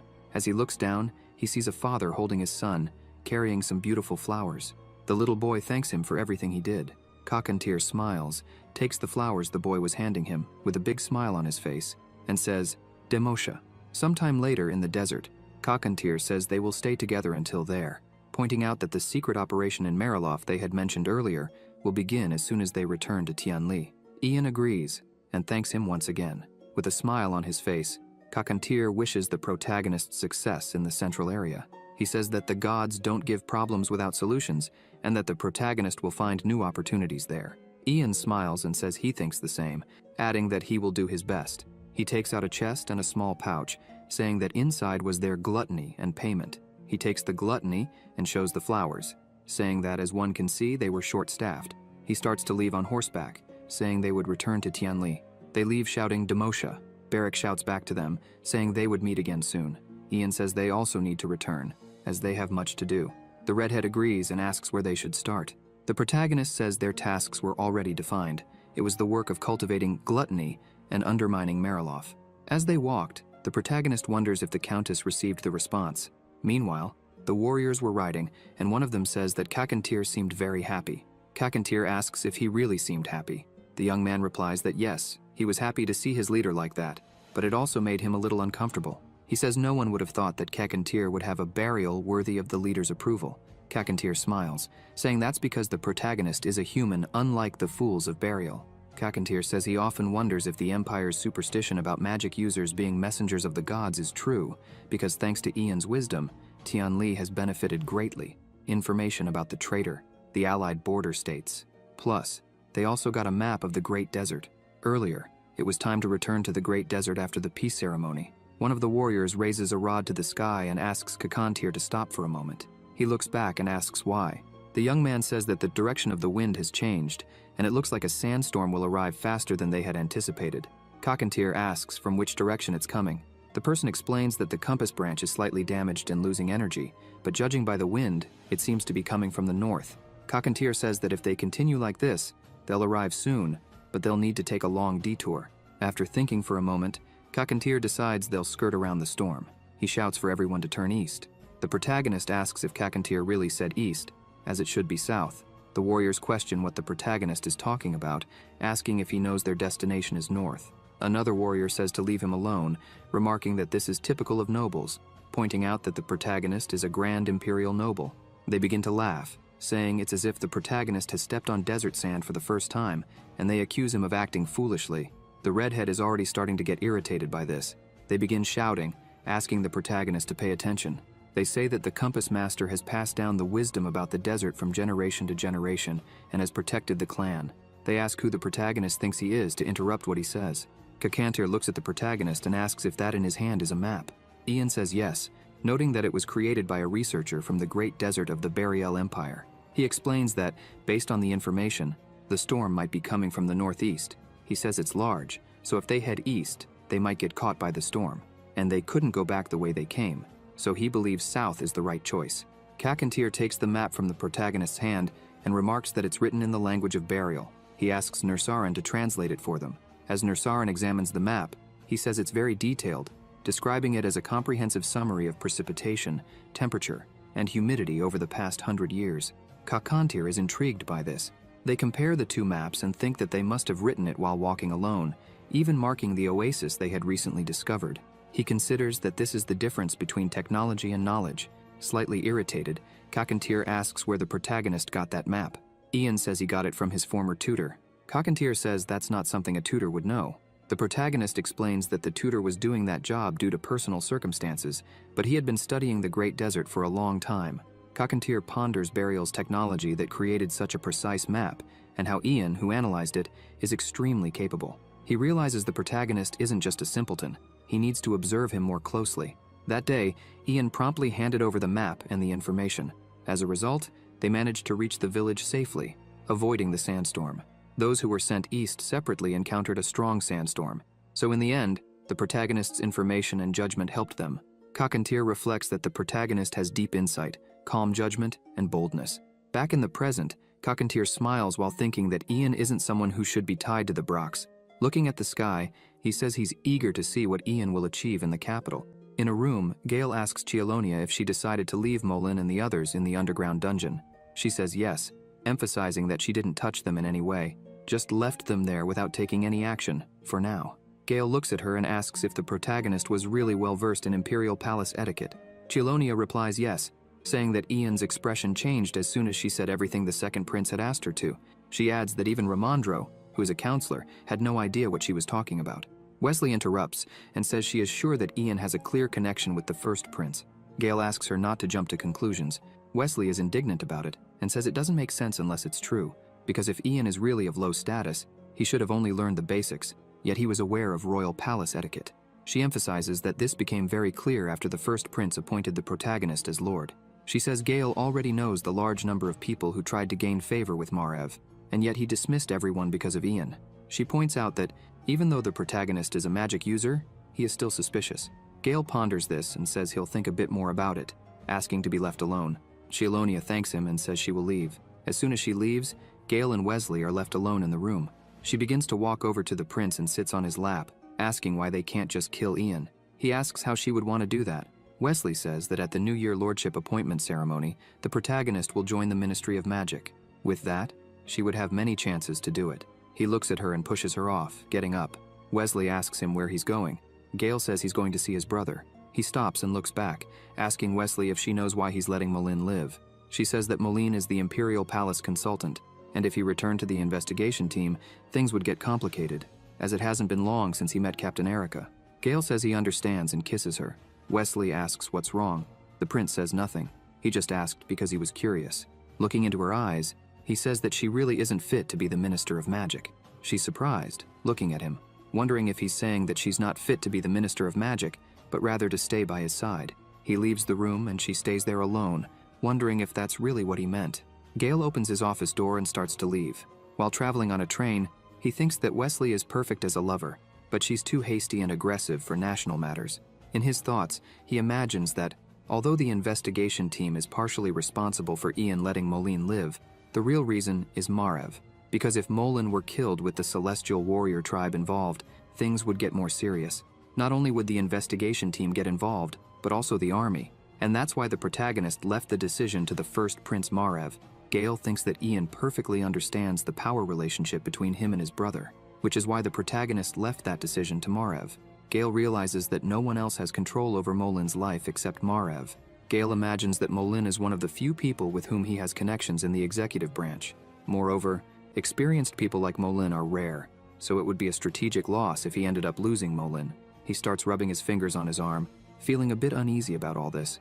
Suddenly, he asks the carriage driver to change the destination. The driver is a bit confused by this. Gale explains that they will no longer be meeting his brother. In fact, he needs to meet their father, the Emperor.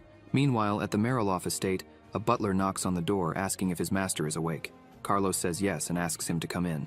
The butler enters and brings him some letters. He takes the letters, confused, and asks what they were, questioning why they had received a response to a congratulatory message.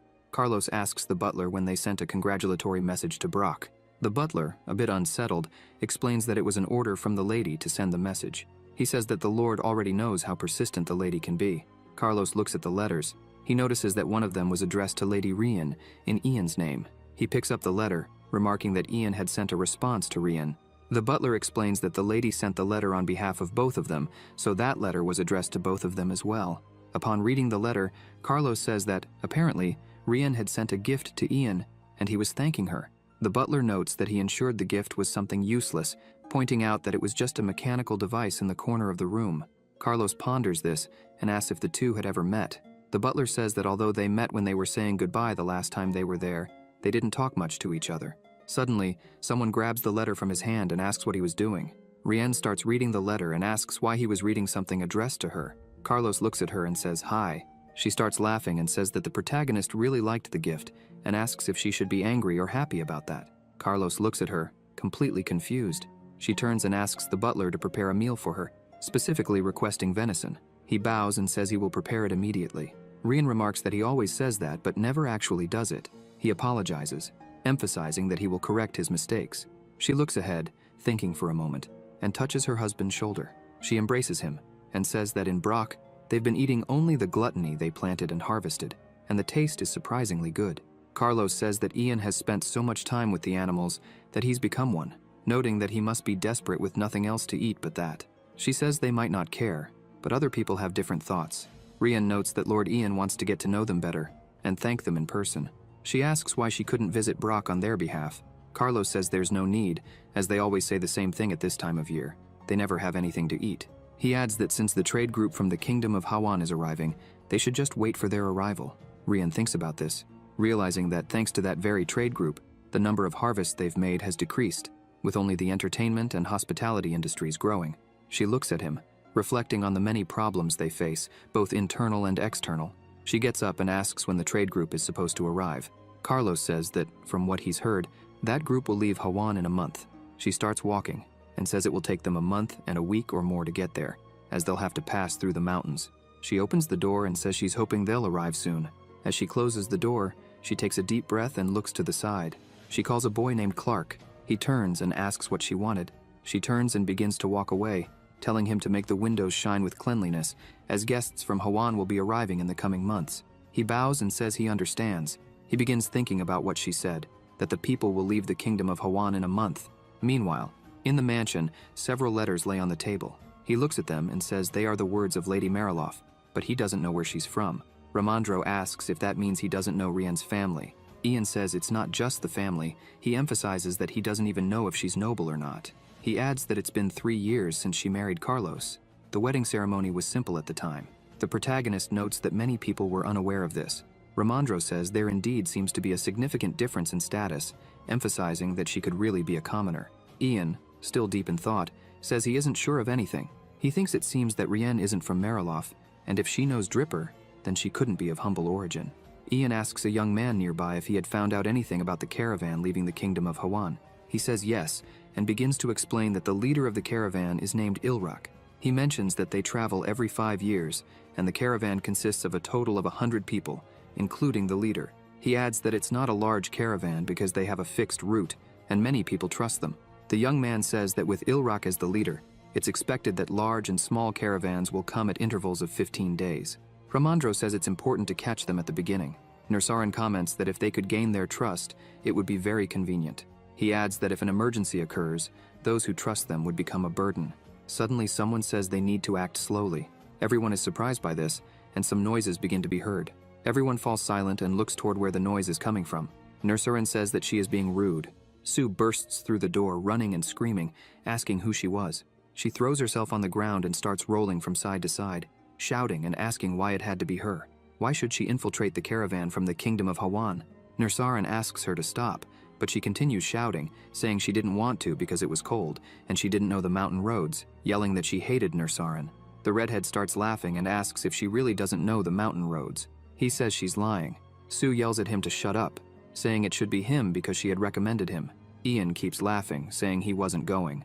The protagonist stands up, calling her. He walks toward her and says that Cockatier knows she is a responsible warrior. He holds her shoulders, saying it's indeed a cold and arduous task. Ian tells her she has great responsibility and strong perseverance. He says she really can do it. Looking her in the eye, he adds that besides that, she is the fastest among the Tenri. The protagonist says it's an individual operation. If there's any problem, she needs to flee immediately. Ian continues, saying that no matter how much he thinks about this matter, he can't think of anyone more suitable than her for the job. Sue looks at him, happy and blushing a bit. Cheerful. She turns and says that if it has to be this way, then fine. The protagonist smiles and says everything's fine. He adds that she has probably heard about this, but he will tell her the details. He begins to explain that what she needs to do is, in the middle of a forest, the leader shouts for them to stop there and rest for a while. He tells everyone to eat and sleep there. The people were complaining that their bodies were aching while they waited for their food. Ilrak was shouting for everyone to line up quickly to get their food. An old woman smiles and thanks Sue, saying she's been working hard and yet still helped with the food preparation.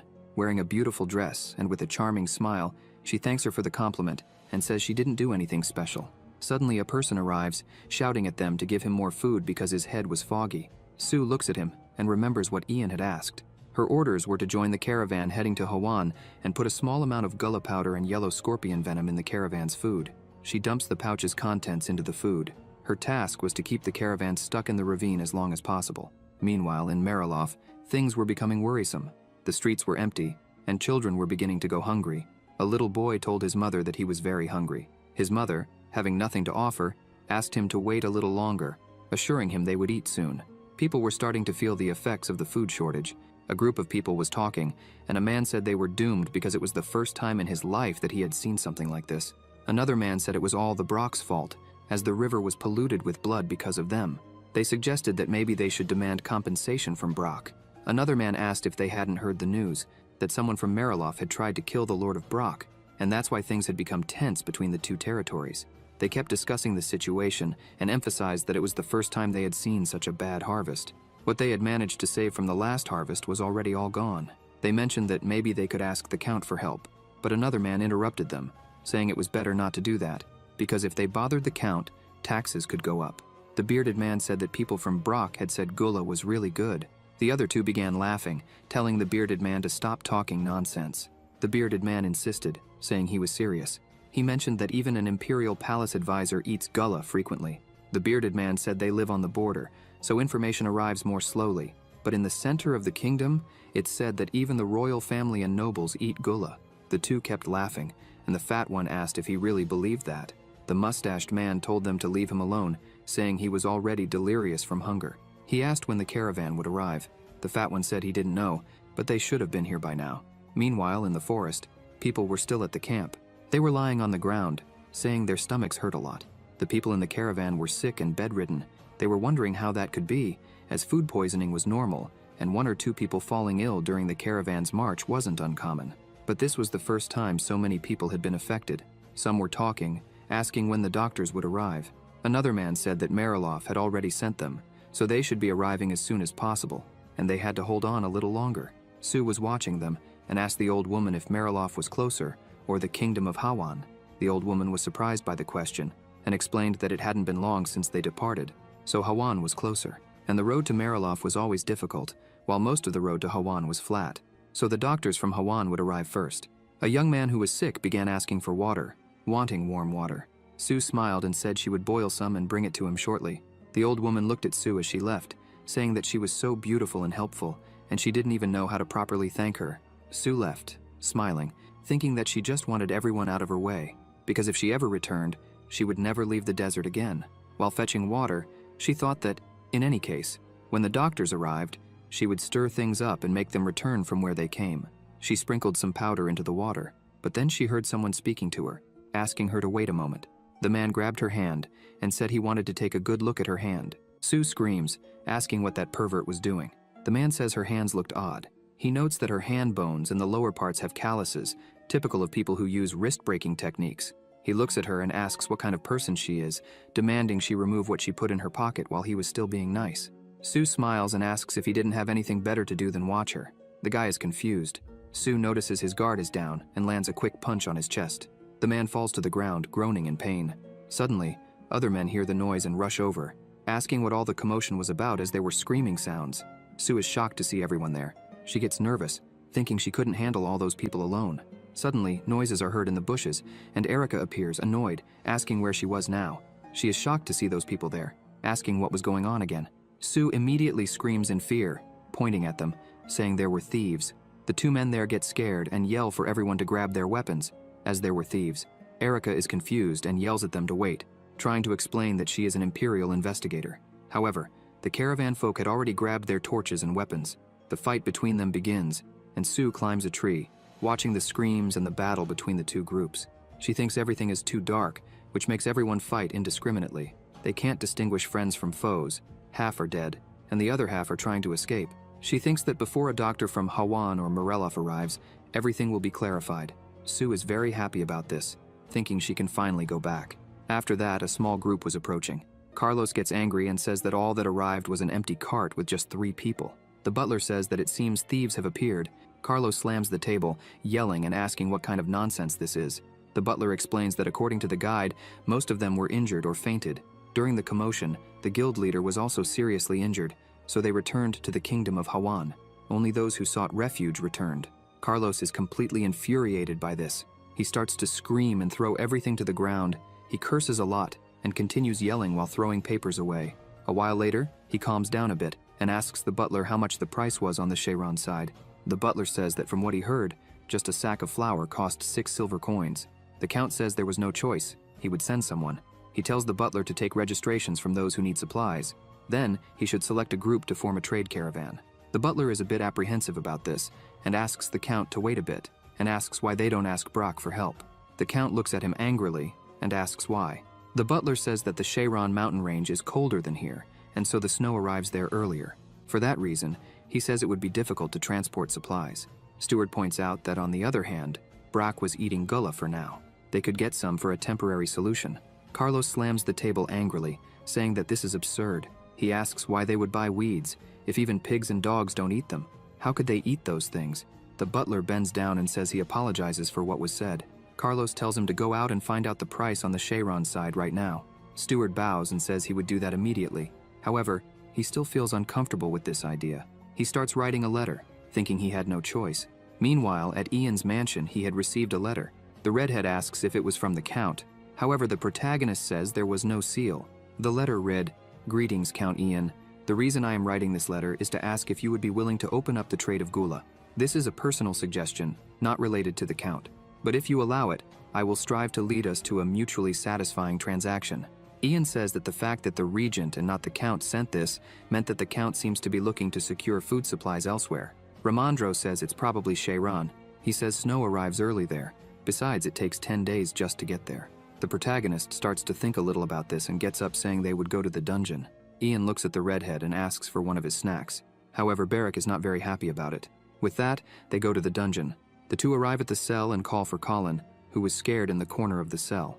Ian starts to enter the cell and says he has been through a lot being locked in a place like that. He offers a biscuit to Colin and says that after he finished everything there, he could leave. Colin's mouth hangs open seeing that, as he was starving. Without hesitation, he begins to eat everything as fast as he can. The protagonist approaches him and says it's okay. He tells Colin that from now on, he should pay attention to the words being spoken, but he can't reveal them to anyone. Ian says he will send him back to Mariloff, and when he returns, he must join the Cheyron trade caravan. Colin is a bit confused by this.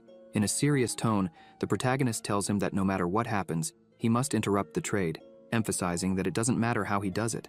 It could be by breaking the cart, tying everyone up, or stealing all the money. The method doesn't matter. Ian says the important thing is that they stop for half a month. Colin starts to get scared, asking how he could do such a thing. The protagonist looks at him and says that if he dares to disobey, he will die. Ian begins to release his aura, and with his gaze, he tells Colin that if the plan goes wrong, he will unleash that energy without hesitation, and the poison from the candy Colin just ate will react immediately. Colin becomes desperate and collapses on the floor, feeling sick. The protagonist continues, saying that his blood would turn into poison, and his whole body would melt and seep into the ground. Colin is in despair, crying uncontrollably. Ian touches his shoulder and says that if things go well, he will lift the magic and grant him freedom. The protagonist looks at him, and a colder aura starts to fill the air. In a chilling tone, Ian asks if Colin will be able to do it. At the Mariloff mansion, several people are gathering, as this was the trade group being sent to buy food. The steward asks everyone to sign their names on the list. If they can't write, they just need to leave a fingerprint. They begin signing the list. When it's Colin's turn, the butler says he isn't qualified for such a task because of his past. The steward says that even so, he decided to give Colin a chance to redeem himself. The butler tells him to work hard with the right mindset. Trembling with fear, Colin says he agrees and understands. From afar, two people are watching the scene. They comment that it seems Colin blended in well. They say he extended his lifeline, as if he hadn't done so, today would have been his last day. They continue talking, noting that the atmosphere is a bit different from the last time they were there, and it's because there's a rumor that the higher-ups wouldn't show up. Someone is watching them from a distance. In the corridors, Clark is walking. He goes to Rian's room and knocks on the door, calling her. He says there's a suspicious person mixed with the trade group. Rian says it's good to know, and asks Clark to take care of himself, as she believes he will do well. On the other side of the door, Clark feels a bit disheartened. He ends up agreeing with her and asks her not to worry. They set off, and night falls. Already in the snow, they find a cave where they can take shelter. Someone begins to walk there. Colin is looking at one of the carts. With tears in his eyes, he apologizes to everyone. But if he doesn't do this, he will die. Trembling, he begins to bring the torch closer to the cart. Suddenly, he's startled by someone shouting his name. A person approaches him, yelling and asking what he's doing there. Scared, he yells back, saying he didn't do anything. The person takes the torch from Colin's hand, shouting that this is unacceptable. Clark looks at him and asks if he started a fire and took all the gold. Colin is terrified and confused by this. Clark begins to set fire to the carriages, and everything starts to burn before them. Seeing this, Colin wonders what is happening. This person, whose name we may know, suddenly attacks Colin. He looks back and sees several people running. The people start shouting, asking what's going on. Clark says Colin set fire to the gold, so he had no choice but to deal with him immediately because he was resisting. They start yelling that Colin is crazy and they need to put out the fire quickly. Colin, lying on the ground nearly dying, listens to all of this. From a distance, a few people were watching the scene. They wondered who that person was, speaking as if following a script. He turns and thinks that he needed to report this to Lord Ian and Ramondro. Running through the mansion, Stewart bursts through the door calling his lord, saying they had a big problem. Carlos asks what he is talking about. Frightened, he says that the trade group sent a message. He says that all the carts were burned. This leaves Carlos in shock. He starts yelling in anger. The butler says that a man named Colin, who begged to join the trade group, set fire to the cart and tried to kill some people. Stewart explains that apparently Colin was targeting the gold the soldiers were carrying for travel expenses. It seems he died during the suppression. The butler says that due to the incident, the cart was completely burned. Not to mention that some people were injured.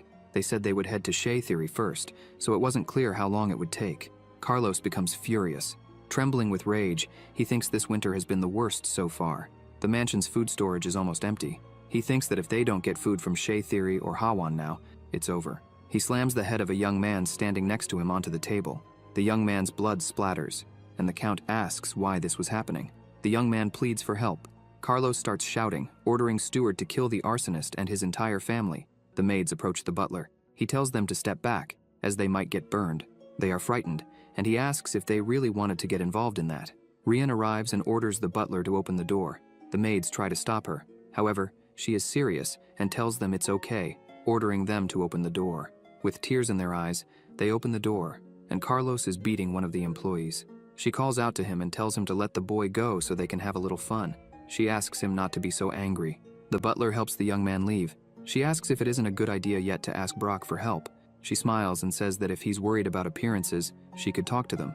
She mentions that they're almost the same age, noting that Brock is the food supplier, so it would be better if she went in his place. The Count looks at her with hatred. He touches her face and asks if it really had to be her. Rian smiles and says yes, asking him to leave it to her. Suddenly, he grabs her hair and asks if she was trying to run away. She looks at him and asks how he dared to say that. The next day, at Ian's mansion, the protagonist bows, showing respect and welcoming Rian, saying it must have been a long journey for her to get there. She smiles, saying it's been a while, and now he is Viscount Ian. The protagonist also smiles, thanking her for her kind words. He says he was surprised when he heard that she was coming in person.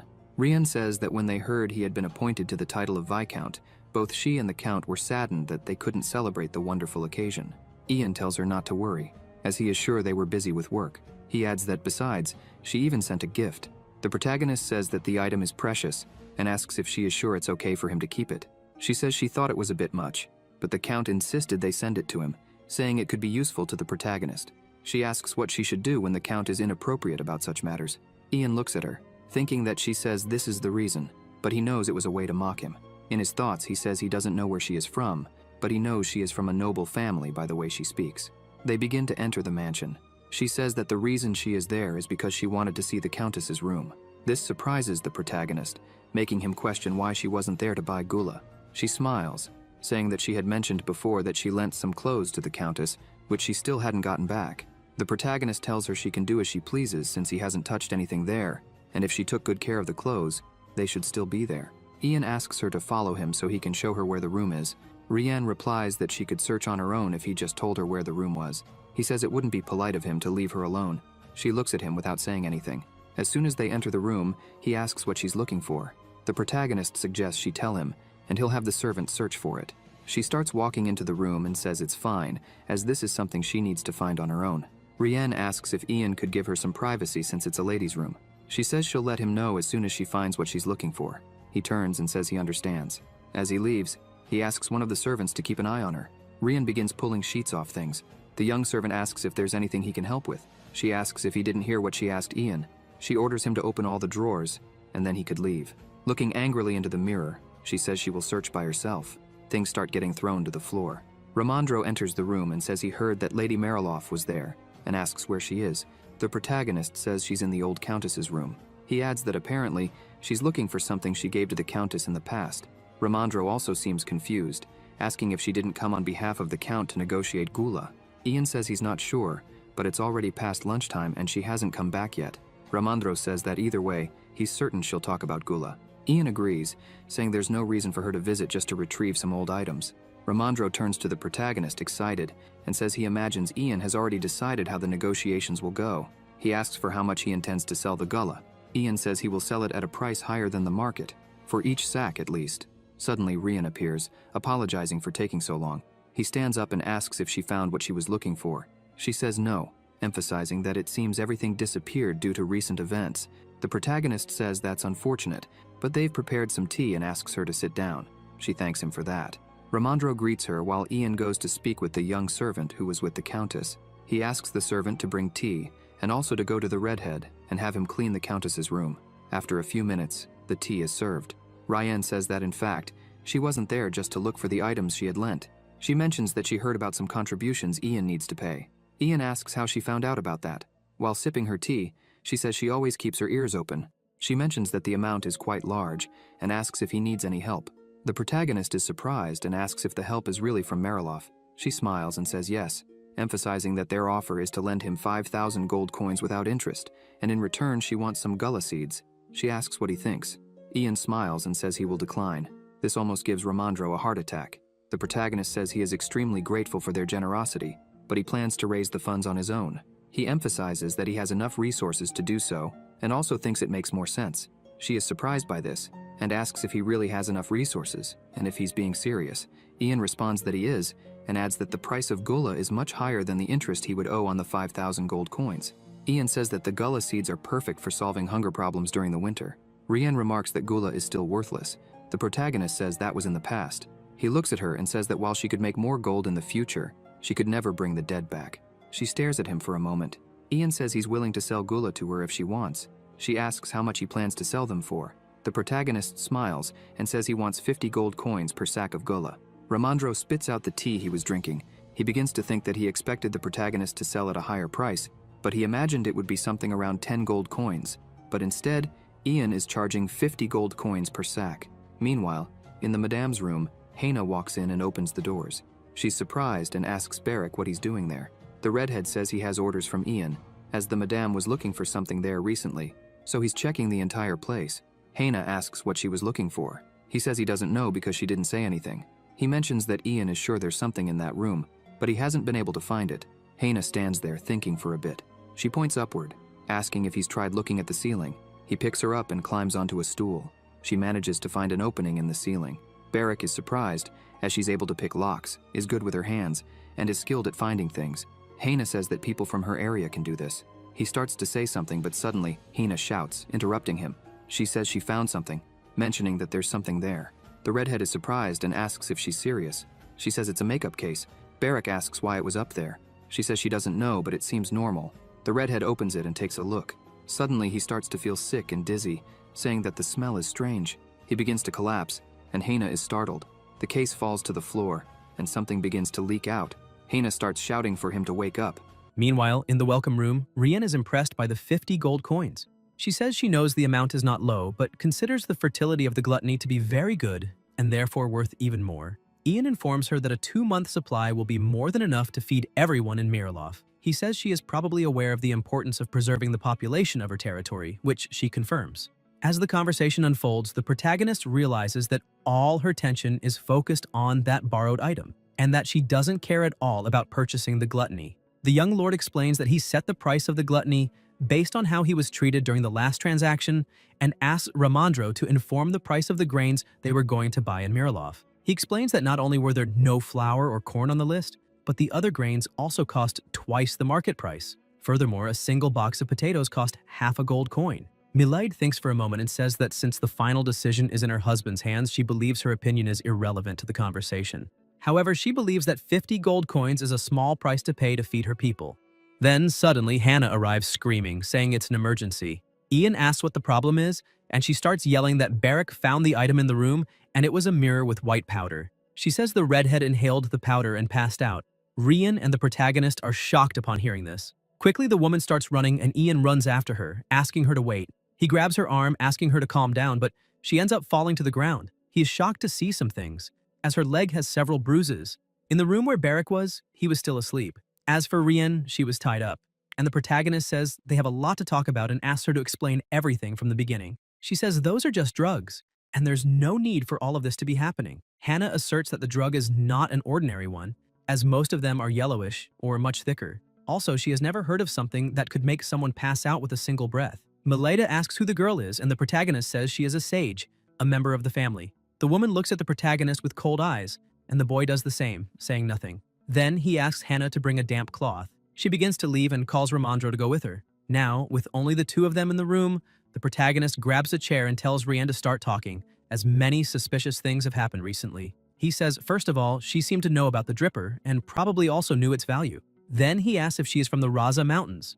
Rian is surprised but doesn't say anything. The protagonist gets closer and says that more precisely, he is asking if she is a Dara. Rian relaxes, thinking it's ridiculous, and asks if she looks like a Dara, as she doesn't resemble those mole people at all. But, noticing that she knows what the Daras look like, he assumes she is from that region. Realizing the question was strategic, she is speechless and decides to explain. She was born and raised near the Raza Mountains and is familiar with the Dara tribe. Her mother was a dryad. Ian asks if she is from the dryad lineage. Dryads are fairies that share their life with trees. They also have a violent and malicious temperament. As proof of this, they devour the humans they love while alive to keep them forever. Rian says she couldn't understand her mother and therefore detached herself from the tree. She tells that she didn't have time to take care of her father's body and ran away. The protagonist asks if that was what brought her there, and the woman responds that, to be more precise, she was captured and sold to a merchant guild. Unfortunately for her, she bumped into a slave trader as soon as she left the forest. Rian confesses that she knows the dripper is valuable, but doesn't know how it's used. She asks how Ian knows about it, and he says he just heard rumors here and there. However, she says that he is too sure of it to be just that. The protagonist asks if the Grev C also knows she has dryad blood. Milade replies that no, and that she resembles her father more than her mother. Thinking for a moment, Ian asks if she is on his side. The woman explains that his action is quite peculiar since he should be grateful for her help. He says that gratitude will only depend on her intentions. At that moment, she lifts her dress and shows the bruises on her leg. She explains that her husband is very aggressive with her. She says she can't divorce him because of their inferior descendants, but that doesn't mean she wants to live decades like that. Rian thinks it's unfair to live that way after everything she's been through, so that's why she needs that powder. The protagonist becomes desperate and quickly asks if it's poison, but the woman says no, and that it's just a sleep-inducing hallucinogen that recently came from the Hawan Kingdom. She says that, although it causes apnea with continuous use, she's never heard of anyone passing out just from inhaling the powder. Not even she nor Mary's law had that problem. Upon hearing this, Ian wonders if Mary also used it. The protagonist deduces that probably she wanted to use it on Durga first, but apparently decided it would be better to use it on herself. Rian says that's not true, and that it was all Ian's fault because of her husband's illegitimate child that was brought from outside. Knowing all this, the protagonist remembers that the way Mary acted in the basement should have been a symptom of withdrawal. Milide reveals that she hates the name Mariloff, and that she is no different from her mother now, as she is stuck in one place. The only thing she wants is the freedom to choose her destiny, and that's why she has a suggestion. She says the enemy of her enemy is the friend of her friend, and there's no reason not to cooperate. She then asks the protagonist to just pretend not to have seen anything, and in return, she will do her best to provide the compensation she needs to pay to the imperial court. The protagonist finds this strange as the Count of Mariloff has a brother, and even if the Count dies, the brother would be the future lord of the territory instead of Mlade. However, that is not her plan. As long as she can choose her own destiny, she doesn't care which territory she belongs to. Ian asks how much support she can provide him, but at the moment, she can't provide accurate information. The protagonist thinks for a moment and reflects that it's already past the time she should have returned, so he wonders whether he should accept her offer. Suddenly, they begin to hear some screams. The protagonist goes out to see what's happening, and it turns out Clark was there. The boy was asking to see Mlade. The protagonist calls out and he looks back. While Ian says that Rian is a little busy, she starts to leave through the door behind him. Then, Clark notices that she's tied up, which makes him completely furious. He quickly charges at the protagonist, asking what he's doing. Even Mlade tells him to wait, but the boy moves forward and tries to attack the young master. But Ian just dodges and uses his magic on the boy's chest. He's pushed back, and upon seeing this, Mlade gets scared. Meanwhile, Barrack is still sleeping. The woman goes over to him, asking if he's okay, and at that moment, the servant arrives and informs the protagonist and Ramondro that this is the guy who snuck into the merchant group heading to Cheiron, killed Colin, and caused a fire. Irritated, Rian screams that she already told them she hates everything related to Mariloff. Ian asks if that's why she caused a ruckus with the merchants. She says Ian should thank her and asks what the hell he did to Clark. The protagonist says that he attacked first and asks her to stop screaming since the boy is still breathing. The young master asks if the Count knows about Colin, but Mlade explains that no, and that the old man has nothing to do with it, as she's sure the Count didn't even know someone named Colin worked for him. Ian thinks he should have expected this, and can't believe Carlos is so ignorant about the actions of his subordinates. He asks the servant to take Clark to one of the empty rooms. As they leave, Rian looks at them with a concerned expression, and the protagonist notices. He asks if that boy is her lover, but she says no. Even though he's suspicious, Ian says he understands and tells her that, in that case, they need to make sure they're on the same page. He unties her and says that what she wants is freedom, and what he wants is financial support. However, with the Count's brother alive and well, there's no guarantee she'll be able to provide the promised funds after the Count's death. And above all, if her plans are revealed, Ian will fall with her, as people will suspect that he was collaborating with her, regardless of the Count's death. So they need to find a way to secretly move the funds from Mariloff to Bratz. Rian smiles and says that she understands what Ian means. Meanwhile, at Count Carlos's house, he was standing in front of his home. Some maids were there, trembling, not understanding what was happening. Then, suddenly, a carriage arrives. It was Rian. She gets out of the carriage and apologizes for being late. Carlos says he has no idea what's going on right now and starts yelling, asking Rian to tell him what's happening. She shows a small sack of gluttony and says she exchanged Clark for a bit of that seed. She smiles and explains that Lord Ian didn't want to lower the prices, so she had to haggle and that's why she was late. Then she becomes serious and suggests they go inside to try a little. Shortly after everything was ready, Carlos takes a seed of gluttony in his hand and asks why she exchanged Clark for that and if it's really worth 15 gold coins. She explains that originally Ian asked for 50 coins for a sack, but she refused the purchase. However, they decided to be more humane and gave her that sack to resolve the urgent situation first. He says he can't believe it and notes that the gluttony doesn't look bad on the outside, so he decides to try it. However, when he tastes it, he is surprised and says it's really good. Carlos admits that it is better than he thought. Melida comments that what they say in the capital wasn't just rumors, and that each seed will bloom by next month, expressing excitement to see it. The Count asks what they talked about when she went to Bratz. She smiles and thinks it was a very valuable conversation. While there, the protagonist asked her to lead the conversation during the gluttony negotiations. He wanted her to convince the Count when the opportunity arose, as he preferred to make a profit this way first. Laughing, the protagonist said that Mariloff didn't know how to solve its own problems and noted that even the roads to the Hawan Kingdom and Cheiron were closed. Ryan understood that it wasn't such a bad offer, so she asked Ian to take care of Clark so she could come up with an excuse for the Count. She also asked for the makeup powder. Back in the present, Melida serves wine to her husband and explains that after they finished the negotiations, she went to Madame Mary's room. However, she thinks the item she was looking for was lost in the Civil War. Carlos asks what she was trying to do with a trader's item, and the woman replies that originally that item was hers. Suddenly, the butler arrives asking for permission, which irritates Carlos's dog. While he pays attention to the butler, Rian puts the powder in his drink. Carlos calls her and warns that this is her last chance, and that if she comes back after sunset again, he will break her ankles. However, she thinks there won't be a next time, as by then, he won't be alive. They argue, and she responds not to worry. Back at the protagonist's mansion, Clark was shouting, asking for the door to be opened and asking what they were going to do with Melida. The protagonist asks if his name is Clark, and noticing the voice, the boy asks if it's Lord Ian. He was already trembling and begged the protagonist to save them and not do anything against Madame Rien.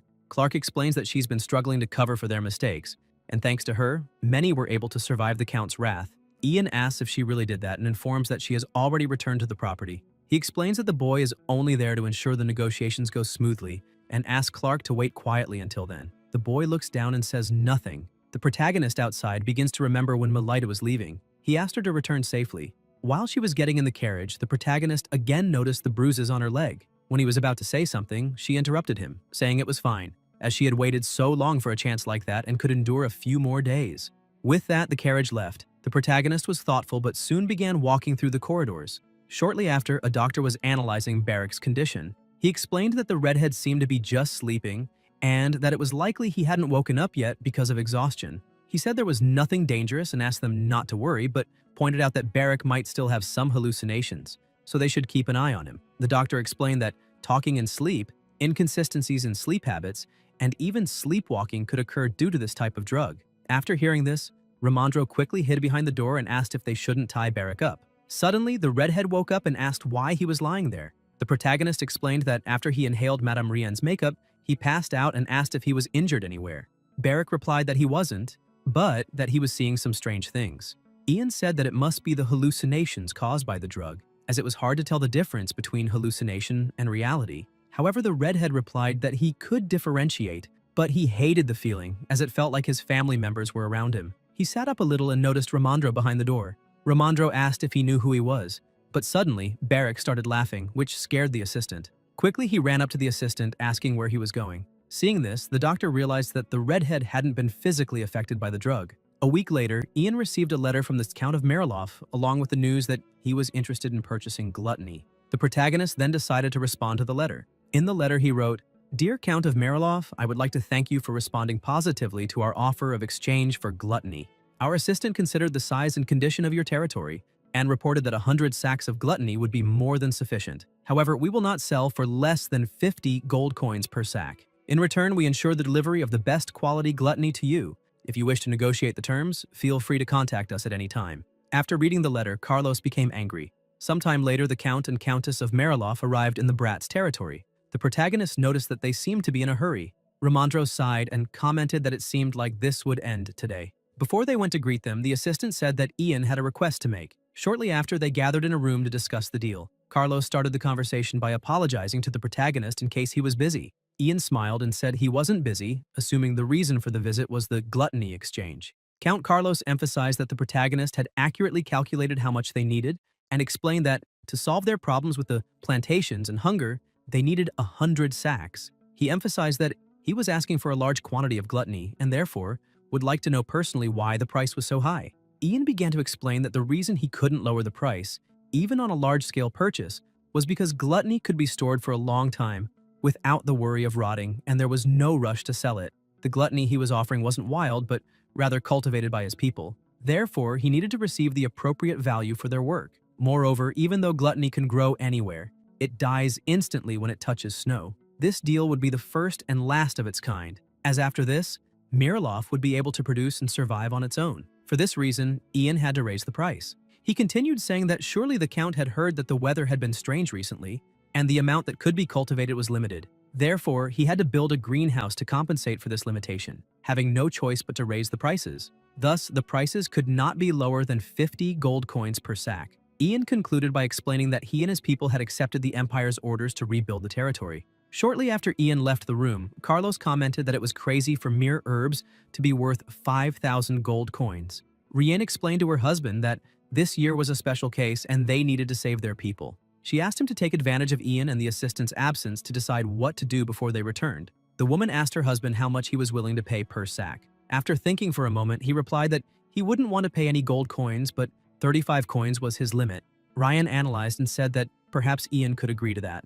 Milade took his hand and suggested they accept the terms and propose a price between 35 and 40 gold coins. She reminded him that Ian had mentioned that gluttony dies immediately when it touches snow, and if the snow falls, the prices may rise even more, making it harder to purchase in the future. Whispering in Carlos's ear, she suggested that, in exchange for this, they ask for two types of gluttony, half being smaller gluttony for planting and the other half, larger gluttony for consumption. Soon after the conversation, the door to the room opens, and the protagonist and the assistant enter, apologizing for making them wait. Carlos sighs and comments that the tea has gone cold. Immediately, the protagonist calls Hannah and asks her to bring more tea. While sitting down, the protagonist notices that Milida is fiddling with her earring. She makes a few gestures that Ian quickly understands. Realizing that the limit they are willing to pay is 35 coins. Ian thinks that asking for a higher price could work, but if the negotiations with the Count don't go well, he can still negotiate directly with the people of Mariloff. Ryan calls the protagonist and says that 50 coins per sack is simply too much, noting that he already has a monopoly on gluttony, and with that price, it seems he doesn't intend to do business. Ian sighs, says he understands, and proposes a condition. He explains that in exchange for selling the gluttony for 40 coins per sack, he wants a signed contract guaranteeing that no matter what economic conditions are adopted in Bratz, the Count and Countess will not be able to intervene. Upon hearing this, Carlos wonders if Ian is trying to do something with the border tribe. He smiles, thinking the protagonist is a fool because even if he doesn't interfere, it won't matter if he reports any suspicious actions to the central authority. With that, Carlos agrees, saying that in any case, it is up to the protagonist to make the economic decisions for his people. However, he would like the young master to also not interfere in Mariloff's economic affairs and proposes closing the deal at 30 gold coins per sack. Ian asks how many coins the Count is willing to pay, and he increases the offer to 31. The protagonist refuses. Then, Carlos offers 32, but Ian refuses again, frustrating the Count. Irritated, Carlos finally concedes and offers 35 coins per sack.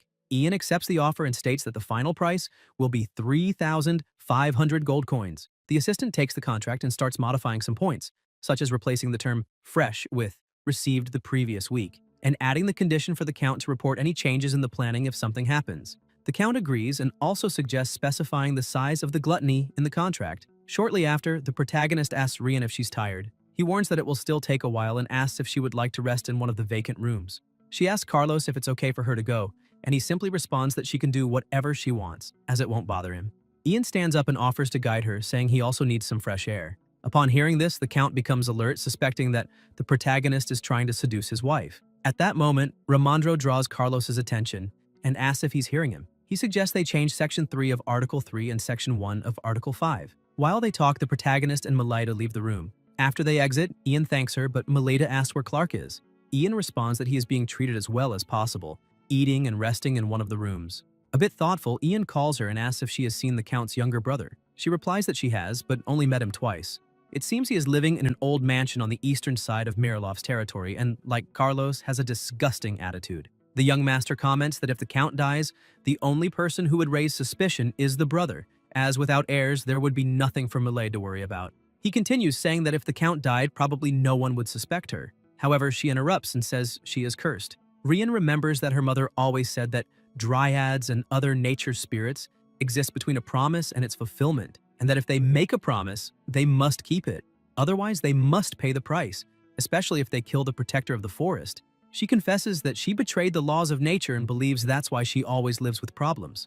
This makes her think that if the Count's brother raises suspicions about her, she might end up being sold as a slave. She wonders if this is just a product of her imagination, or if she is seeing the future. Ian says that he can't say anything for sure and asks if she made any promise to her mother. If she didn't, he doesn't know what kind of curse she might have. He explains that she might be thinking this because of the curse, or because she broke the laws of nature, but it could also just be a concern she has taken on. He asks her to wait for the best outcome. These words leave Mileda surprised. Arriving at the room where Clark is, the protagonist asks Barrick to open the door. When they enter, she sees that Clark is fine and the boy looks at her with a different attitude. She calls his name but then turns and starts to leave. Ian asks if she's leaving without saying anything, to which Rian responds that yes, as there is no reason to stay. The only thing she says to Clark is that she came to do business with Ian and just stopped by to see if he was alive. The boy looks down when he hears that. Barrick, observing, asks what he is doing and tells them both to stop making a scene. Soon after, the protagonist and Melita return to the room and he apologizes for the interruption, asking where they are in the negotiation. Ramondro comments that he arrived at a great time as they are almost finished. He hands over the paperwork after a long time spent drafting the contract. The protagonist thanks him and flips through the contract, saying he will sign it since he needs to obtain the official seal. Carlos responds that this won't be a problem because he had already thought of that and added that detail to the contract. He also informs that he will be picking up the gluttony today. Shamelessly, he says that he can pay 1,000 gold coins now and will send the rest through the Heyman Bank. With that, they finalize the deal, confirming that this is the beginning of a new relationship. The Count emphasizes that he will start by selecting the seeds and asks the protagonist to expedite the process at the bank in the meantime. While the servants work on collecting the gluttony, the protagonist calls Barrack over and asks him to have the other servants help move the gluttony. He also tells him that since the Count will do most of the selection, they won't have much work to do. As he leaves, Ian tells the redhead to prepare the carriage because once he checks the gold coins, he will head to the bank. Barrack asks which bank he plans to go to, and Ian replies that it will be the Hyman Bank in Burial. Sometime later, the protagonist arrives at the bank where he is greeted by a lady. She shows him a suitcase full of gold coins and says she has heard about the agreement between Lord Ian and the Count of Mariloff. She asks if all those coins are the initial payment, and Ian confirms that yes, they are 1,000 gold coins. Meanwhile, Barrack, impressed, couldn't stop drooling at the sight of all the coins. Ramandro quickly reprimands him for his lack of manners. Suddenly, a fully armored guard grabs the coin box. He asks the lady if he can move the money, and she confirms that he can. Barrack, curious, asks what that is, and Ramandro explains that it's an outfit made of magical stones. This armor not only gives the wearer power to crush enemies, but also protects against fire, physical attacks, and even low-level magic. However, just thinking about the cost of that armor sends chills down the assistant's spine. Seeing that, Barrack understands why common bandits don't approach the bank. The Hyman Bank is considered a sacred area in Burial, and even during the Civil War, the investors and the Count's private army left the place untouched. The woman opens the door and says she will prepare some snacks while they count the coins. Ian comments that they made a profit of 3,500 gold coins and that this should help cover some of the debts. They will probably have a better outcome than last year thanks to the taxes. However, Ramandro points out that the real problem will begin the following year with the increase in transportation fees and the cost of maintaining Barrack's dignity and diet. Joking, Barrack says that if it's okay with the protagonist, he could move to the capital with him. Ian thanks him for the offer, but explains that at the moment, Ramandro is still in the honeymoon phase. Ramandro jokes, saying it's not like they'll share the same room, and asks what the problem is. Even so, the protagonist insists that everything will be fine and that there's nothing to worry about. Ramandro reminds him that the protagonist managed to prepare 40% of the required contribution before taking his position, but that doesn't mean he can let his guard down. He suggests that raising taxes would be an easy solution to solidify his position. Ian agrees but points out that taxes have already been raised because of the gluttony, and increasing them further would harm his people. Ramandro insists, asking why he doesn't consider raising the taxes a little more to get additional funds, pointing out that by implementing flexible terms, they could adjust it in the future. Then he asks if Ian really has no interest in raising taxes. Ian takes Ramandro's hand and explains that he will be away from the territory for a long time. The only reason the people accepted the changes was out of necessity for survival during the winter. When spring arrives, negative opinions will begin to emerge. He comments that he can already imagine what the people will think if the taxes are raised just to generate more profit. Ian says he understands that Ramandro is suggesting this out of concern, but he emphasizes that when he makes a decision, he is stubborn. He states that he already has a better plan to raise funds without needing to increase the taxes. Ramandro, curious, asks what he has in mind. Ian explains that he received advice from Hannah, who suggested exploiting the foreigner's interest in the gluttony trade. Some time ago, Hannah asked if he was concerned about the possibility of the Mariloffs getting involved in the trade of raw gluttony. Therefore, she suggested that he only allow the trade of roasted gluttony. Ian agrees, saying that he can allow the Mariloffs to trade gluttony, but they will need at least a month before their gluttony is ready, and during that time, they will negotiate the raw gluttony. Hearing this, the assistant is impressed and realizes that this is why the protagonist mentioned this issue in the contract. Suddenly, the lady returns to the room. She informs that she has checked all the coins and asks if he can sign now. While signing, Ian asks if there was any problem. She replies that it just took a little effort and informs him that the vault will be full until the collection arrives. After signing, Ian hands over the contract and says that the Count should return with 2,500 gold coins, then suggests that she prepare the document in advance. The lady reflects for a moment, thinking that she heard that Lord Ian was from the outskirts, but she was impressed by his skills in handling the paperwork of a bank. She imagines that he must have been taught by someone experienced. Later, as they are leaving the bank, the protagonist calls Barrack. He mentions that the Count's brother must be living in an old mansion and asks Barrack to find out where it is.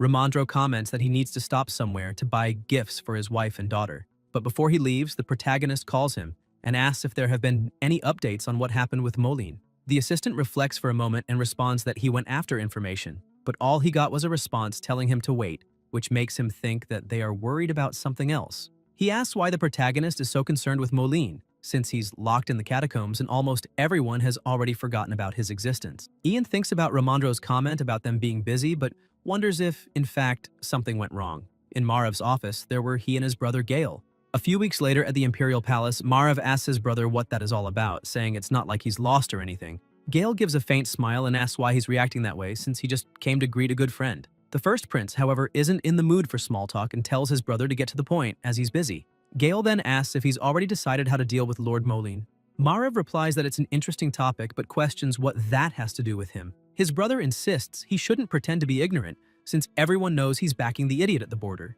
The second prince comments that it would be better if that idiot came with Moline to the capital, because once Ian's inauguration ends, he'll be taken by the Ministry of Magic. With that, Gale says he's sure his brother knows what that means. Margrave confirms and says it means Ian will fall under Wesley's jurisdiction, Gale's lover. Then he asks if his younger brother is trying to threaten him, suggesting it'll be easier for him to handle Ian. The first prince points out he's surprised, as he never imagined his brother would care so much about this matter. He goes on to say it wasn't always like that, but recently he's taken a certain interest in it. Margrave says this while writing an order to kill Moline and his lackeys. Gale suggests his brother should restrict his interests, and Margrave asks why. The second prince replies that he was coming back from the king's palace and that, while they were discussing the nomination of a new chancellor during the New Year's feast, it was Margrave who tried to suggest Lord Hallett. Margrave then asks what his brother is implying, and Gale, holding a potion, explains it's the new truth potion, developed by the Ministry of Magic, a substance that forces the user to speak only the truth. This shocks the first prince, and his brother continues by saying that when he asked their father if he could use the potion during the chancellor's speech as a test, the king agreed. Gale points out that since so many people lie blatantly, it will be interesting to see how they perform after reading the good faith oath. He then tells the first prince that if he wants Lord Hallett to be the new chancellor, he suggests Margrave finds a way to get Moline and his subordinates to appear at the feast. Margrave thinks the problem isn't in figuring out if someone is telling the truth or not, but in the fact that the potion was created by the Ministry of Magic itself. Whether people really tell the truth, or just what the potion's creator wants to hear, no one knows what actually happens when it's used. The first prince reflects that Gale is planning to use the Ministry of Magic to put the judicial branch that supports him in check. With that in mind, he asks his brother if he really thinks this will work. Gale replies that even if some ministers disagree, the truth potion is a necessary evil, like the fire that started human civilization. Though it might bring chaos at first, people will understand its value over time. And in this case, the source of the chaos will be Hallett himself. That's why Gale suggests his brother take some time to seriously think it over. Margrave, irritated, tells the second prince to stop pretending he's giving him a choice, because whether Moline lives or dies, Gale has no intention of giving Hallett that suspicious potion during the speech. Faced with this, the first prince thinks that if that's the case, it's better to kill Moline and give up on Hallett since he still has time and needs to find a way around the situation. The second prince smiles and says that's why he doesn't like how Margrave handles things, pointing out that even a man like Hallett, with a good reputation and many achievements, ends up discarded if Margrave doesn't need him. Gale says maybe that happens because his brother was born with everything and, for that reason,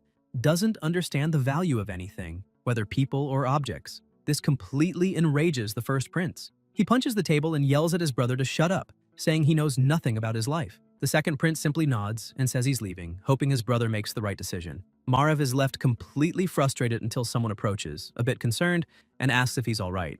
Margrave replies yes, but grows pensive as he stares at the paper he just wrote. Annoyed, he begins tearing it up and orders the butler to summon the General Assembly. Shortly after, he writes a new letter ordering Moline's execution to be postponed. Meanwhile, in the former territory of Bratz, the protagonist thinks that since Gale got involved, he's sure things will be delayed. Even so, it's all very interesting to Ian. He thinks the second prince will agree to help save Moline, which makes him wonder if Moline is really that important. Even if he's loyal, he's still just an old administrator. So either Gale genuinely cares about his subordinates, or Moline holds some very valuable information.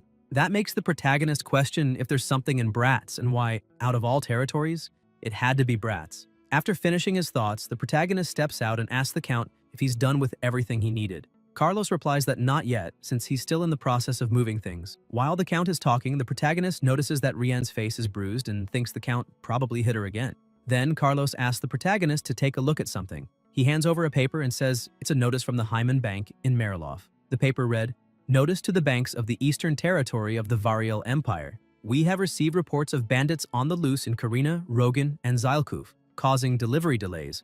Therefore, there may be a shortage of checks and other documents. Please be aware of this inconvenience." After reading it, the Count comments that, as expected, his bank also ran out of checks, which will likely delay the payment by a day. Ian says that will be troublesome for him too, since he just signed the contract. Carlos, given the situation, asks if Ian would like to go to his territory and move the rest of the gold by carriage. The protagonist replies that this is a clear violation of the contract as it states that payments must be made by check. A bit awkwardly, the Count says that's why he's asking for Ian's consent. However, Ian says he doesn't want to agree to any deal that puts him at a loss.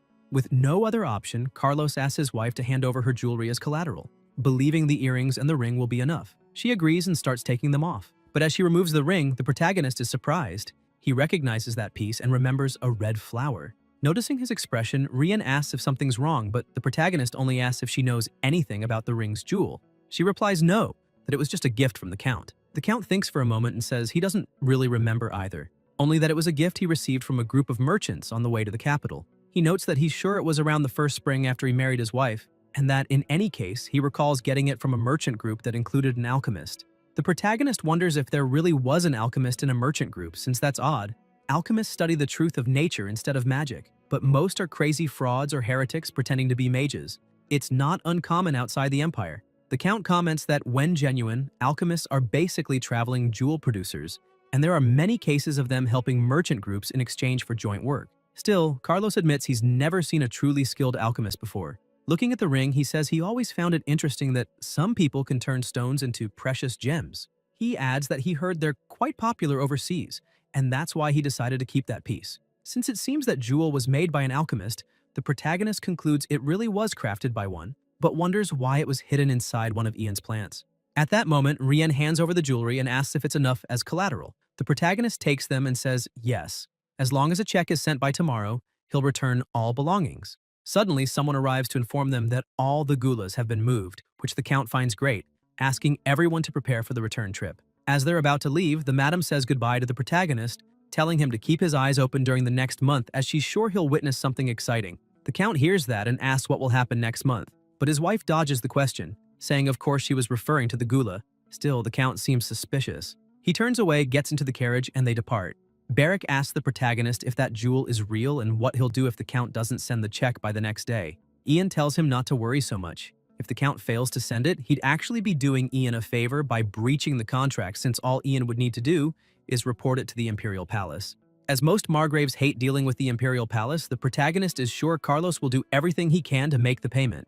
Ian tells Barrack that as soon as the Count and his people leave Brat's territory, he should go to the central square and spread the news that only toasted gula will be accepted for trade, and that 10% of the profit will be collected as tax. As they walk in, Barrack asks about Clark, and the young man replies that since he's connected to the lady, he'll have to keep him around for a while as he's sure he'll be useful soon. The redhead then asks what they'll do with him and if they'll make him do anything. The young master orders Barrack to command Clark however he wants, as long as he keeps him in one piece. Sometime later, a man arrives with a delivery, explaining that it's payment for the gula, including the 1,000 gold coins received the day before. The check is valid for the remaining 2,500 coins. After taking the letter, Ian calls Hannah and asks her to please bring the goods. Ian tells the man that if he's not in a hurry, he can sit and wait. As the man gets comfortable, the protagonist asks if his name is Simon. The man replies yes, surprised that Ian remembers. But the young man says of course he would remember. He read Simon's letter multiple times. At that moment, the protagonist had been sending a letter requesting something on behalf of the Count and his territory, but it would basically give up all negotiation power. Simon begins to sweat and tremble, unsure how to explain himself. Ian then comments that, in fact, he's in need of a new butler, and explains he just needs someone to help with training. That's why he wants Simon to take on the task. Simon doesn't quite understand what the protagonist means, so the young man explains that although he still needs the Count's approval, there's a smart and dedicated person Simon will love to train. Ian says he'll be well rewarded and that if Simon wants, he can even allow Clark to return with him. Simon nods and says he'll discuss it with the Count. At that moment, Hannah arrives saying she brought the goods. The protagonist asks her to come closer and informs Simon that she is Hannah. Upon seeing the girl, Simon says he understands now and will report the details to the Count. The girl, however, has no idea what's going on. Sometime later in the middle of the city, Simon is in his carriage and asks the coachman why it's so noisy outside. Then he notices something and wonders what's going on. Upon arriving at the Count's estate, Simon hands over a sack of jewels. Carlos asks Ryan to check if Ian stole anything, but she tells him to stop with the jokes.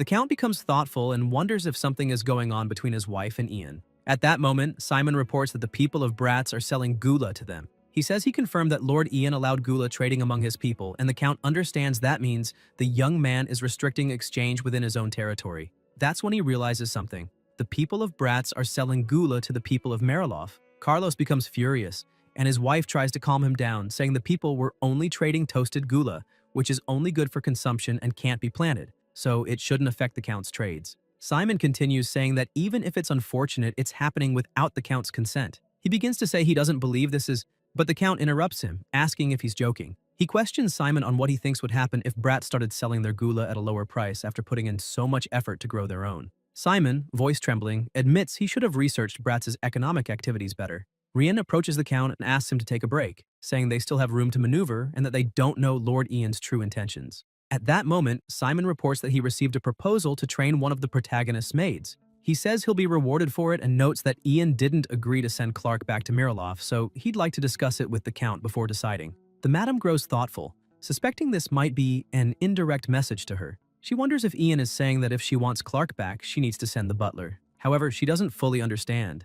Carlos then orders the butler to send a message to the protagonist. He wants to invite him to a banquet and say it's to thank him for the gula negotiations. Irritated, he says it's annoying that Ian is using the central hub as a tool, and for that reason, he plans to teach the boy a lesson. Back at the protagonist's mansion, Barrack is impressed, as there's a suitcase full of gold in front of him. Ian tells him that everyone's harvest was better than expected, and is also surprised that they managed to get all that just from the residents of a commercial village like Miraloff. The redhead realizes that's why people say it's good to live off passive income, and asks how much money is in there. Ian says he wants to know too and tells the redhead to count it. He adds that if he needs help, he can ask Clark, since he's always walking around with him and giving orders like he's a servant. But Barrack replies that Clark's no fun. Before the protagonist leaves, the redhead calls out and asks if Ian will take him along when he goes to the capital. Ian thinks for a moment, sits back down and says that depends on Barrack himself. The redhead asks if there'll be anything to learn there, and Ian says yes. Anyone famous in the Varial Empire will be there. Barrack asks how strong those people are compared to the Divine Warrior tribe. The protagonist says there's probably no comparison, but adds that he's not sure since when. Then he mentions something about the North, until he remembers something. He says the captain can't be compared to the Northern Warriors, but when Barrack hears that, he notices the sentence came out wrong. The protagonist starts laughing and asks if it was that obvious, explaining he forgot. In truth, the protagonist nearly mentioned something that hasn't happened yet, an incident where the power of the bloodline of the Atan tribe in the north of the Varial Empire was stopped by a captain of the guard. Barrack asks how many captains there are, and the young master replies that, by the rules, there should be 3. The redhead says the Imperial Palace sounds amazing, but Ian adds that it's not just because it's the Imperial Palace, it's also because there are many talented people in the capital. The border didn't get that name for nothing. Barrack thinks for a bit and says he wants to go with the protagonist because he feels he can improve if he goes to the capital. Ian agrees and thinks that enlisting in the capital's army wouldn't be a bad idea. Regardless, Barrack is very skilled, and as a magic swordsman, he's not someone the Empire would want to lose. Suddenly, Hannah arrives saying a letter from Miraloff has arrived.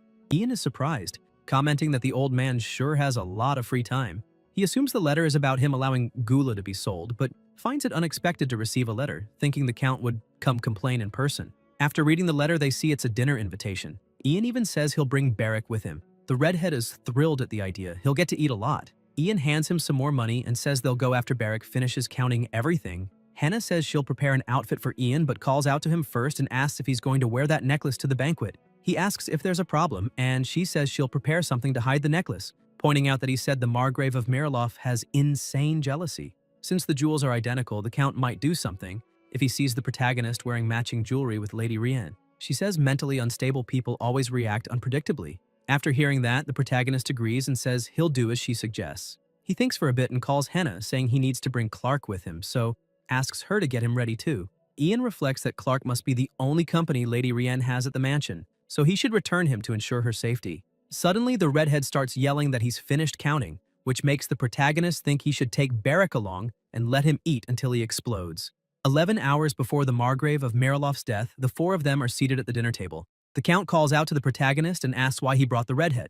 Ian laughs and says that's Barrack, his most trusted companion, and since the Count invited him to dinner, he thought he'd bring him along for an introduction. As they exchange glances, the protagonist thinks the Count never said he had to come alone, and the Count thinks he should have spit in Ian's soup. Changing the subject, Ian comments that it seems the Count enjoyed the gula, and Carlos agrees, admitting it's a delicacy. But he also says he heard the young man allowed his people to sell the gula, which makes him believe even the lower classes now know the taste of the delicacy. The young master replies that everyone should share the good things and asks the Count not to thank him, since he was able to get part of the compensation thanks to the Count himself. Ian adds that besides that, he brought a gift and says he was thinking of returning the slave Rian gave him last time. The young master says that if he had known such a big exchange would take place between them, he wouldn't have accepted the slave, and since he didn't authenticate the agreement, he'll return Clark. The Count says that if that's what Ian wants, he won't stop him, but he slams the table and asks how the protagonist could decide something as important as allowing Gula to be sold on his own right after making a deal with him about it.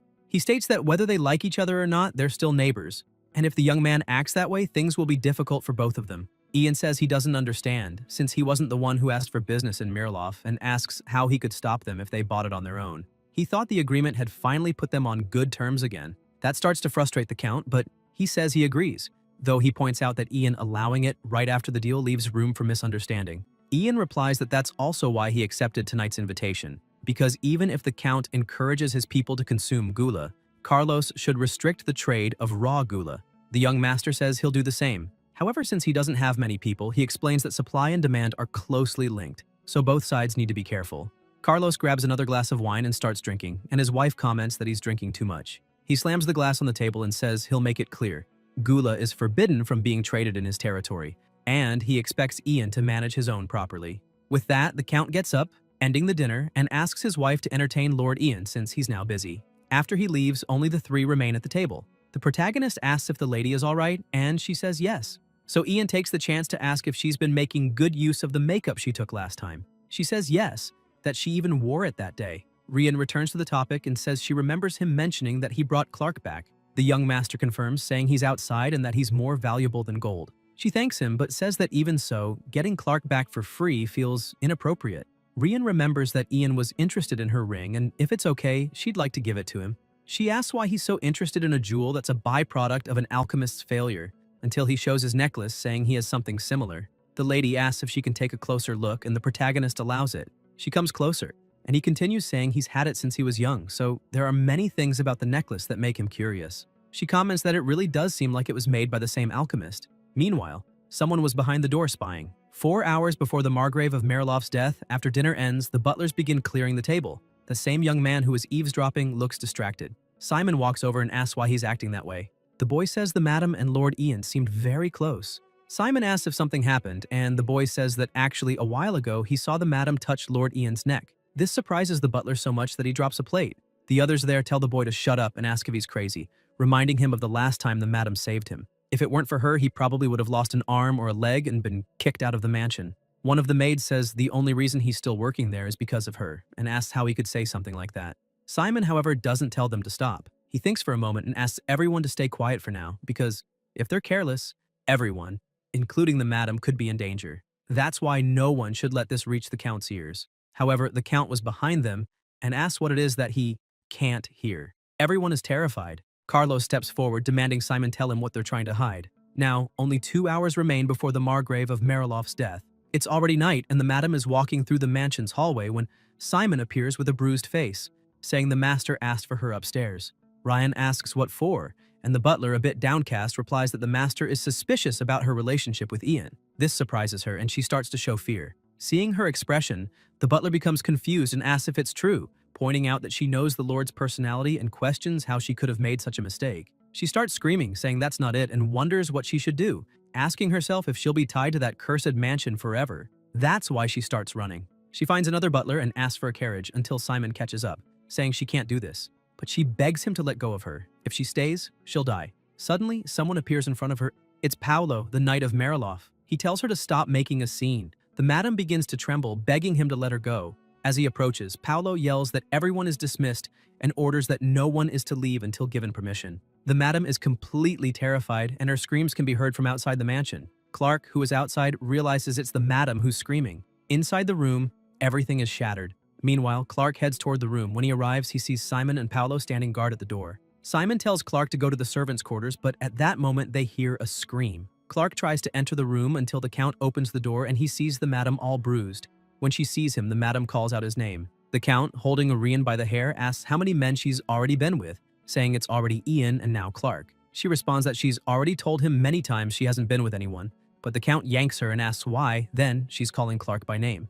With that, the Count calls Clark into the room, saying he's going to put an end to all of this. Ryan screams for him to run. Clark doesn't know what to do, but takes a deep breath and decides to go in. The next day at the protagonist's house, Hannah arrives saying a letter from Mirloff has come Shorschai, and now it's an obituary. This surprises the protagonist. Back at the Count's mansion, Clark is injured. However, the one lying lifeless on the floor is Carlos. It was all just an act, part of a plan. Clark had a tweezer stabbed into his neck, and with that, the Margrave of Mirloff died. Soon, the protagonist and Barrick were shocked by what they saw.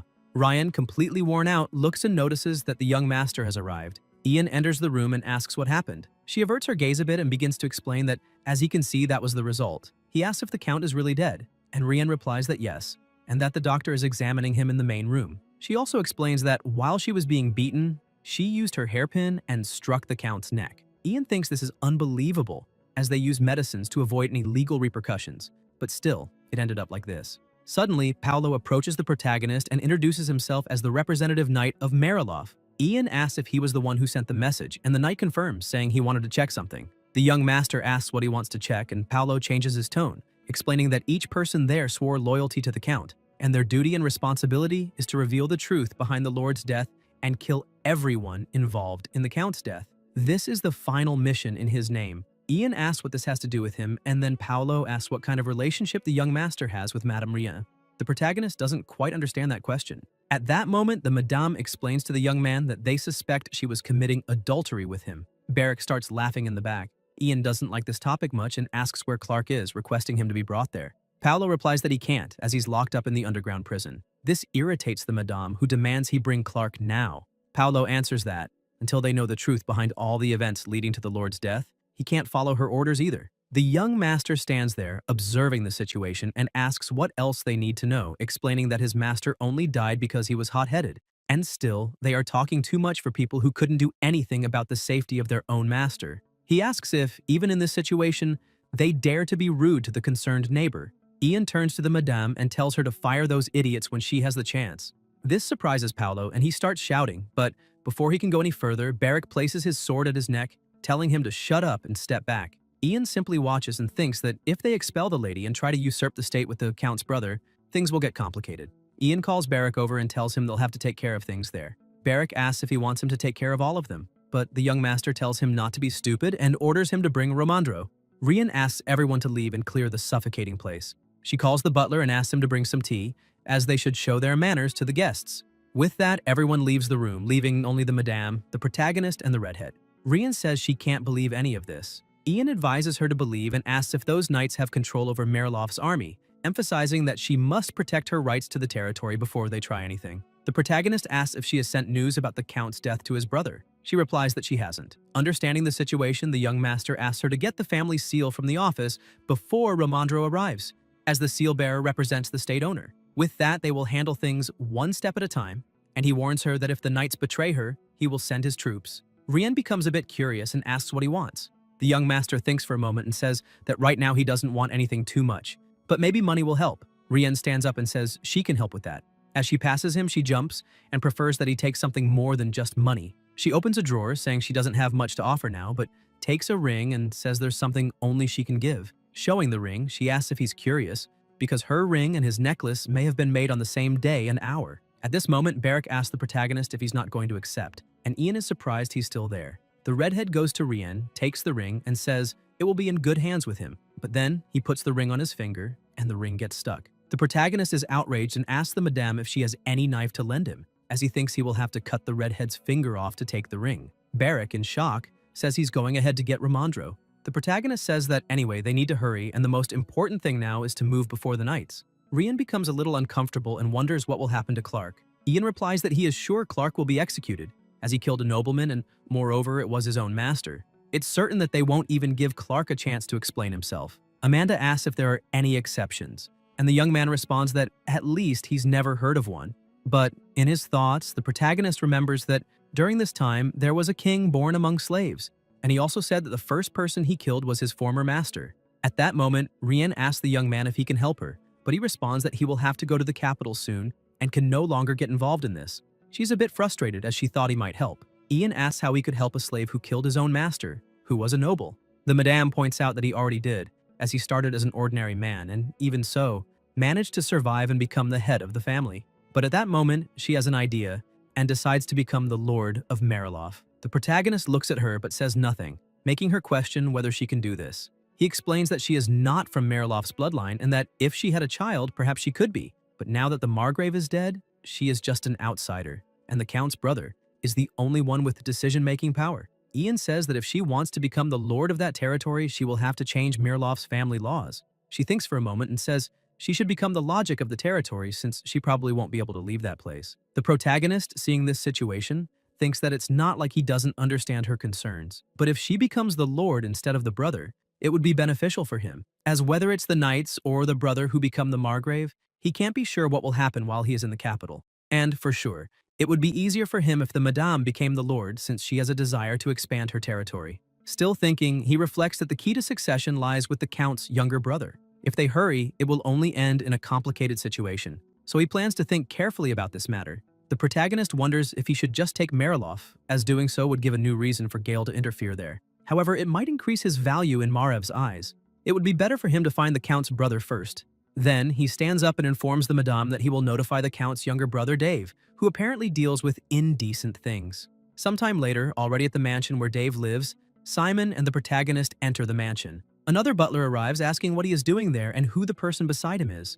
Simon explains that this is Lord Ian, the lord of the neighboring territory. The butler asks if Dave is there, as he has bad news to share. The other butler asks them to wait a bit as Dave is currently praying. The protagonist hears this and becomes curious about that prayer. He looks to the side and sees several books, asking what kind of person Lord Dave is. Simon responds honestly, saying he has only seen him a few times and mentions that, from what the Count said, Dave is very passionate about learning. He remembers that once the Count said he considered being passionate about learning a blessing, but later realized it was a curse. Ian asks why that would be a curse. The butler explains that Dave read a forbidden book that came from a foreign country. Ian asks what forbidden book that is. Simon becomes a bit uncomfortable but still answers that he heard it was about the god of the underworld. This leaves the protagonist impressed until, at that moment, Dave arrives, saying he received a revelation from the god of the underworld. The butler explains that he came here with unpleasant news. Dave asks if someone has died, which makes the butler wonder how he knows. The protagonist doesn't show any reaction, as most of this news tends to be of this kind. Simon explains that the Count was killed last night by one of his subordinates from the mansion. Dave starts laughing, which makes Ian curious. Dave asks who is the person next to the butler. The young master responds that it's Viscount Ian.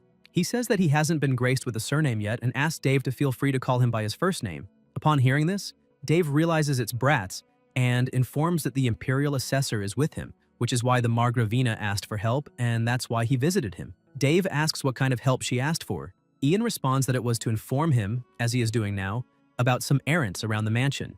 The protagonist emphasizes that it seems the Margravina was desperately in need of help due to her anxiety. Dave sighs, asking why his sister-in-law asked for help from someone outside the family instead of from her own kin. At that moment, the guy turns around, saying he's going to the mansion and will change. The protagonist thinks for a moment and reflects that this family is a mess. It's a surprise how it has managed to function until now. Back at the mansion, the protagonist arrives and sees that Ramondro has arrived. He introduces Lord Dave. The guy greets Ramondro and asks if he is the assessor from the capital. The assessor replies that he is and offers his sincerest condolences. Dave thanks him, says he'll go ahead, and asks them to take all the time they need to talk. As he leaves, both Ramondro and Ian watch him. The assessor gets irritated as the guy barely just arrived and is already acting as if he were the Margrave. He says he got an idea of the situation on the way to the mansion and asks if that slave Clark really killed the Count. The protagonist replies that yes and says there's something suspicious about the knights in the mansion, explaining that it seems like they're planning to take over the mansion if the opportunity arises. Additionally, Dave believes in the god of the underworld. This surprises Ramondro, who asks what's wrong with today. Barrick asks what the god of the underworld is, and the protagonist responds that it's a religion created by the lower classes of a foreign country. Until this period, it was considered just one of many heretical religions. But over time, its followers and influence grew, to the point where there was a religious war outside of burial. The assessor says they are still the most problematic and disgusting among the heretics. The protagonist says he believes it's better for Lady Rienne to become the new lord of the territory, as they can't be sure what will happen if a heretic gains the authority of a lord. It would be better if someone open to cooperating with him took charge. Ramondro agrees, as the knights are very aggressive, and the god of the underworld is not a good idea. With that, the protagonist says they will interfere. The assessor asks if he has a plan, and he responds that he has several ways, but since he has to go to the capital soon, he doesn't want it to take too long. While they are talking, a redhead starts thinking about something, until he has an idea and decides to present it. He says they should just kill everyone, and the protagonist agrees with the idea but asks not to make it obvious that it was them who killed them. He explains that they have no justification and that the main culprit has to be Lady Rian. Ian tells the redhead to be as quick as possible,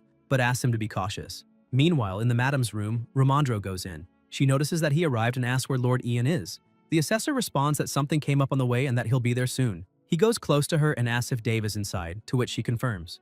Ramondro leans in close to her ear and says that Lord Ian asked him to deliver a message. Then, he informs her that the protagonist told her to hold on a bit longer, and that if she can do that, Mariloff will soon be hers. He explains to her that he will now submit a report on the appointment of a lord, but depending on higher decisions, the investigator may come there. At that point, Lord Ian and he will have already left for the capital, and therefore, they won't be able to help. Then he asks if she will stand firm in this decision. She picks something up in her hand and responds that yes, after all, she has no other choice. With everything in agreement, Ramondro tells her that she should dismiss those guards and that the process is very important because if they die as knights of the Mariloff family, he will have to report their names to the Imperial Palace. However, if not, there will be no need to do so. He assumes she understands what he's saying, which the madam confirms, saying she will handle things in a way that causes no inconvenience to anyone. But at that moment, she asks what they will do with Dave, and Ramondro explains that Lord Ian said he would handle Dave himself, so he will leave that to him. The assessor explains to her that she only needs to promise a provision of 5,000 gold coins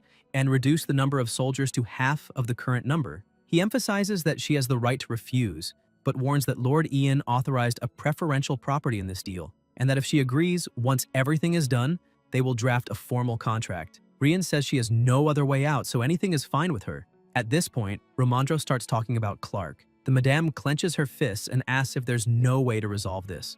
Ramondro begins to say that there is, but someone arrives behind him. Dave enters, apologizing for the current state of affairs.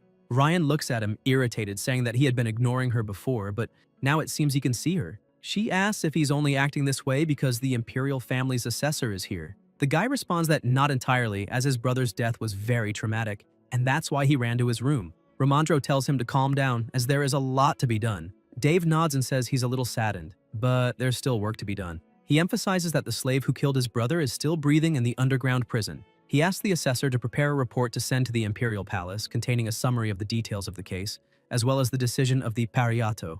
Ramondro begins by saying that he heard Dave believes in the god of the underworld. Dave quickly denies it, saying that's ridiculous. His hands begin to shake, and he looks down, saying he would never do such a thing, as they are heretics in the Holy Empire of Burial. He says that with such a tragic event, he would only want a simple title succession ceremony and a funeral for his brother. Ramondro replies that no, the funeral comes first, and that's the proper etiquette. The assessor asks if he can ask some questions about the contents of the report, then questions what his position in the succession will be. He answers that his brother's position was 8th, so his will be 9th. Meanwhile, the madame remains lost in thought. She thinks that her survival comes first, and that she will set everything aside and start over. She remembers Clark and thinks that even if she has to do it again someday, her survival comes first right now. She was so deep in thought that she didn't hear the assessor calling her. She looked startled, asking what he was saying. Ramondro tells her that this matter will be announced to the people of the territory today, and so he will leave the rest of the household organization to her. Dave interrupts, saying that this is unnecessary and asks what's the point of asking someone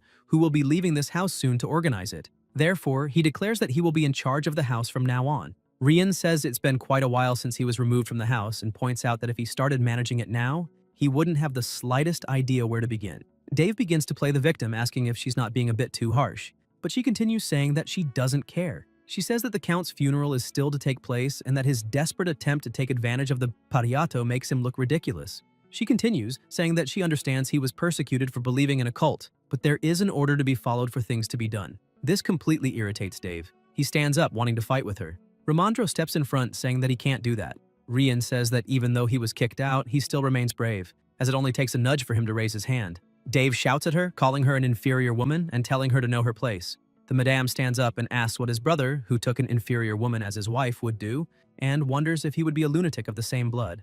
Dave gets irritated. At that moment, the madam calls the knights. She says that if they are the Count's knights, then they should obviously protect her. The knight responds that until the truth behind the Count's death is revealed, they cannot protect her. She then shows an object in her hand and emphasizes that, since they are behaving so stubbornly, there is no other choice. Rian adds that Sir Ramondro has already approved this until the day of the funeral and that she will be responsible for the house. She then declares that the 3 knights of the Mariloff family are dismissed. One of the knights asks what this means. until suddenly, an explosion happens. On alert, he opens the door asking what's going on. He then sees Barrack in a cabinet carrying another knight. Dave asks Ramondro why the Heavenly Warriors are there. He responds that it's nothing serious, just a little help to ensure the safety of Madame Rien, since things are a bit chaotic around here. The knight notices his friend Kel all beaten up. Barrack explains that it was Kel's fault since he said he would only pass over his dead body. He adds that he also heard things ended there. Suddenly, the protagonist arrives saying that now she's safe. The knight gets irritated, remembering that Ian had said he wouldn't get directly involved. Suddenly, Dave arrives, shouting and asking what this means. The protagonist responds that he was affronted by those 3 knights. Ian had received the Count's report and came running. But even then, they kept questioning whether he had an improper relationship with the madam. The protagonist claims that he has never been so insulted in his life, and because of that, he plans to prove his innocence with their deaths. Dave explains that in fact, people usually prove their innocence with their own death. But Ian says that doesn't suit him. After all, a person needs to be alive to prove their innocence, and insults only disappear when their source dies. Hearing this, both the knight and Dave are shocked. Ian calls Barrack and tells him to leave them with him. Then, he starts advancing and passes by the knight, who is trembling and sweating with fear. Meanwhile, only the knight and Barrack remain. Inside the room, the madame nearly gets hit by a plate. Dave is furious, shouting that she is the reason that tribe of savages entered his mansion. He adds that she teamed up with that bastard and ruined the house. The protagonist asks Dave to calm down, but the man tells him to shut up. Ian then offers him some advice. If he insults the lady, he will definitely not be able to handle what will happen when that door opens. Looking at the door, he begins to hear noises and someone saying to play more. This scares Dave terribly. He then calms down and starts murmuring. Ramondro asks if this means that Barrack has already dealt with the knights. Ian replies that almost all of them have been dealt with, but one of the knights has disappeared. Therefore, he plans to send a redhead and the other warriors to pursue him.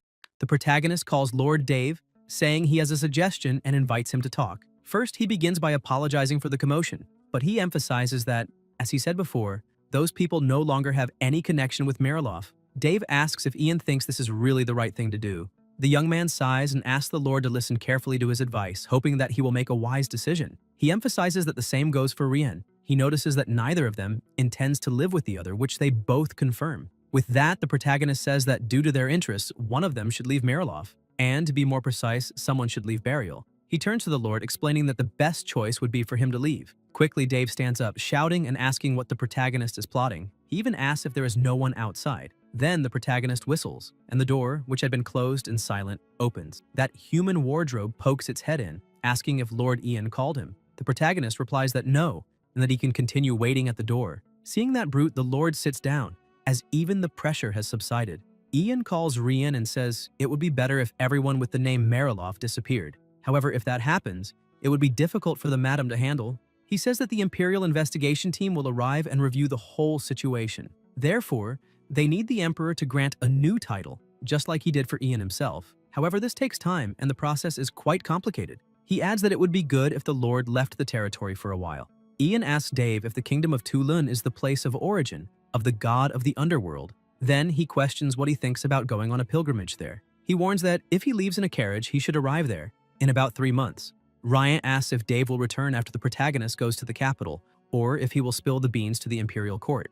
The protagonist says there's nothing to worry about, as the Lord will be under the heavy supervision of elite mercenaries from the Rowan kingdom. It will cost a bit, but it will be safer this way. Smiling, he says that the most important thing now is Lord Dave's decision. Worried and indecisive, Dave starts praying to the god of the underworld. Sometime later at the protagonist's mansion, it's already nighttime. Hannah, with a large pile of papers, asks Ramondro if she should leave them there. He replies yes and thanks her. After checking some papers, the assessor says it looks like the capital will have a surprise. The protagonist agrees, noting that in a single day, Count Carlos was assassinated by a slave, and his younger brother, who is the heir, is a heretic. Ramondro agrees with him, but points out that what will really surprise everyone is the swap of Gula with Mariloff. As looking at the report, it seems they are still suspicious about Gula. The protagonist asks if the capital's response has arrived, which the assessor confirms, informing that it says to send Moline to the capital first. Hearing that, Ian realizes that Marev lost to Gale in this fight. He says it's sad, but not something difficult, so he will already ask the staff to prepare a carriage immediately.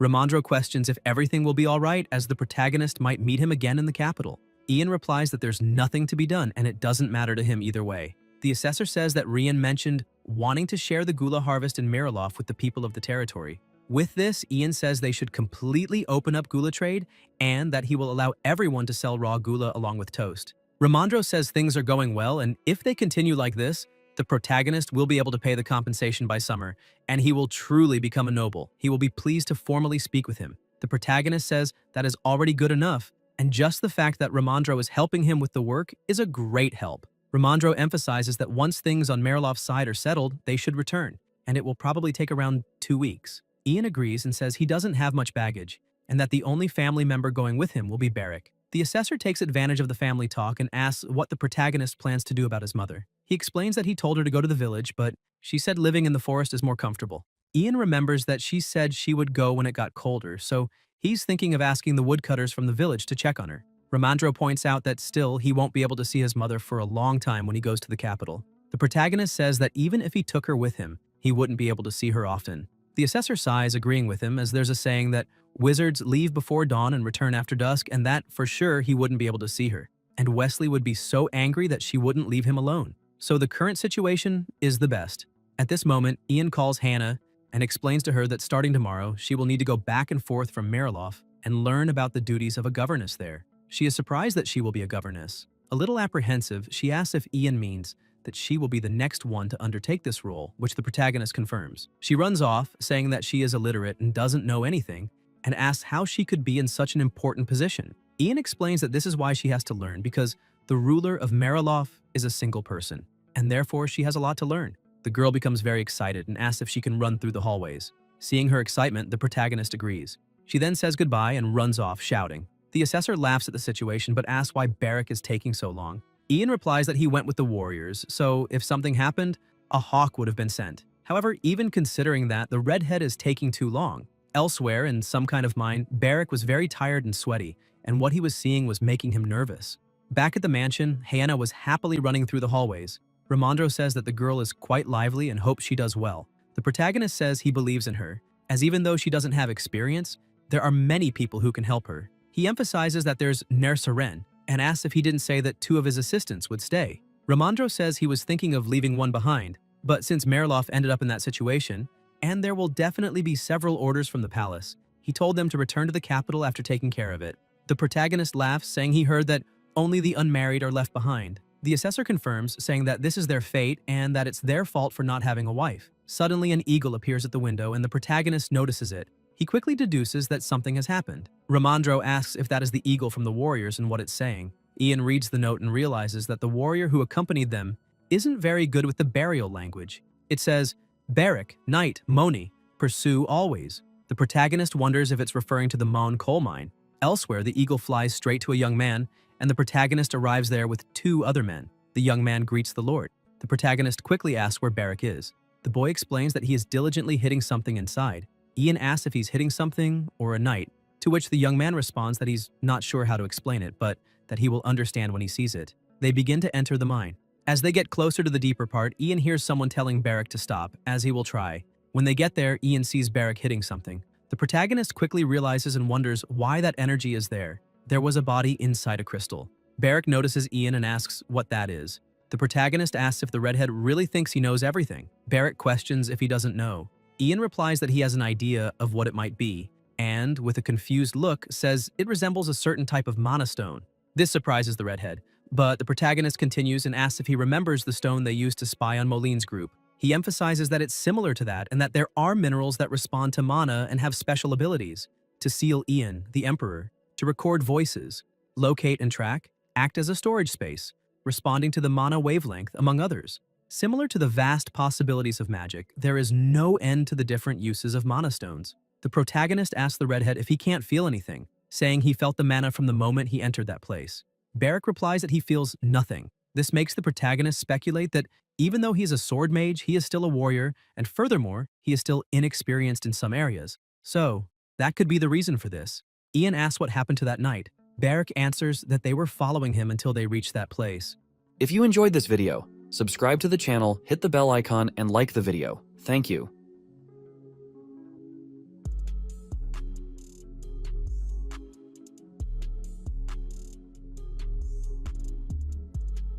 A little earlier where they were, there was a purple liquid, and the knight they were following accidentally fell into it.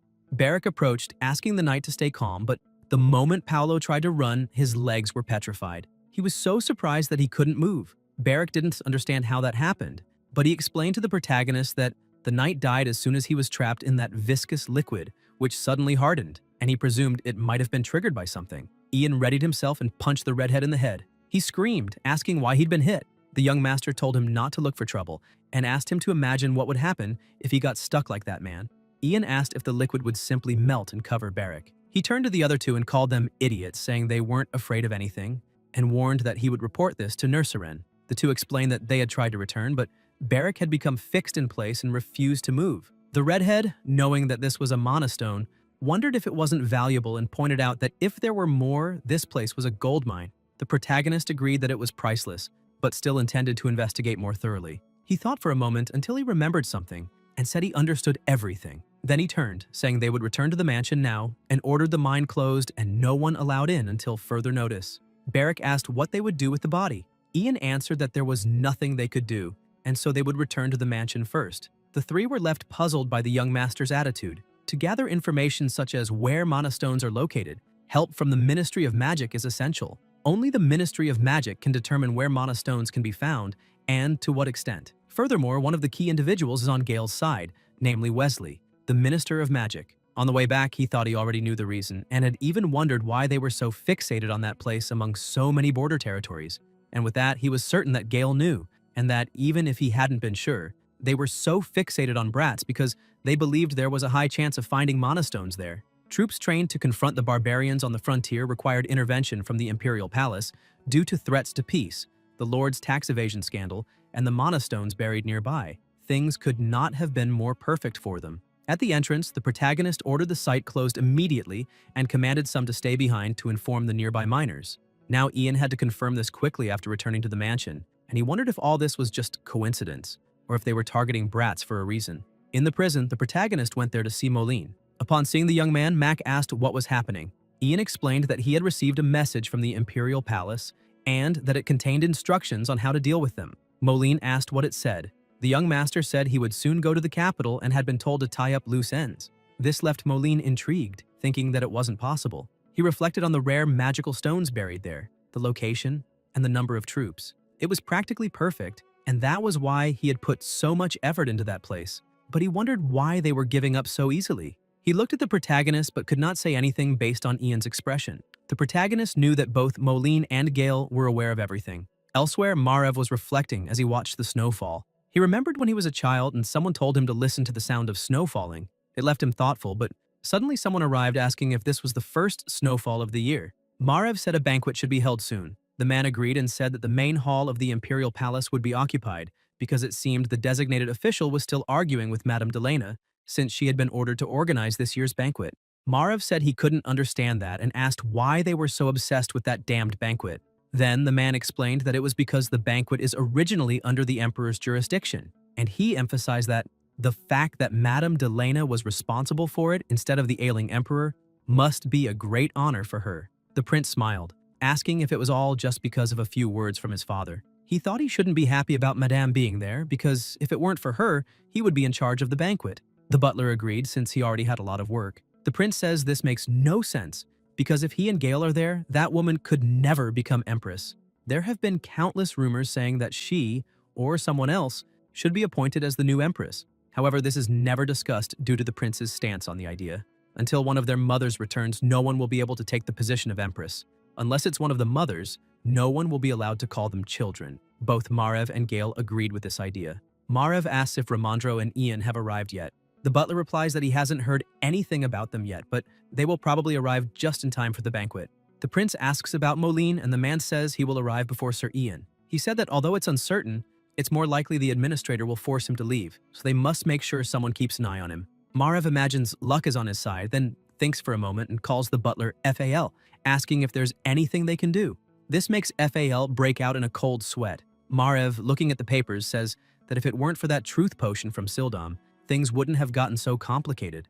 FAL says it's become critical not to have a reason to get involved with other departments, and that development progress, efficacy, side effects, and other information are all only in the reports, so the butler doesn't know if he can trust them. Furthermore, all those reports are full of terms only mages know, and given the gravity of this, several departments are against development. Margrave says that still, the administrative department isn't saying anything. He adds that since they have Sir Moline's new recruits, they'll see what happens after the banquet. The prince points out that if Ian were assigned to the magic department, it would be easier to get information about them. It wasn't like that in the past.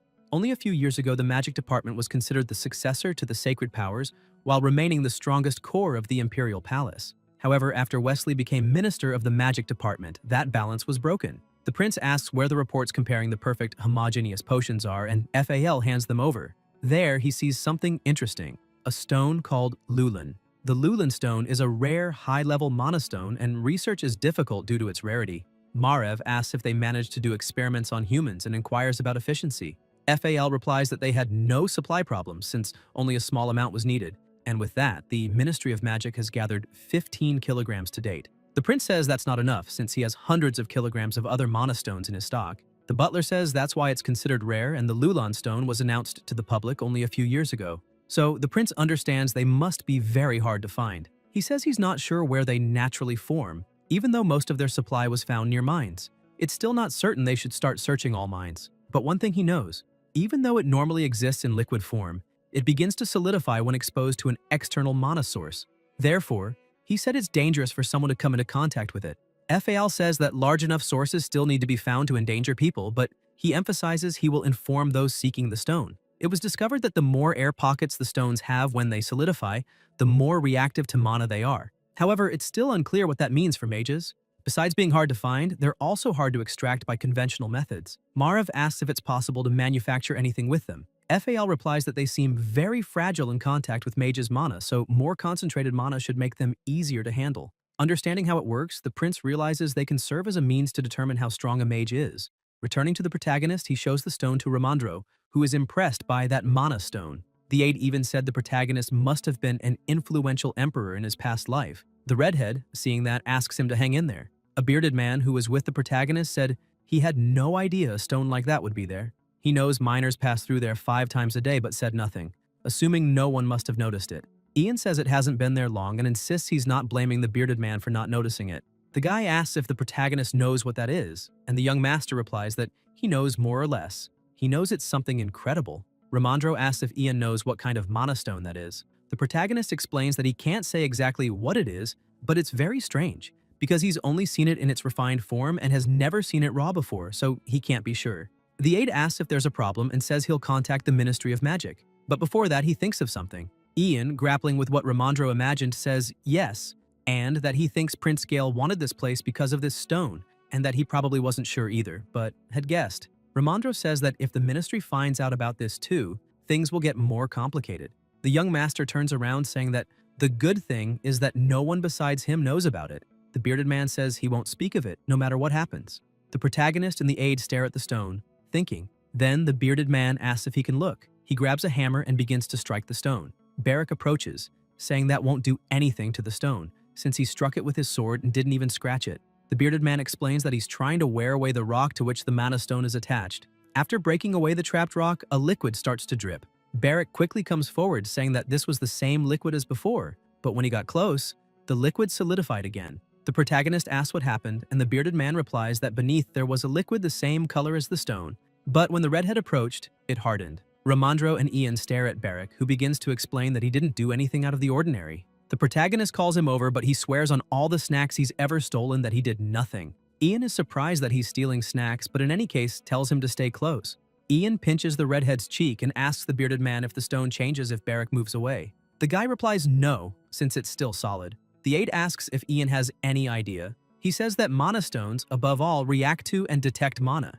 Basically, mana stones function by reacting to mana near them, which is why a special liquid is needed to recharge a recording brooch. The protagonist asks Barrack to explain what happened when he hunted the knights. The redhead begins to explain that when he found a hidden knight, he thought he had fallen because of that sticky liquid, but he writhed for a moment and in the end was petrified. Thoughtfully, Ian reflects that it was probably because the stone reacted to Barrack's mana, since Barrack is a magic swordsman and always has his mana around his body. Initially it's liquid, but it hardens with the mana, so Ian realizes that means that stone is Lulan. He asks everyone to step back. The redhead asks why. He replies that he's going to try to break the stone. Barrack asks if he's going to use his hands and if he's gone insane, explaining that it won't work without the bomb. The protagonist places his hand on the stone and uses his magic. The others are impressed because something is happening to the stone. Suddenly, the protagonist notices something, and finally, that stone is shattered into 1,000 pieces.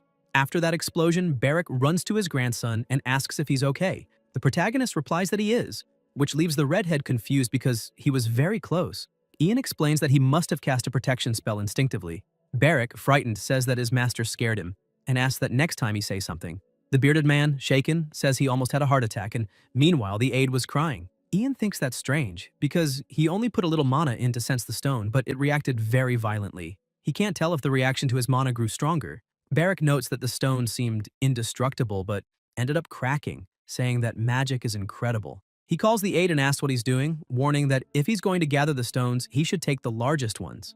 Ramandro asks what he's talking about and orders him to start collecting the pieces as well, because each pea-sized fragment is worth a gold coin. Hearing that, the redhead is in shock and starts screaming, asking if anyone has a broom. The protagonist calls the bearded man and says he'll be leaving the mansion soon, and the guy replies yes and that he'll receive another title and has good news. He adds that he'll keep the mine well managed in his absence. Ian says that's great and orders the mine closed for now, which surprises the man. However, the young master explains that he will continue to pay as before and then asks to pay the miners half a year's wages and send them home. Ian changes the tone of the conversation and repeats that no one must know what happened there. The bearded man nods, saying he understands, and so the Moan mines were closed and only authorized people can enter. The crates full of Lulan were taken to the protagonist's mansion. Seeing that, the butler notes there are only 5 crates, but they seem very heavy. The girl next to him agrees, saying they needed 10 carriages to bring them. In the protagonist's office, he asks how things are going at the mine, if the manager is still in charge of operations, and they mention that he asked what will be done with the powder mixed with the earth. Ian asks them to tell him to store the powder in a safe place, because since he doesn't lose his powers, it could end up being the last. Changing the subject, the young master tells Barrack that he will need him to go to the forest today. The redhead asks if it's to see Philia. The protagonist answers yes and asks him to inform her that they are already departing and that she can go there whenever she wants. He says the chances of returning are low, so this may be their last meeting. Barrack says he understands and asks if the young master will go to Mariloff alone. Ian says he will go with Ramandro and his assistants, since several of them will have to stay behind and observe Rian.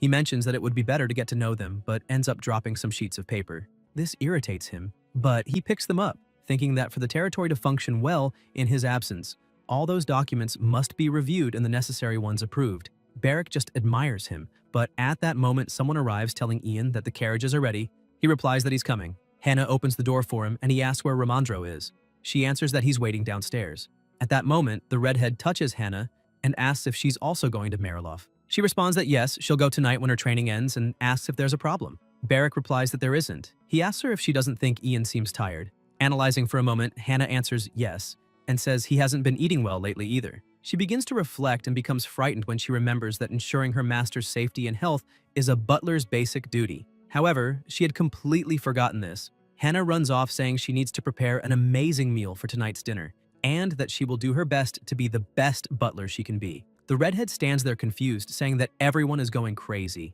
Meanwhile, the girl ran until she reached the kitchen, calling Mender. The cook is startled but asks if she wasn't going to Mariloff. She answers that she will soon and asks that by tomorrow, before the young master goes to the capital, he prepares several dishes rich in nutrients. He asks if something happened, but she leaves saying that the young master is a bit tired and probably lacks energy, and therefore asks Mender to make things good for his health. Another girl arrives asking what Hannah said. Mender replies that he'll have to go into town to buy meat, explaining that apparently it's for Lord Ian's health. The girl is surprised and asks if the young master is ill, and a man who was standing behind hears this. Sometime later, he tells another person that the young master is exhausted, and that person tells someone else that Lord Ian is in critical condition. The rumors continued to distort until they said the illegitimate son, terminally ill, had become the lord.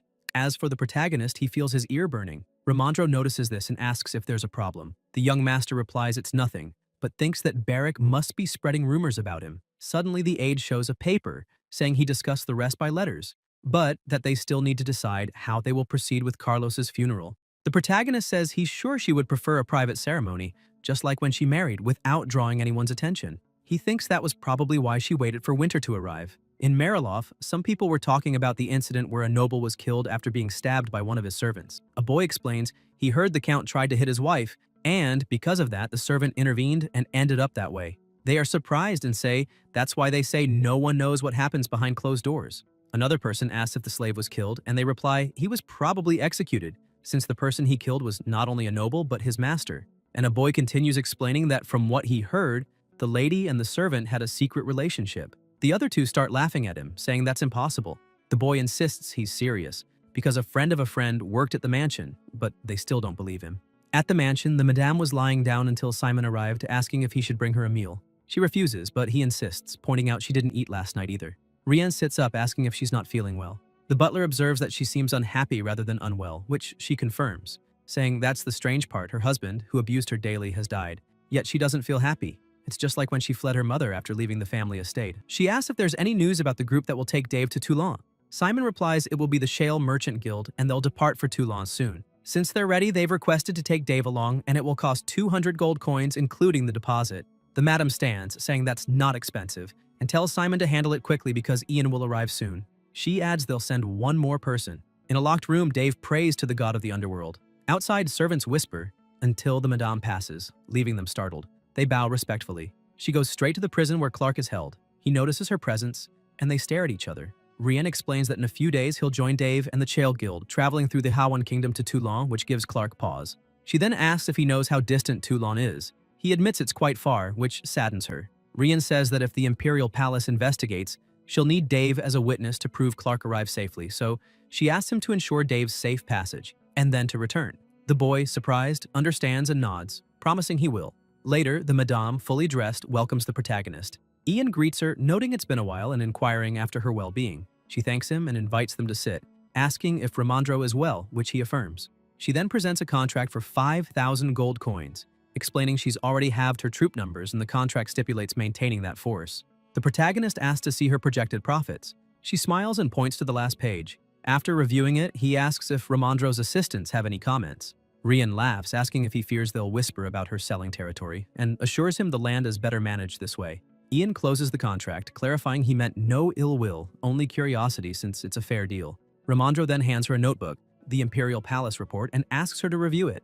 Rian laughs over its accuracy and brevity, then permits them to send it and asks if a palace investigator might visit. The protagonist assures her no visits will occur if all goes smoothly. She stamps the report, remarking how easy it was, and jests that her late husband was inefficient and stubborn for handling those internal reports. She shifts to the next topic, expressing happiness at gaining a neighboring ally and noting Marilof's people are grateful to Ian thanks to the salt and other supplies he sent. The protagonist sighs in relief, hoping for cooperation through the harsh winter. Ian stands and asks where Dave is. The madame says he's in the annex, eager to go soon. The young master inquires which merchant group is coming. She replies it's the Shale Guild, known for reasonable prices and reliability. The madame's expression changes, and she begins to say that she plans to send 5 soldiers, 2 assistants, and Clark to keep an eye on everything. Rian says that everyone except Clark will ensure Dave reaches the Hawan Kingdom safely before returning. Ramondro says they trust her and asks her to make sure nothing happens on their journey, but notes that it's also risky for him and Ian.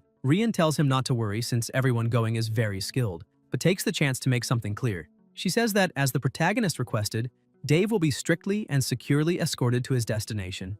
Ian smiles, saying that's perfect, and an ideal ending for a pilgrim like him. With that, they begin to leave and the madame asks if the young master would like to see Dave before going. Sometime later, carriages arrive and the soldiers begin loading Dave. He starts cursing the madame, the protagonist, and the others as evil monsters. He asks if they think they'll get away with this, and Rian says yes, giving him the middle finger. She says it doesn't matter what happens, but she will live a better life than his. This makes him more furious and he starts insulting her, saying she will have a divine condition. Dave shifts his focus to the protagonist, asking how he dares touch Mirloff. Ian pays no attention and asks the merchants if they're sure they haven't forgotten anything, cautioning them about bandits when passing through the mountains. At that moment, someone else arrives. It's Clark, who immediately notices the madam. She asks if he's ready and the servant says yes. She turns a little sad and tells him to prepare to leave. With that, they are placed in the carriage and depart. Rian watches them go farther and farther, but understands their situation. Then, she turns and calls the two of them to have a meal. She says she'll ask the staff to prepare a fine wine since today is a good day. Rian asks the 2 assistants if they'll come to Marilof often in the future. The one with black hair replies yes and says he'll be under her care. Meanwhile, the protagonist is a bit thoughtful. He wonders if, had his old body died, all of Burial would be like that. He thinks probably not, since he is an emperor who disappeared on the frontiers. By then, everyone had gone inside, so the madam calls him, saying it's cold. Ian says he's coming and takes the chance to ask what happened with the Count's funeral. She shows no reaction to the question but narrows her eyes, asking why he asks that if he already knows. Sometime later elsewhere inside the carriage, Ramondro asks the young master if he's alright, but Ian says his face is redder than Ramondro's. The aide laughs and agrees, saying he sees two Ians at once. The protagonist tells Ramondro he's already said that 3 times. This embarrasses the aide, realizing he's very drunk. It doesn't take long for them to arrive, and after stepping out of the carriage, the young master thanks the driver and tells him to rest. Suddenly, many people arrive shouting for Ian. They surround him, asking if he's alright. A woman says he has a fever and his face is red. And because it's cold, everyone starts saying they should take him inside. The protagonist asks why everyone is acting that way, and when they put him on the ground, he notices something. Many gifts are in his room, and he asks what all those things are. Hannah explains that since he's gravely ill, the residents heard about it and sent some gifts. Ian is confused since he's not sick, but he's still pleased since he thought he wouldn't receive anything because it's winter. He realizes everyone managed to gather a little, so he asks for all that to be organized properly and taken to his room. He also asks her to tell everyone that he's very healthy and well. Hannah takes the chance to tell him he has a visitor. Suddenly, from the second floor, the redhead calls for his master. Philia is there, and upon seeing her son, she is overjoyed and begins to cry. Quickly, she runs down the stairs and hugs him. Philia says she missed him a lot. Ian asks her if she's been well since it must have been difficult to travel in that cold climate. She replies that she's fine and that actually it's her who should be praising him. The young master points out he didn't do much, but Philia continues and explains that Barak told her everything about how he helped the people with the salt, not only those of Bratz but also of Mirilov. She said she also heard he became a great lord and that he receives the trust and love of his people, the residents of the fief, the imperial palace, and even the border guards. Crying, she says she's very proud and happy. Ramondro, not understanding anything, asks who that young woman is. So the protagonist introduces her, saying she's his mother. He explains she's been living in the mountains until now, harvesting and preparing the salt, and came down now that winter has arrived. Hearing this, the aide is surprised, realizing it was she who prepared the salt. He calls her Milaida and says she worked hard. Philia blushes and says he doesn't need to be so polite. Ramondro smiles, asking how he couldn't be, since even if he can speak casually with Ian, there's no way he could do the same with her. Then he introduces himself, saying he's the imperial aide, Ramondro. The mother is moved again and in her mind says that even if she can't do anything for the young master, he always conveys confidence and dignity to her, and so she's very proud of him. Suddenly, someone else arrives. It's Nursarin, who asks if Ian has returned. The protagonist replies yes and asks if Nursarin just came back from the observation platform again. Another knight arrives and notices that young woman, then asks the protagonist if she's his sister. Ian replies that she isn't his sister, but his mother. The young master knows the tribe thought his mother was dead, so he wonders how they'll react now that they've discovered his mother, who comes from the alleys, is alive. Nursarin looks at them with a different expression. The protagonist stares back and Philia is a bit apprehensive. The young master explains he had his reasons for hiding the truth about his mother and says he'd love to explain everything, if it's alright. Philia steps in front of her son, saying she was the one who told him to hide his identity, and pleads, please don't blame Ian for that. The protagonist notices his mother's hands trembling and feels uneasy about that. However, Nursarin remains silent, then replies he already knew.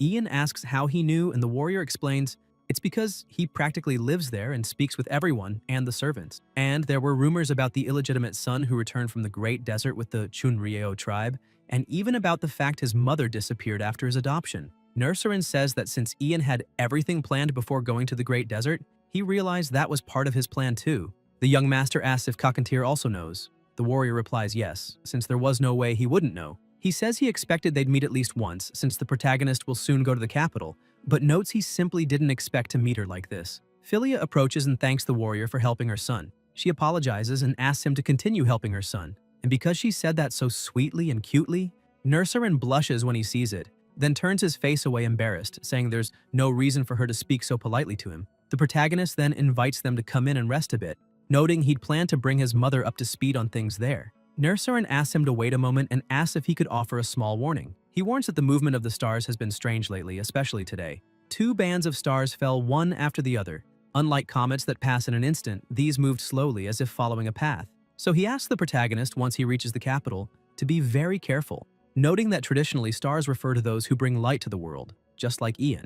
The protagonist thanks him but says there's nothing to worry about, saying he doesn't aspire to become the star, since he's going to become the sun. The warrior is impressed by that and laughs, saying Ian will be an important existence for those of the Great Desert, and that's why he prays for his success in battle. A little later, the protagonist goes to the kitchen and tells his mother she only needs to ask the servants to do that while she rests. She says no because she wants to do it herself and also wants to have dinner with her son before he goes to the capital. Philia asks what he thinks of barley porridge, noting it was his favorite. The protagonist gives a slight smile, saying it sounds great. Hannah then shows Philia that she can use the bowls there, and notes that the barley and seasonings are right below. And if she needs anything, just ask. Philia recognizes Hannah and asks if she was the one who used to deliver messages to Ian. The girl replies yes, and is impressed that she remembers. Philia says of course she would remember, since she was always grateful to her. While cooking, she would ask the protagonist how he's been. He replies that she fared well and asks if she didn't feel lonely in the forest. He adds that Durga is gone and the fief is prospering, so she could indeed move there and settle.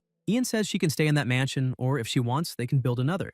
Philia smiles and says she'll think about it. She says she always thought she wasn't alone, but now that she's meeting so many people, she realizes she truly was. She takes the opportunity to ask who that warrior was. The protagonist explains he's Nursaren, brother of the Chunryo tribe chief and the designated steward, and warns that when he's absent, Nursaren will be in charge of the territory. His mother blushes a little, saying she understands. Ian asks if anything dangerous happened while she was in the forest. She quickly replies that all went well and nothing happened. The only things that occurred were that some people got lost. She says she was very surprised when a group of injured people appeared recently. This catches the protagonist's attention. Philia then explains there were 3 of them and their names were Ricard, Nav, and Erica.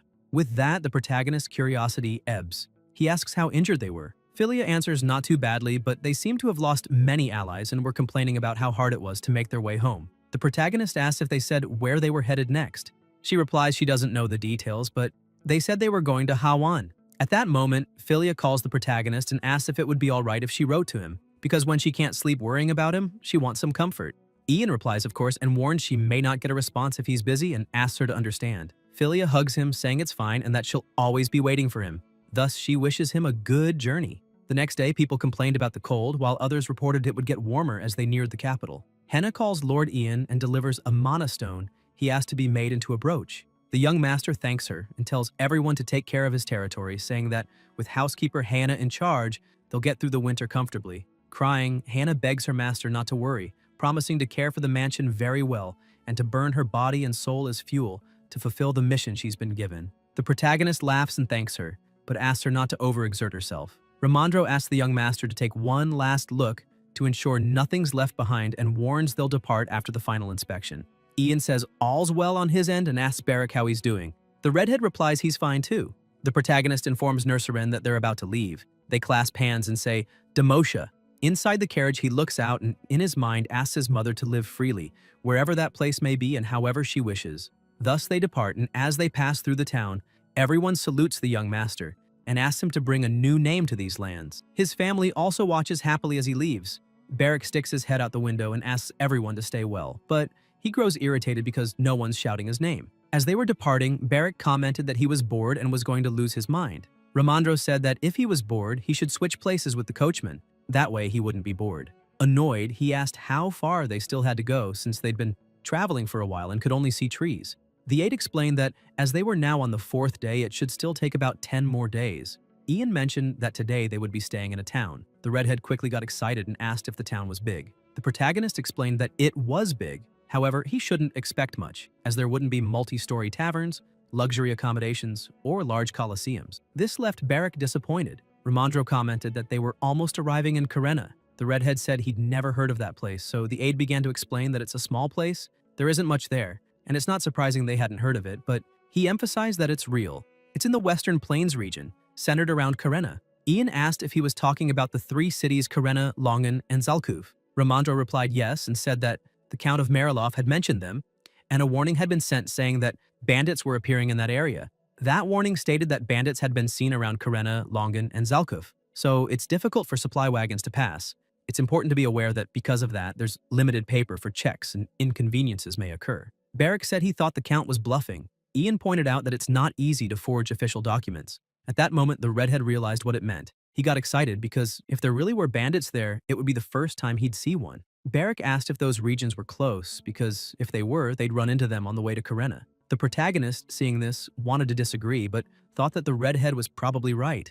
Ian said that with all that baggage and insufficient protection, it would be better to pass quickly and quietly. Barrack agreed with him, but Ramandro noted that it didn't seem like he truly agreed. Suddenly the horse stopped. The coachman called the protagonist and asked if there was another village on the way to their destination. Ian said he'd check and asked Ramandro if he could look at the map. Barrack looked to the side and noticed something, and was surprised that they were already there. The aide grabbed the map and said it was strange, as there shouldn't be a village nearby. The protagonist asked him if he knew when the map was made, and he answered that it was a year ago. That should make it fairly accurate. Barrack was a bit excited because even if it wasn't the place they were supposed to be, they could take the opportunity to rest. The protagonist was a little hesitant and asked him not to act on his own. He commented that if the village wasn't on the Imperial Palace's map, then it was likely a private, unregistered settlement. Moreover, there had been reports of bandits in the nearby areas, so there was a high chance that this could be a bandit hideout. Ian asked the coachman to turn the horses around immediately, and with that, they began to maneuver the carriages to leave. However, the coachman said there wasn't enough space to turn around there, so they'd have to unhook the horses and rotate the cart separately. Even so, the protagonist asked them to do it, since they had no choice. Suddenly, someone started walking, saying that since they stopped there, they could take care of some business.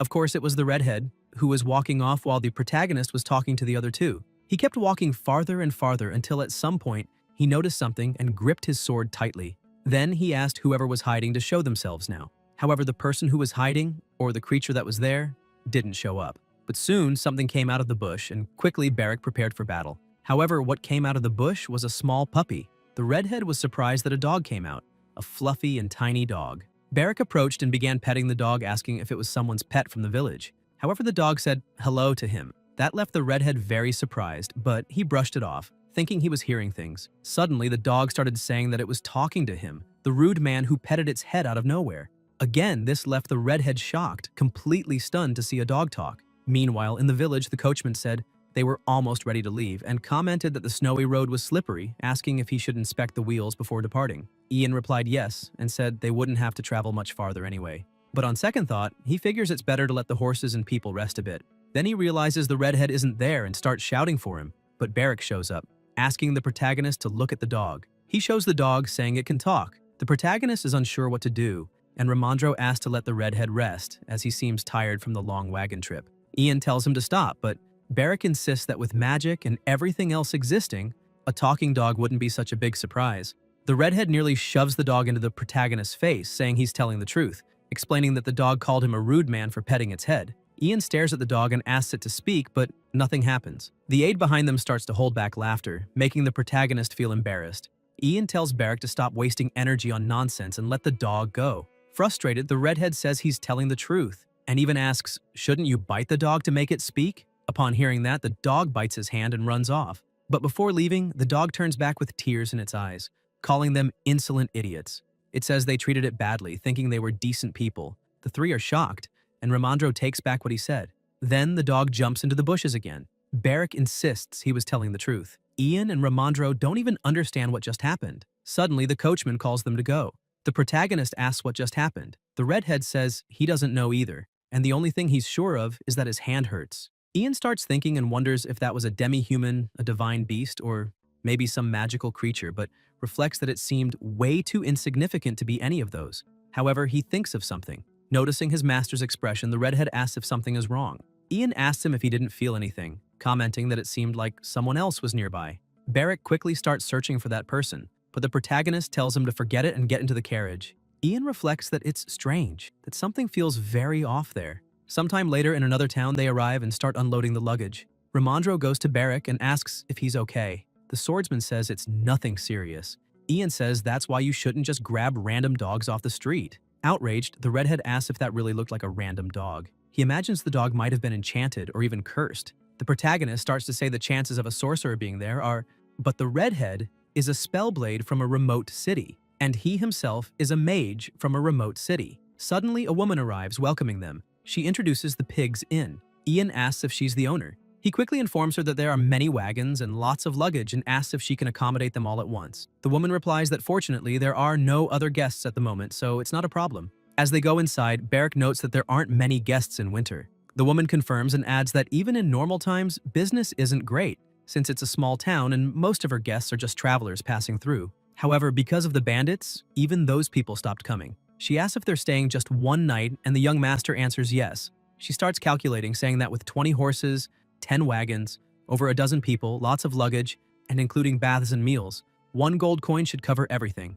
However, the protagonist gives her 2 gold coins. The owner starts thanking him, saying she'll do her best to serve him well. She asks if she should start warming his bath. The protagonist says yes and thanks her. asking to use plenty of firewood since it's cold. Barrack takes the chance to ask for food. Soon after they go to the room, the redhead throws himself onto the bed, and the woman explains that this is her best room and tells them to make themselves comfortable. A while later, she arrives with the food, and taking the chance, the protagonist says he has a question. The owner tells him to feel free to ask whatever he wants. He explains that on the way there, they pass by a village that wasn't on the map and asks if she knows anything about that village. While they talk, the redhead sits up like a zombie. The woman is a bit surprised by the question and asks if he means Danil. While the conversation continues, Barrack is about to grab the food. She continues explaining that Danil isn't marked on the map because recently everyone there died and that's why the village was abandoned. However, since dismantling it would be a problem, it was simply left as it is. Ian asks how the people died, and the woman says that's the strange part because they were found dead side by side, which caused a huge stir at the time.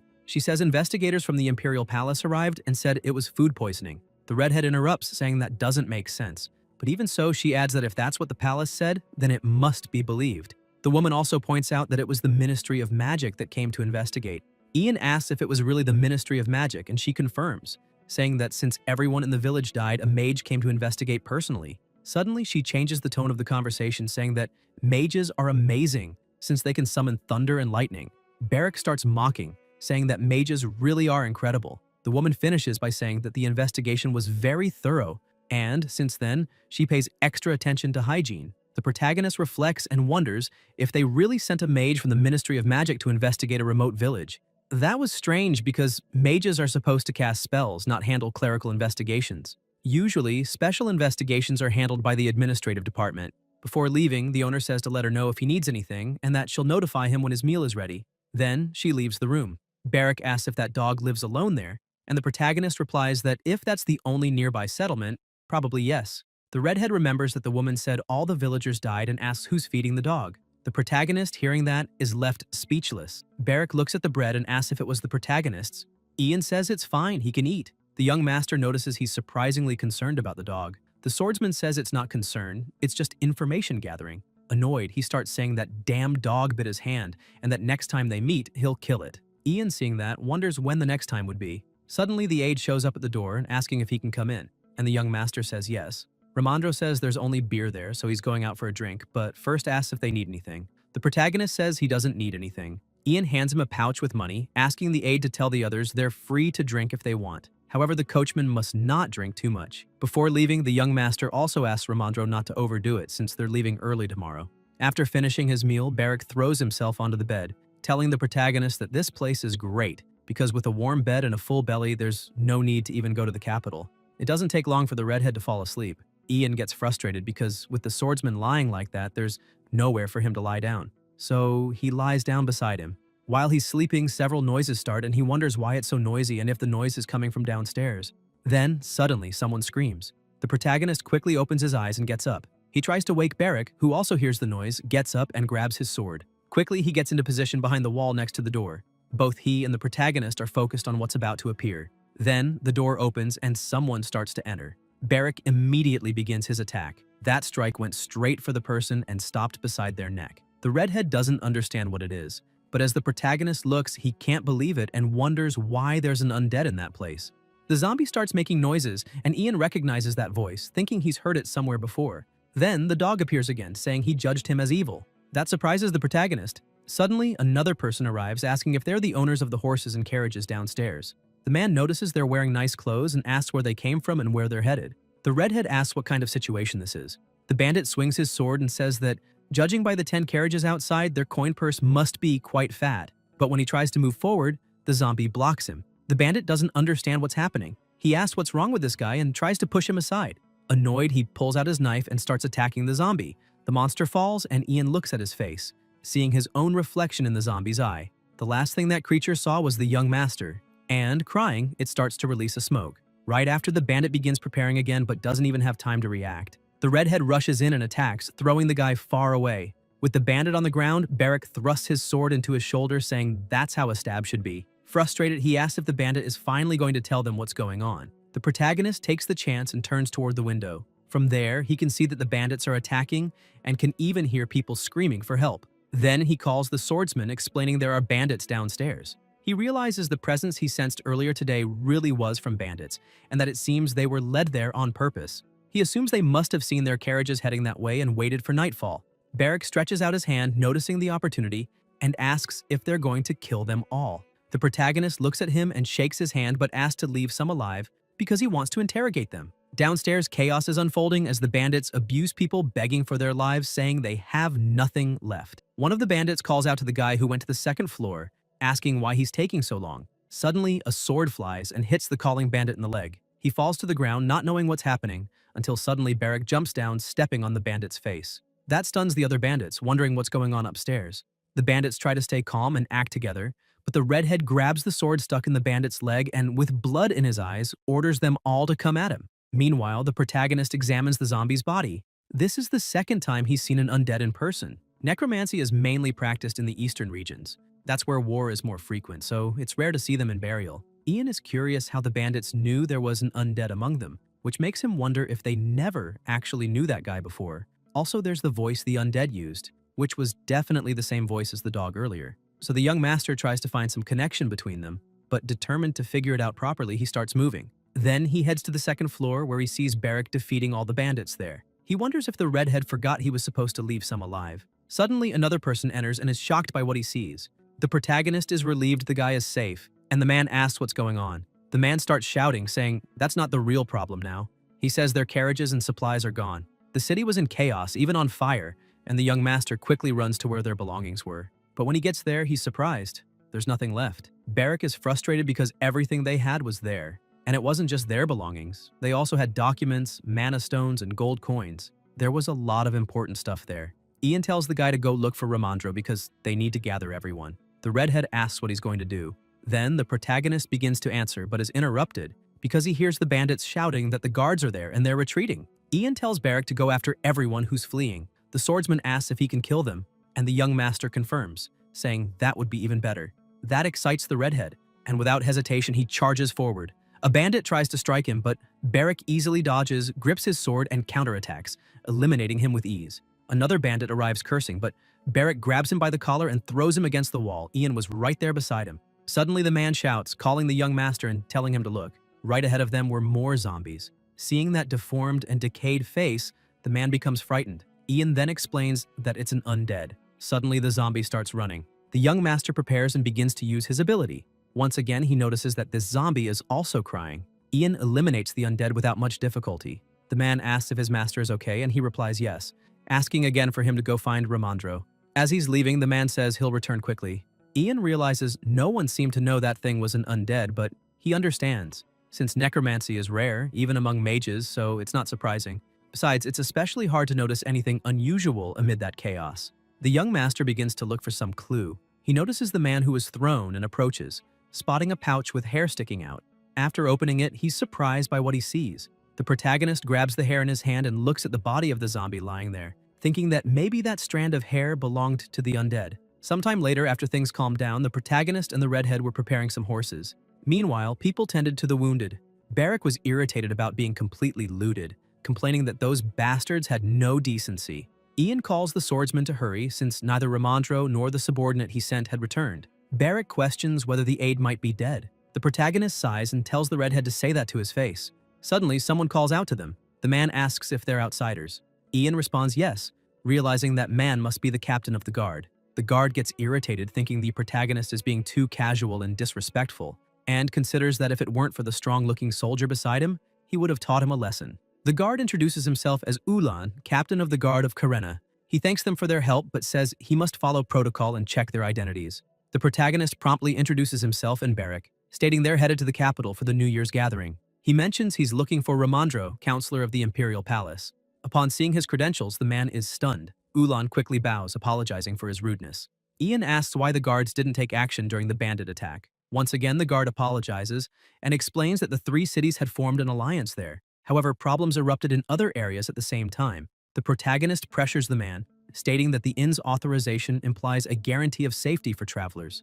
But due to everything that happened, he lost his carriages, which carried goods meant for the palace, making this a serious issue. The young master asks where the mayor is. Suddenly, Ramandro comes running, shouting the protagonist's name. He starts saying he was having a drink and that when hell suddenly broke loose, he even swears he saw the gates of the underworld and came back. Beric mocks him, saying that judging by how he's talking, he seems fine. The aide, with tears in his eyes, yells that he thought he was going to die. But setting that aside, he says he heard the carriages were stolen. Ian says it looks like they were the target since the forest, and the bandits stormed the inn while taking the carriages at the same time. The young master asks if the others are okay. Ramandro just says yes, but he doesn't know where the coachmen are since they had said they'd go drink elsewhere.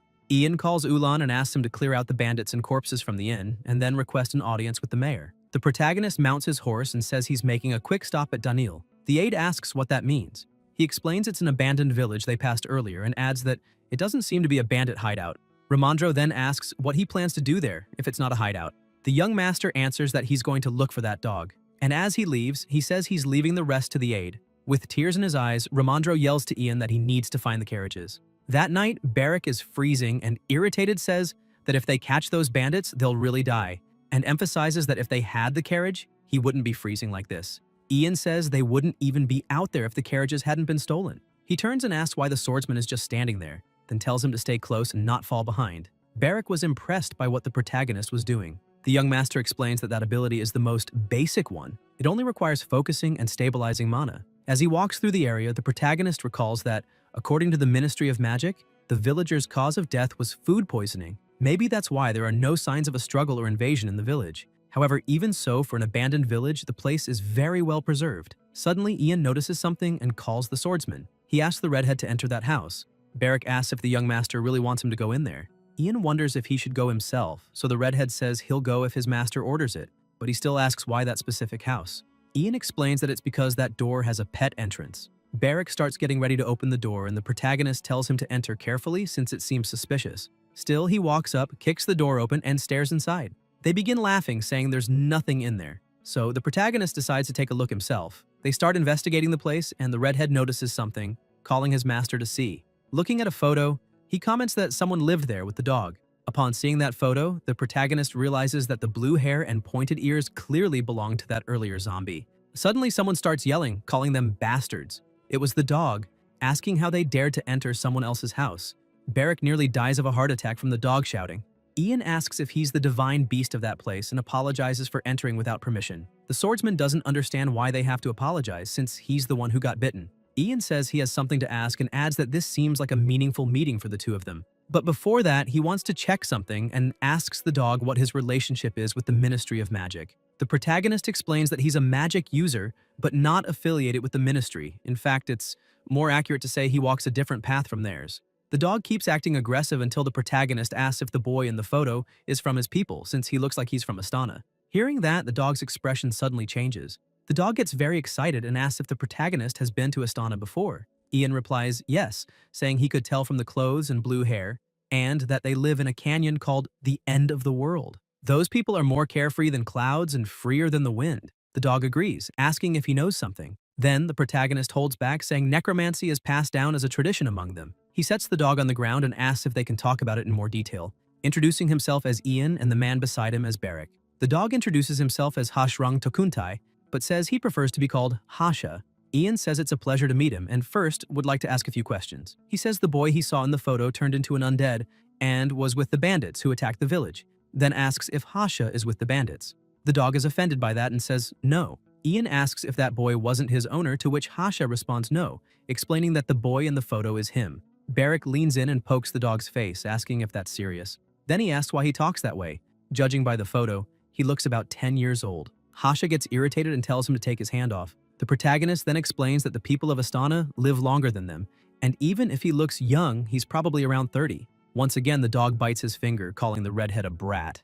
Ian asks how he ended up there being from Astana and in that current form. Hasha lowers his head, then begins explaining that the Ministry of Magic sent an invitation to Astana. His grandmother was the leader of Astana's largest clan. She brought him to burial under royal decree. At first, everything was exciting and fun. Burial was different from his homeland, full of new wonders. Plus, with the Ministry of Magic's support, he could study necromancy freely. However, that joy didn't last long. Wesley proposed using necromancy on the living. He says necromancy is meant for corpses, and using it on the living goes against natural order. That leads to unpredictable tragedies and is the root of destruction. As a result, conflict eventually broke out among the necromancers. His grandmother and some others rejected the research and took refuge there. However, the mages came after his people. At that time, the mages were angered by their ungrateful attitude. They said that in the report to the minister, they wrote that they had found everyone and would return after taking care of things there. The mage looked at Hasha and asked if that child wanted to go with them,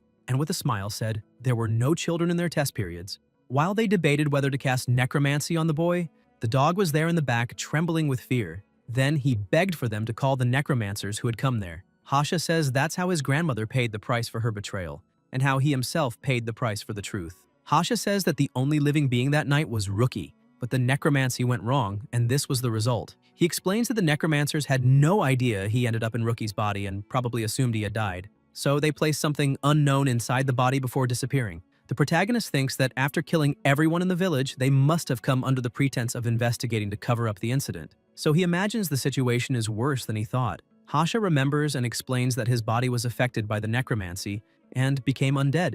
He had been taking care of his body ever since he crawled out of the grave to make sure it wouldn't wander off. But one day they ran into some bandits in the forest. After that, he couldn't protect it anymore, and they took his body. Ian asks if they intentionally stole the body. Hasha shakes his head, saying that wasn't the case. He explains that the bandits didn't know what to do at first, because if they caused a commotion, the guards would show up. So they tried killing Rookie twice, and discovered the body wouldn't die. That's when they decided to take it. The dog continues, saying they carried his body around for a while and eventually found a way to practice necromancy. From that moment on, he could see through his body's eyes.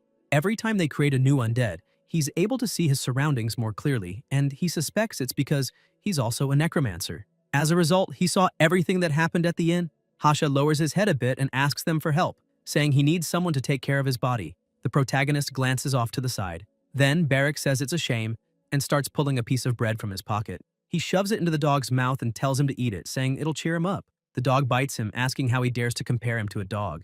Barrick gets furious and asks why he's acting like that and if that's how he shows gratitude. The protagonist gives a slight smile, thinking that either way, things are falling into place. Now Hasha will find his body and they'll find the carriage. Ian asks if Hasha knows where the bandits are now. He replies yes, emphasizing that he has a dog's nose. Right after hearing that, they set off after the bandits. It doesn't take long for the protagonist and the others to find the camp. Barrick comments that they seem to be living a good life. Ian says that since they've already reached the outskirts, he'll head to Karenna to bring people there. Barrick mocks him, asking in what century he thinks he'll manage to bring the people back. The protagonist adds that there's no way to know how large their forces are. However, the redhead says he doesn't need to know since he's going to wipe them all out anyway. He looks a bit more closely, saying the magic stones are right there, and even wonders what they'll do if the bandits burn the documents to get rid of the evidence. Then his expression completely changes, and he asks if Ramondro won't feel sorry for them. Ian tells Barrick to sound more convincing when he speaks. He calls the dog and asks if he can confirm whether the thieves brought his body this time as well. Hasha says yes, as he can feel the body's energy. He quickly informs them that the body is in the middle tent. Barrick points his sword and tells Ian to look over there, shouting that the bandits are taking the carriage. He emphasizes that they're taking the documents, stating that Ramondro just got married and even has a child now, and if that happens, he'll be fired. The protagonist asks him to calm down, but also not to let the bandit leader escape, and to ensure everything is resolved as smoothly as possible. With a smile, Barrick says he'll clear the path ahead and tells him to take his time. Suddenly, the bandits relaxing around the campfire notice something and wonder what that is. When they look up, they see the redhead arriving like Batman. Barrick lands on a table and smashes everything in his path. The bandits start asking what that is and if someone followed them from the village, but they don't even finish their sentences before their vocal cords are cut. The remaining bandits are left in shock at the sight. It doesn't take long for them to draw their weapons and charge at the redhead, calling him an arrogant kid. Their attack heads his way, but at the last moment, he blocks it with his sword and sends the guy flying. The bandit who attacked begins to tremble because the impact was too strong, and he can't believe the strength that kid has. In an instant, the redhead vanishes from where he stood and reappears in front of the bandit, asking if he was in Karenna earlier today. And without mercy, he takes his sword and slices the man in half. After doing that, he calls the others to fight too, warning that he'll make sure everything is taken care of at once. The bandits start shouting as they're being cut down, yelling for everyone to come outside because it's an emergency. The protagonist and the doggo just watch the spectacle. Hasha looks at Ian and asks what's wrong. Ian asks if watching Barrick reminds him of anything. Hasha thinks for a moment and replies that he's someone with a terrible personality and would have a hard time surviving in Astana. The protagonist agrees, saying the same would happen in Burial. Even though he's a sword mage, his violent tendencies are extreme. He's fearless and enjoys the indiscriminate slaughter, and that's obviously a bit strange. Suddenly, someone arrives and the protagonist hides. He tells the dog that he needs to reach the carriage before heading into the tent. With that plan in mind, he rushes to the bandit guarding the carriage and uses his magic to quickly take him down. With that guy out of the way, he gets closer to the carriage and, upon a closer look, notices that nothing has been removed and that the chests and documents are still intact. Hasha starts running until he bumps into someone, a huge bearded man who asks what all the ruckus is. He looks at the dog and asks what that thing is, leaving Hasha completely terrified. The brute grabs the dog and asks where he came from. Then he guesses that the guys were so drunk they didn't notice a puppy wandered in. But at that moment, he realizes something. Ian is standing right in front of him. Suddenly, someone calls out, and when he looks, he sees Barrick, covered in blood, heading his way. The redhead asks if he's the boss. At first, the boss is surprised, but quickly gets angry and asks if they're together and how they dare. Barrick starts advancing toward him, and the brute draws his sword. As their attacks clash, Barrick's sword shatters into pieces. Even so, he isn't fazed. He dodges the boss's next attack, positions himself, and lands a heavy kick to his chin. The force of that kick knocks the sword from the boss's hand. Barrick mocks him, saying it's way more satisfying to beat up someone strong. Despite his strength, the boss felt that hit. Furious, he tells the redhead to stop being so arrogant and punches him in the face. But Barrick seems to enjoy it a little. He then grabs the boss by the collar and even with his broken sword uses the hilt to strike him in the eye. The bandit leader thinks this guy is completely insane. Ian just watches, listening to the horrible sounds. Then he decides to intervene and ask the redhead not to kill him, saying he has too many questions. Suddenly, the young master realizes something. Hasha isn't there. So he heads into the tent and finds the doggo staring at his old body. Hasha, a bit downcast, says this is what death really looks like. He says he has no choice but to let the body return to nature. Ian asks if he's sure he's okay with that and points out that if they get rid of the body, there's no guarantee his soul will remain. Hasha says he's not sure how to take control of it and that's why he needs to destroy it before some bandit or greedy person claims it again. The protagonist gets a little emotional, but even so, starts using his magic, saying he'll respect the dog's decision. After casting the spell, we see pieces of the body falling. There's no turning back now. A being that is both dead and not. He has no choice but to live life this way. Meanwhile, the redhead is carrying the boss's body when he looks to the side and notices a wicked-looking sword waiting there. He picks up the sword and lifts it, admiring it. He hears someone say that the sword is interesting. Barrick, excited, says he's never seen a black sword like that before and asks his master if he knows where it came from. The protagonist replies that he's not entirely sure but points out that it might have changed color because of the magic stone infused in it. Barrick falls in love with the sword, saying it's light and thin, fits perfectly, and is easy to wield. He turns to his master and says he wants it, pointing out that his own sword broke during the earlier fight. Ian agrees, saying that officially he is his bodyguard, so he should have a good sword too. But he still asks Barrick to pay for it once they return to the village. The redhead questions why he should pay for it since he got it by defeating the guy. Then the young master explains that he was planning to take all the stolen items and return them to their rightful owners in the nearby towns like Karena, or possibly use them to finance his own land. Ian warns that in that case, he'll deduct the sword's cost from Barrick's meal voucher. That stuns the redhead, who becomes completely torn between choosing food or the sword. While the two were talking, the bandit leader began to move. Sometimes wielders come across weapons that fit them perfectly, as if tailor-made, almost like finding their match. While they were still talking, the bandit chief kept trying to slip away, until suddenly a sword is thrust in front of him. Barrick looks at him and says they'll have a talk first. The man starts screaming, begging the lunatic to get off him. The redhead puts his sword to his neck, saying they're going to have a little chat. The guy insists that the sword is his, until Ian steps in front and says that from now on he must answer his questions truthfully, and if he doesn't, they'll cut off his head and send him straight to hell. He asks how the chief managed to use necromancy with just the necromancer's body. The leader says he doesn't understand what Ian means. Barrick asks if he's already lying, but the man starts screaming, asking them to wait and swearing he didn't steal anything, that he merely followed them. Ian steps closer and asks why he followed them. The man begins to say that he wasn't entirely sure at first, but thought he had found a good tool that would never die. That's why he took the body to sell to a slave trader. Upon hearing that, the protagonist asks if he had help from slave traders, and the man confirms, saying they told him he could create many of those things if he just used the body correctly. However, he'd need a lot of dead bodies. But since his job was to kill people, that seemed easy. The young master realizes it was a deal. In exchange for being taught the ritual, he would sell the undead bodies. The chief starts yelling that he really doesn't know what they did with the bodies afterward and adds that he only saw it as a way to make money. Ian asks what the name of the merchants was, and the man promptly answers Parkins. Suddenly, Barrick smacks the bandit's nose with the hilt of his sword. He asks if that's all he's got, and the man replies that all he knows is the slave dealer's name, Parkins. The redhead gets excited, thinking he's doing a great job. The protagonist then asks how the ritual works. The man says he has to gather about 10 full corpses to produce a single undead. He also can't use a bald corpse since the ritual requires their hair. Hasha hears that and says that's his ritual, and that each necromancer has a different one. His use is hair. Barrack mocks that it's good news for shiny bald guys. The young master asks the dog if they need more information. Hasha says yes because he needs to learn more about his body. So, the protagonist asks the man to keep talking and explain how he performed the ritual. The chief dodges the question with a glance and says he only gave the bodies to the slave trader, and that guy did the rest, since the corpses were hard to control through normal means. So, he just kept them stored. Once the bodies were cleaned, he needed to gather flowers for them. The man continues explaining and the dog just listens, understanding every step. Hasha then confirms that it is definitely his ritual. The protagonist goes silent for a moment, reflecting on what else he needs to learn. Time passes, and morning arrives. In town, people are talking and wondering if the bandits had attacked the base. A man says he's not sure. He only heard it from a friend who's a guard, but adds that, from what he heard, a single outsider took care of all of them.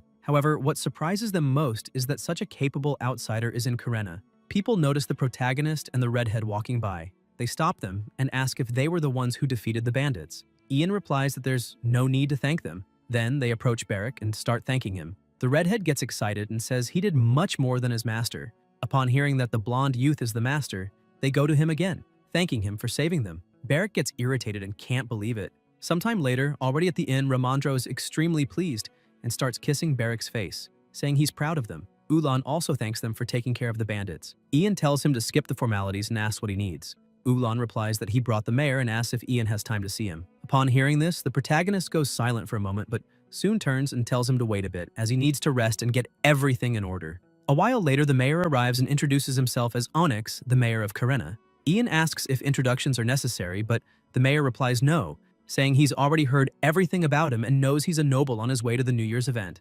Moreover, the Imperial aide is with him. Ian then asks where he was and what he was doing while the bandits were causing trouble in the city.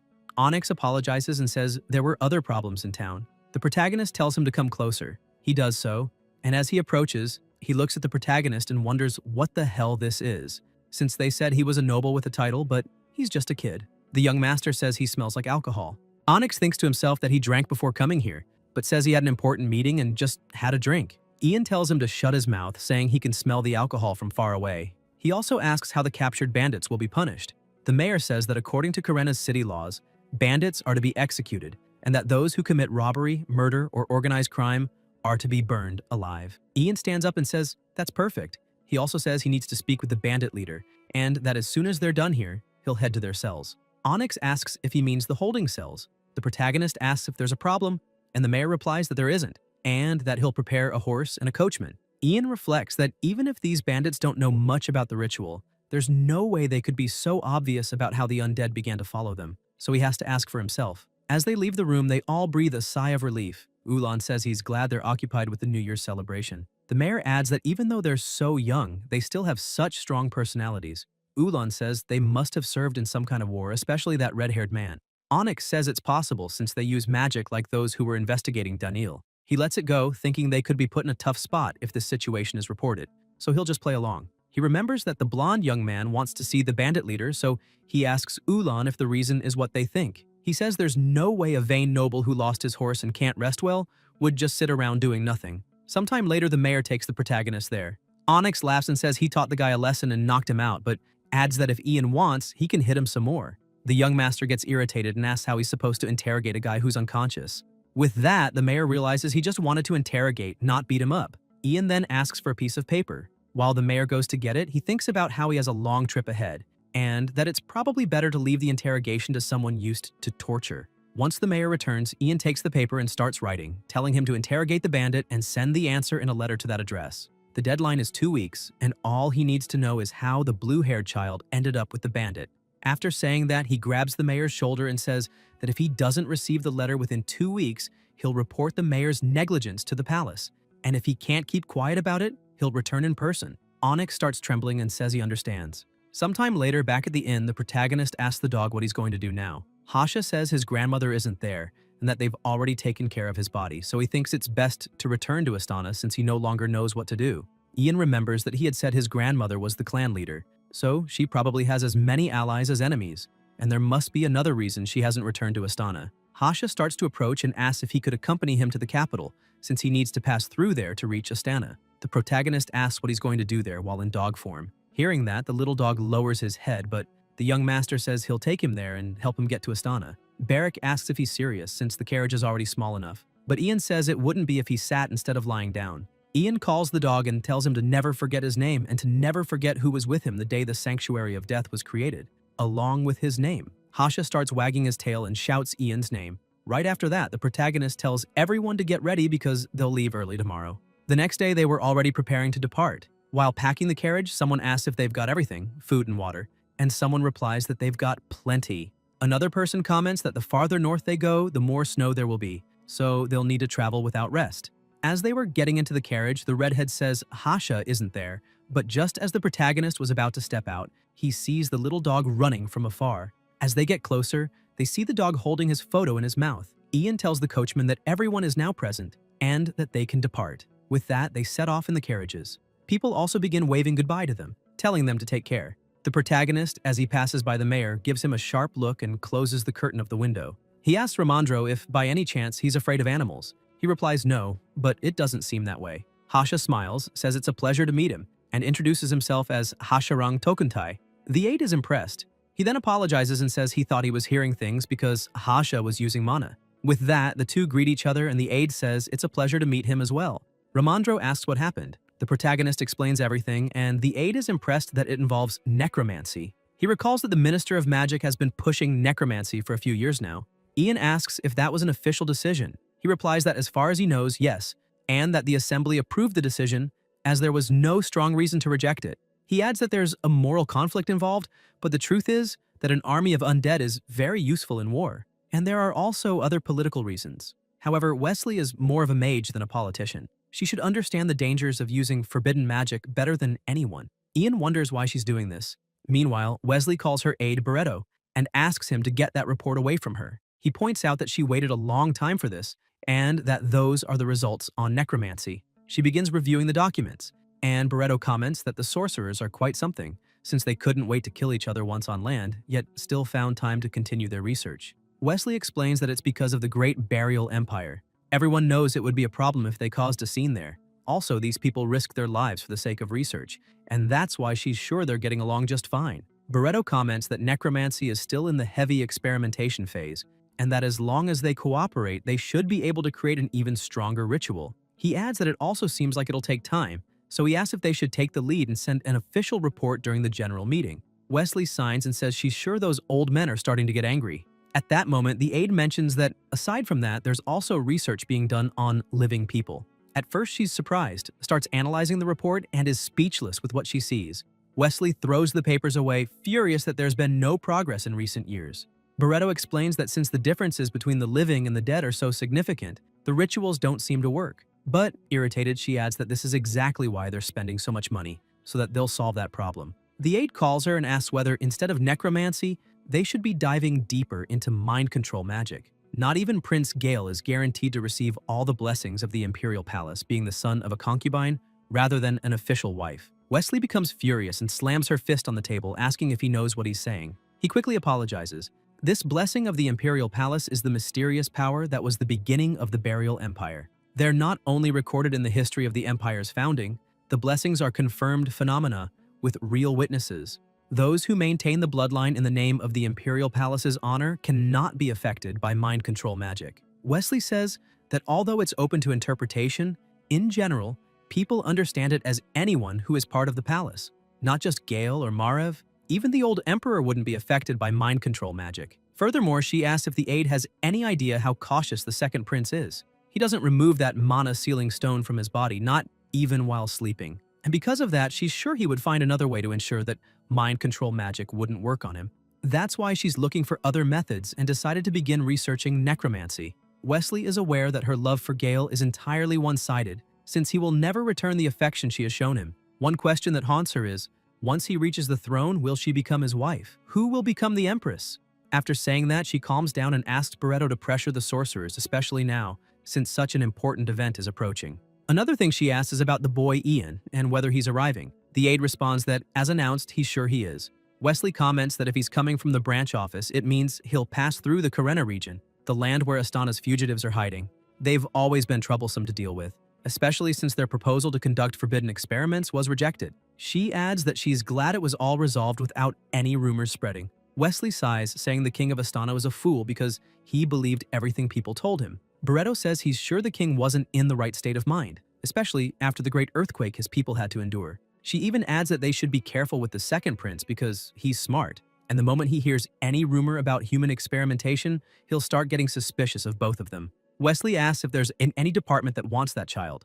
Barreto thinks for a moment and remembers that everyone has been avoiding him. She says that makes sense since it's obvious Margrave would cut the budget of any department that accepts him. Wesley stands up and tells her aide to let them know to prepare for now. And with a suspicious look, she remarks that it's been a while since they last received any newcomers. Back with the protagonist, Barrick is lying on top of him, hugging the little dog, who's also dozing off. Sometime later, the carriage stops, and the protagonist wakes up. He starts wiping the gunk from his eye, and when he looks ahead, he's impressed. He wakes the redhead too because they've finally arrived. They begin walking in and looking at the whole city. Ramandro is amazed, seeing those two drooling just by looking at the city. He asks them to be careful with their behavior, and Barrick makes a hand gesture like, "Got it." The aide starts pulling on his face, asking what he means by "got it," and whether he's forgotten the basic etiquette he was taught. The redhead starts shouting that he remembers.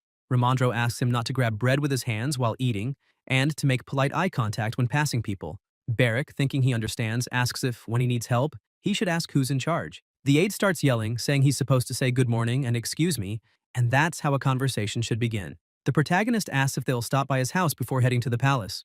Ramandro smiles and says that since they arrived early, he was hoping to freshen up and rest a bit before going in.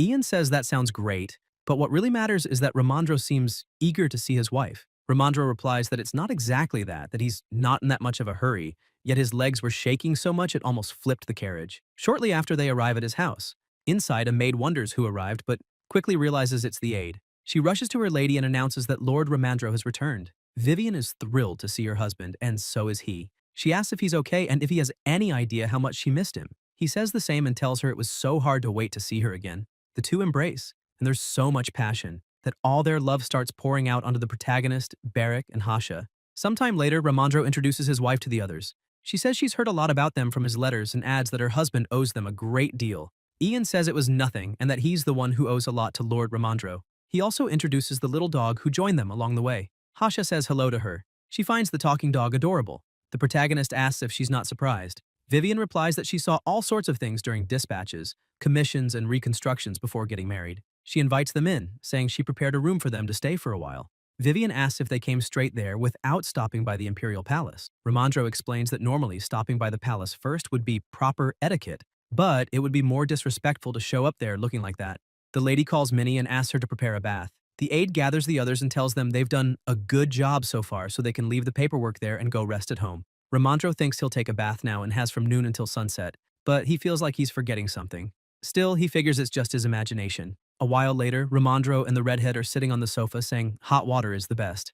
At that moment, Vivian shows up and says she wishes they could relax longer but warns that it's lunchtime and it would be best if they went to the palace quickly. The aide agrees but decides to stay 5 more minutes. The lady comments that her son will think his father is a crybaby. Upon hearing that, he jumps up immediately, saying that's not true. Hasha asks if it's okay for an unknown dog to go too, and Barrick replies that it probably is. Ian tells the two of them to stay there and rest and says he'll find a route to Astana. The redhead asks if he's going to stay there and rest too. Then the protagonist asks if he wants to come along, but he says he's happy to rest. Ramandro stands up and says they'll also buy a magic device to check the brooch's recording on the way back. He had recorded Hasha's testimony using a magic crystal on the way there. Ian says that's great and that they also need to buy a few things while they're in town, so he says they'll stop by the commercial district. The aide asks if the protagonist has been studying in secret, but the young master doesn't understand what he means by that. Ramandro is a bit impressed because when he hears commercial district, he remembers that it's a term used only by capital bureaucrats. Even nobles usually just call it the central village or the city. Minnie announces that the carriage is ready and has the documents. Ramandro kisses his fiancée and says he'll be out for the day. With that, they depart. While traveling by carriage, the protagonist analyzes the streets and buildings, thinking about how it all was in his previous life. With that, he realizes that he truly has returned to the capital. As they ride in, the protagonist asks the aide if it's all right to visit the Ministry of Magic on the way back. He says yes, but warns that they may not be able to go inside, though they can at least see the area. Ramandro begins to explain that the first imperial palace houses the royal lodgings and bureaucrats' offices. All government departments are gathered in the second palace, including the Ministry of Magic. The third palace is for workers, servants, and slaves. The fourth palace is home to minor departments like reception and so on. He keeps explaining, but the protagonist is already thinking of something else. He remembers when he was still imprisoned. and when Naum told him to go to the private building beneath the Ministry of Magic if he wanted to use forbidden magic, and that he would be given a chance. Ian still doesn't know why Naum entered the body of the Emperor's illegitimate son, nor what happened to her afterward, or if Ian really died there. So he wonders if the answers to everything are in that private building at the Ministry of Magic. They finally arrive, and after looking around a bit, the protagonist realizes this is the palace that Crony used. Ramandro steps out of the carriage, and one of the guards recognizes him. He asks for help with the luggage. The guard approaches and asks if he's there for an audience with His Highness Margrave. The aide replies that yes, and that he has much to report to him personally. With that, the guard tells him to go inside and wait. Ramandro asks why they have to wait. The guard says Margrave is currently attending a palace social gathering. The aide is horrified upon hearing that. He immediately remembers that he had forgotten about it, but there's nothing to be done now and decides to wait. Ian asks the aide if that palace social gathering is a meeting between high-ranking officials. He says yes, and that they normally involve hunting trips, but sometimes they admire works of art, and if a piece is approved by them, its value skyrockets. It's a web of interconnected interests. The protagonist wonders if, in that case, the second prince is also present, and points out that if the news of their arrival reaches Margrave, then the second prince will also know. Ramandro panics at that news, but says it'll be fine since Gale doesn't usually attend those meetings. Ian asks if that's true, but the aide just replies that maybe it is. Meanwhile, at the gathering, both the first and second princes are present. Margrave starts talking about a sculpture, and the man beside him says it's in high demand, and he even thought he'd have to wait for the order. Gale says he would also like to see that piece. Margrave looks at him and thinks that now he's finally showing up at meetings, since he always kept a more hidden posture, avoiding the second prince's usual surveillance, and even wonders if this is a public declaration of war. At that moment, someone arrives and calls the first prince, and along with them, Wesley arrives and calls the second prince. Both inform the princes that Ramandro and Ian have entered the imperial palace. The butler tells Margrave that they're currently waiting in the official reception hall and asks if he should prepare a carriage. The first prince says not to keep them waiting and to keep an eye on the others. The man who was explaining the artwork asks if there was any urgency. Margrave replies no and tells him to continue explaining the piece. However, his mind was elsewhere, as he imagines the new bastard who took the desert is far more interesting. Even so, there's no reason to avoid this meeting or not greet him warmly. Just like he didn't oppose Gale's donation proposal, he also pretended to be a fool to keep certain people unaware. Margrave knows that didn't work on Gale or Wesley, but he adds that it's still a good opportunity to test Ian. Also, the one who makes the first move will lose the advantage. So now he wonders what the second prince will do. Meanwhile, the protagonist and the aide have been sitting there for a long time, and he starts complaining that his back hurts and that he wants to lie down. The protagonist had already expected that since both the first and second princes were together, and it seems they decided to stay behind because they didn't want their intentions to be exposed. Ian looks around and reflects that the furniture and decorations carry signs of neighboring kingdoms' culture, and it seems the room was designed with the intention of making foreign guests feel welcome. The books on the shelves are indicators of the political image they're trying to maintain, and he can also see evidence of real use in them. There are artificial flowers in a well-lit area. With that, the young master understands that either they have allergies, or it's a much colder and harsher region than most things make it seem. Suddenly, Margrave appears. The butler knocks on the door saying His Highness is entering. Quickly, the two stand up to greet him. Margrave arrives saying it's been a long time since he last saw Ramandro. He adds that it must have been a struggle to come all the way there without seeing his family. The aide says it's all right and that it's an honor to be able to help Burial and His Highness in times of need. Margrave turns and asks if he is Ian. Ian bows and greets His Highness Margrave. The prince is impressed and comments that Ramandro must have taught him imperial etiquette. The aide replies no, saying Ian learns quickly and barely needed any instruction. After they sit, the prince asks the protagonist how the trip was. Ian replies that it was as people said, and that now he understands why Burial is considered the center of the world. Margrave's expression changes, and he says he's sure Ian met many people after leaving home. The protagonist replies yes, and that it felt like it would be a long time before he could see them again. The estate staff and the people of the land said goodbye to him day and night. Even the honored guests, the celestial warriors, did so. Margrave gives a slight smile and understands that Ian is well respected in his territory. Then he suddenly asks if Ian believes he deserves to become a feudal lord. Ramandro becomes alert, noticing that His Highness started with a sharp question. If Ian says no, he'll be criticized as unworthy of his position. If he says yes, he'll be scolded for being arrogant. So Ramandro wonders how the young master will respond. Confidently, the protagonist replies yes. He explains that it was thanks to Marev's decision that he was able to reach this position, and even asks who could deny that, since he simply accomplished everything according to the prince's intentions. Margrave looks at him and thinks that he not only knows magic, but also has the intelligence to read the room and the subtext. It seems he's well liked in his domain and shows no signs of being weak or easy to manipulate. The protagonist reflects that the prince's questions are extremely transparent and wonders if Margrave looks down on him for coming from the streets. Still, that's not even his biggest concern. Suddenly, the prince asks if Ian is aware of the event schedule. Ian replies that he hasn't heard about it yet because he just arrived and he apologizes. Margrave says he'll order his assistant to share the details with them before they leave the palace. The prince explains that although the celebrations have always been special, this year's is especially significant because it won't just include the naming ceremonies for his family title. There will also be a celebration to measure the extent of his magic. After that, he'll be officially assigned to his department. Margrave asks if preparations for the protagonist's contribution to the central chapter are going well. Ian answers that they are not. The aide panics and wonders what Ian is thinking since he has Miralof's gold and magic stones. He can't understand why Ian is lying on purpose and making things more difficult. Meanwhile, Ian thinks he still can't reveal all his cards to the prince. Margrave thinks for a moment and says that's unfortunate but adds that he has an interesting offer. He asks if the boy knows about an item called a magic stone. Hearing that, the aide even spits out his tea. The butler helps him and invites him outside for fresh air. Now only the prince and the protagonist remain. Margrave places a paper on the table and explains that when the Department of Magic assigns Ian his post, they'll first ask his preferences. He explains that the Monostone Management Department is always short-staffed, even though it doesn't conduct much research beyond training in magic and mental techniques. The prince adds that judging by Ian, he seems to have talent in research. He says that if Ian is assigned to that department and learns about the Monostone Depot, specifically Lulan, he himself would personally help by covering the contribution. The protagonist realizes this isn't an offer to help in exchange for his contribution. Instead, he's offering a chance to overturn the General Assembly's decision. Ian is well aware that Gale wants the Lulan stones, and that's obvious since his main support comes from the Department of Magic. However, removing Margrave from anything related to the Monostones may involve more politics than he imagined. He understands that if the goal is to create a monopoly, that's fine. But if the plan is to make sure no one has access to them, Ian takes the documents and thinks this is a difficult situation. He remembers that one of the Lulan deposits is also in Bratz.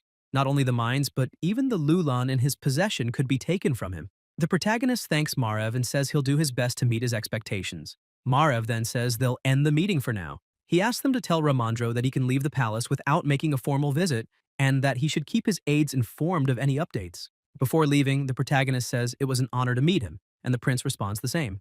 Outside, the protagonist finds Ramandro nearly fainting. He tells him that His Highness said he doesn't need to return for a farewell. Hearing that, he feels a bit more relieved. He explains that it was hard for him, since he hadn't seen the prince in a long time. The aide asks what he said, but the protagonist avoids answering since there are ears everywhere in the palace. As they leave, he says they'll stop by the Department of Magic on the way out. Suddenly, the young master asks if there's more than one prince in the palace.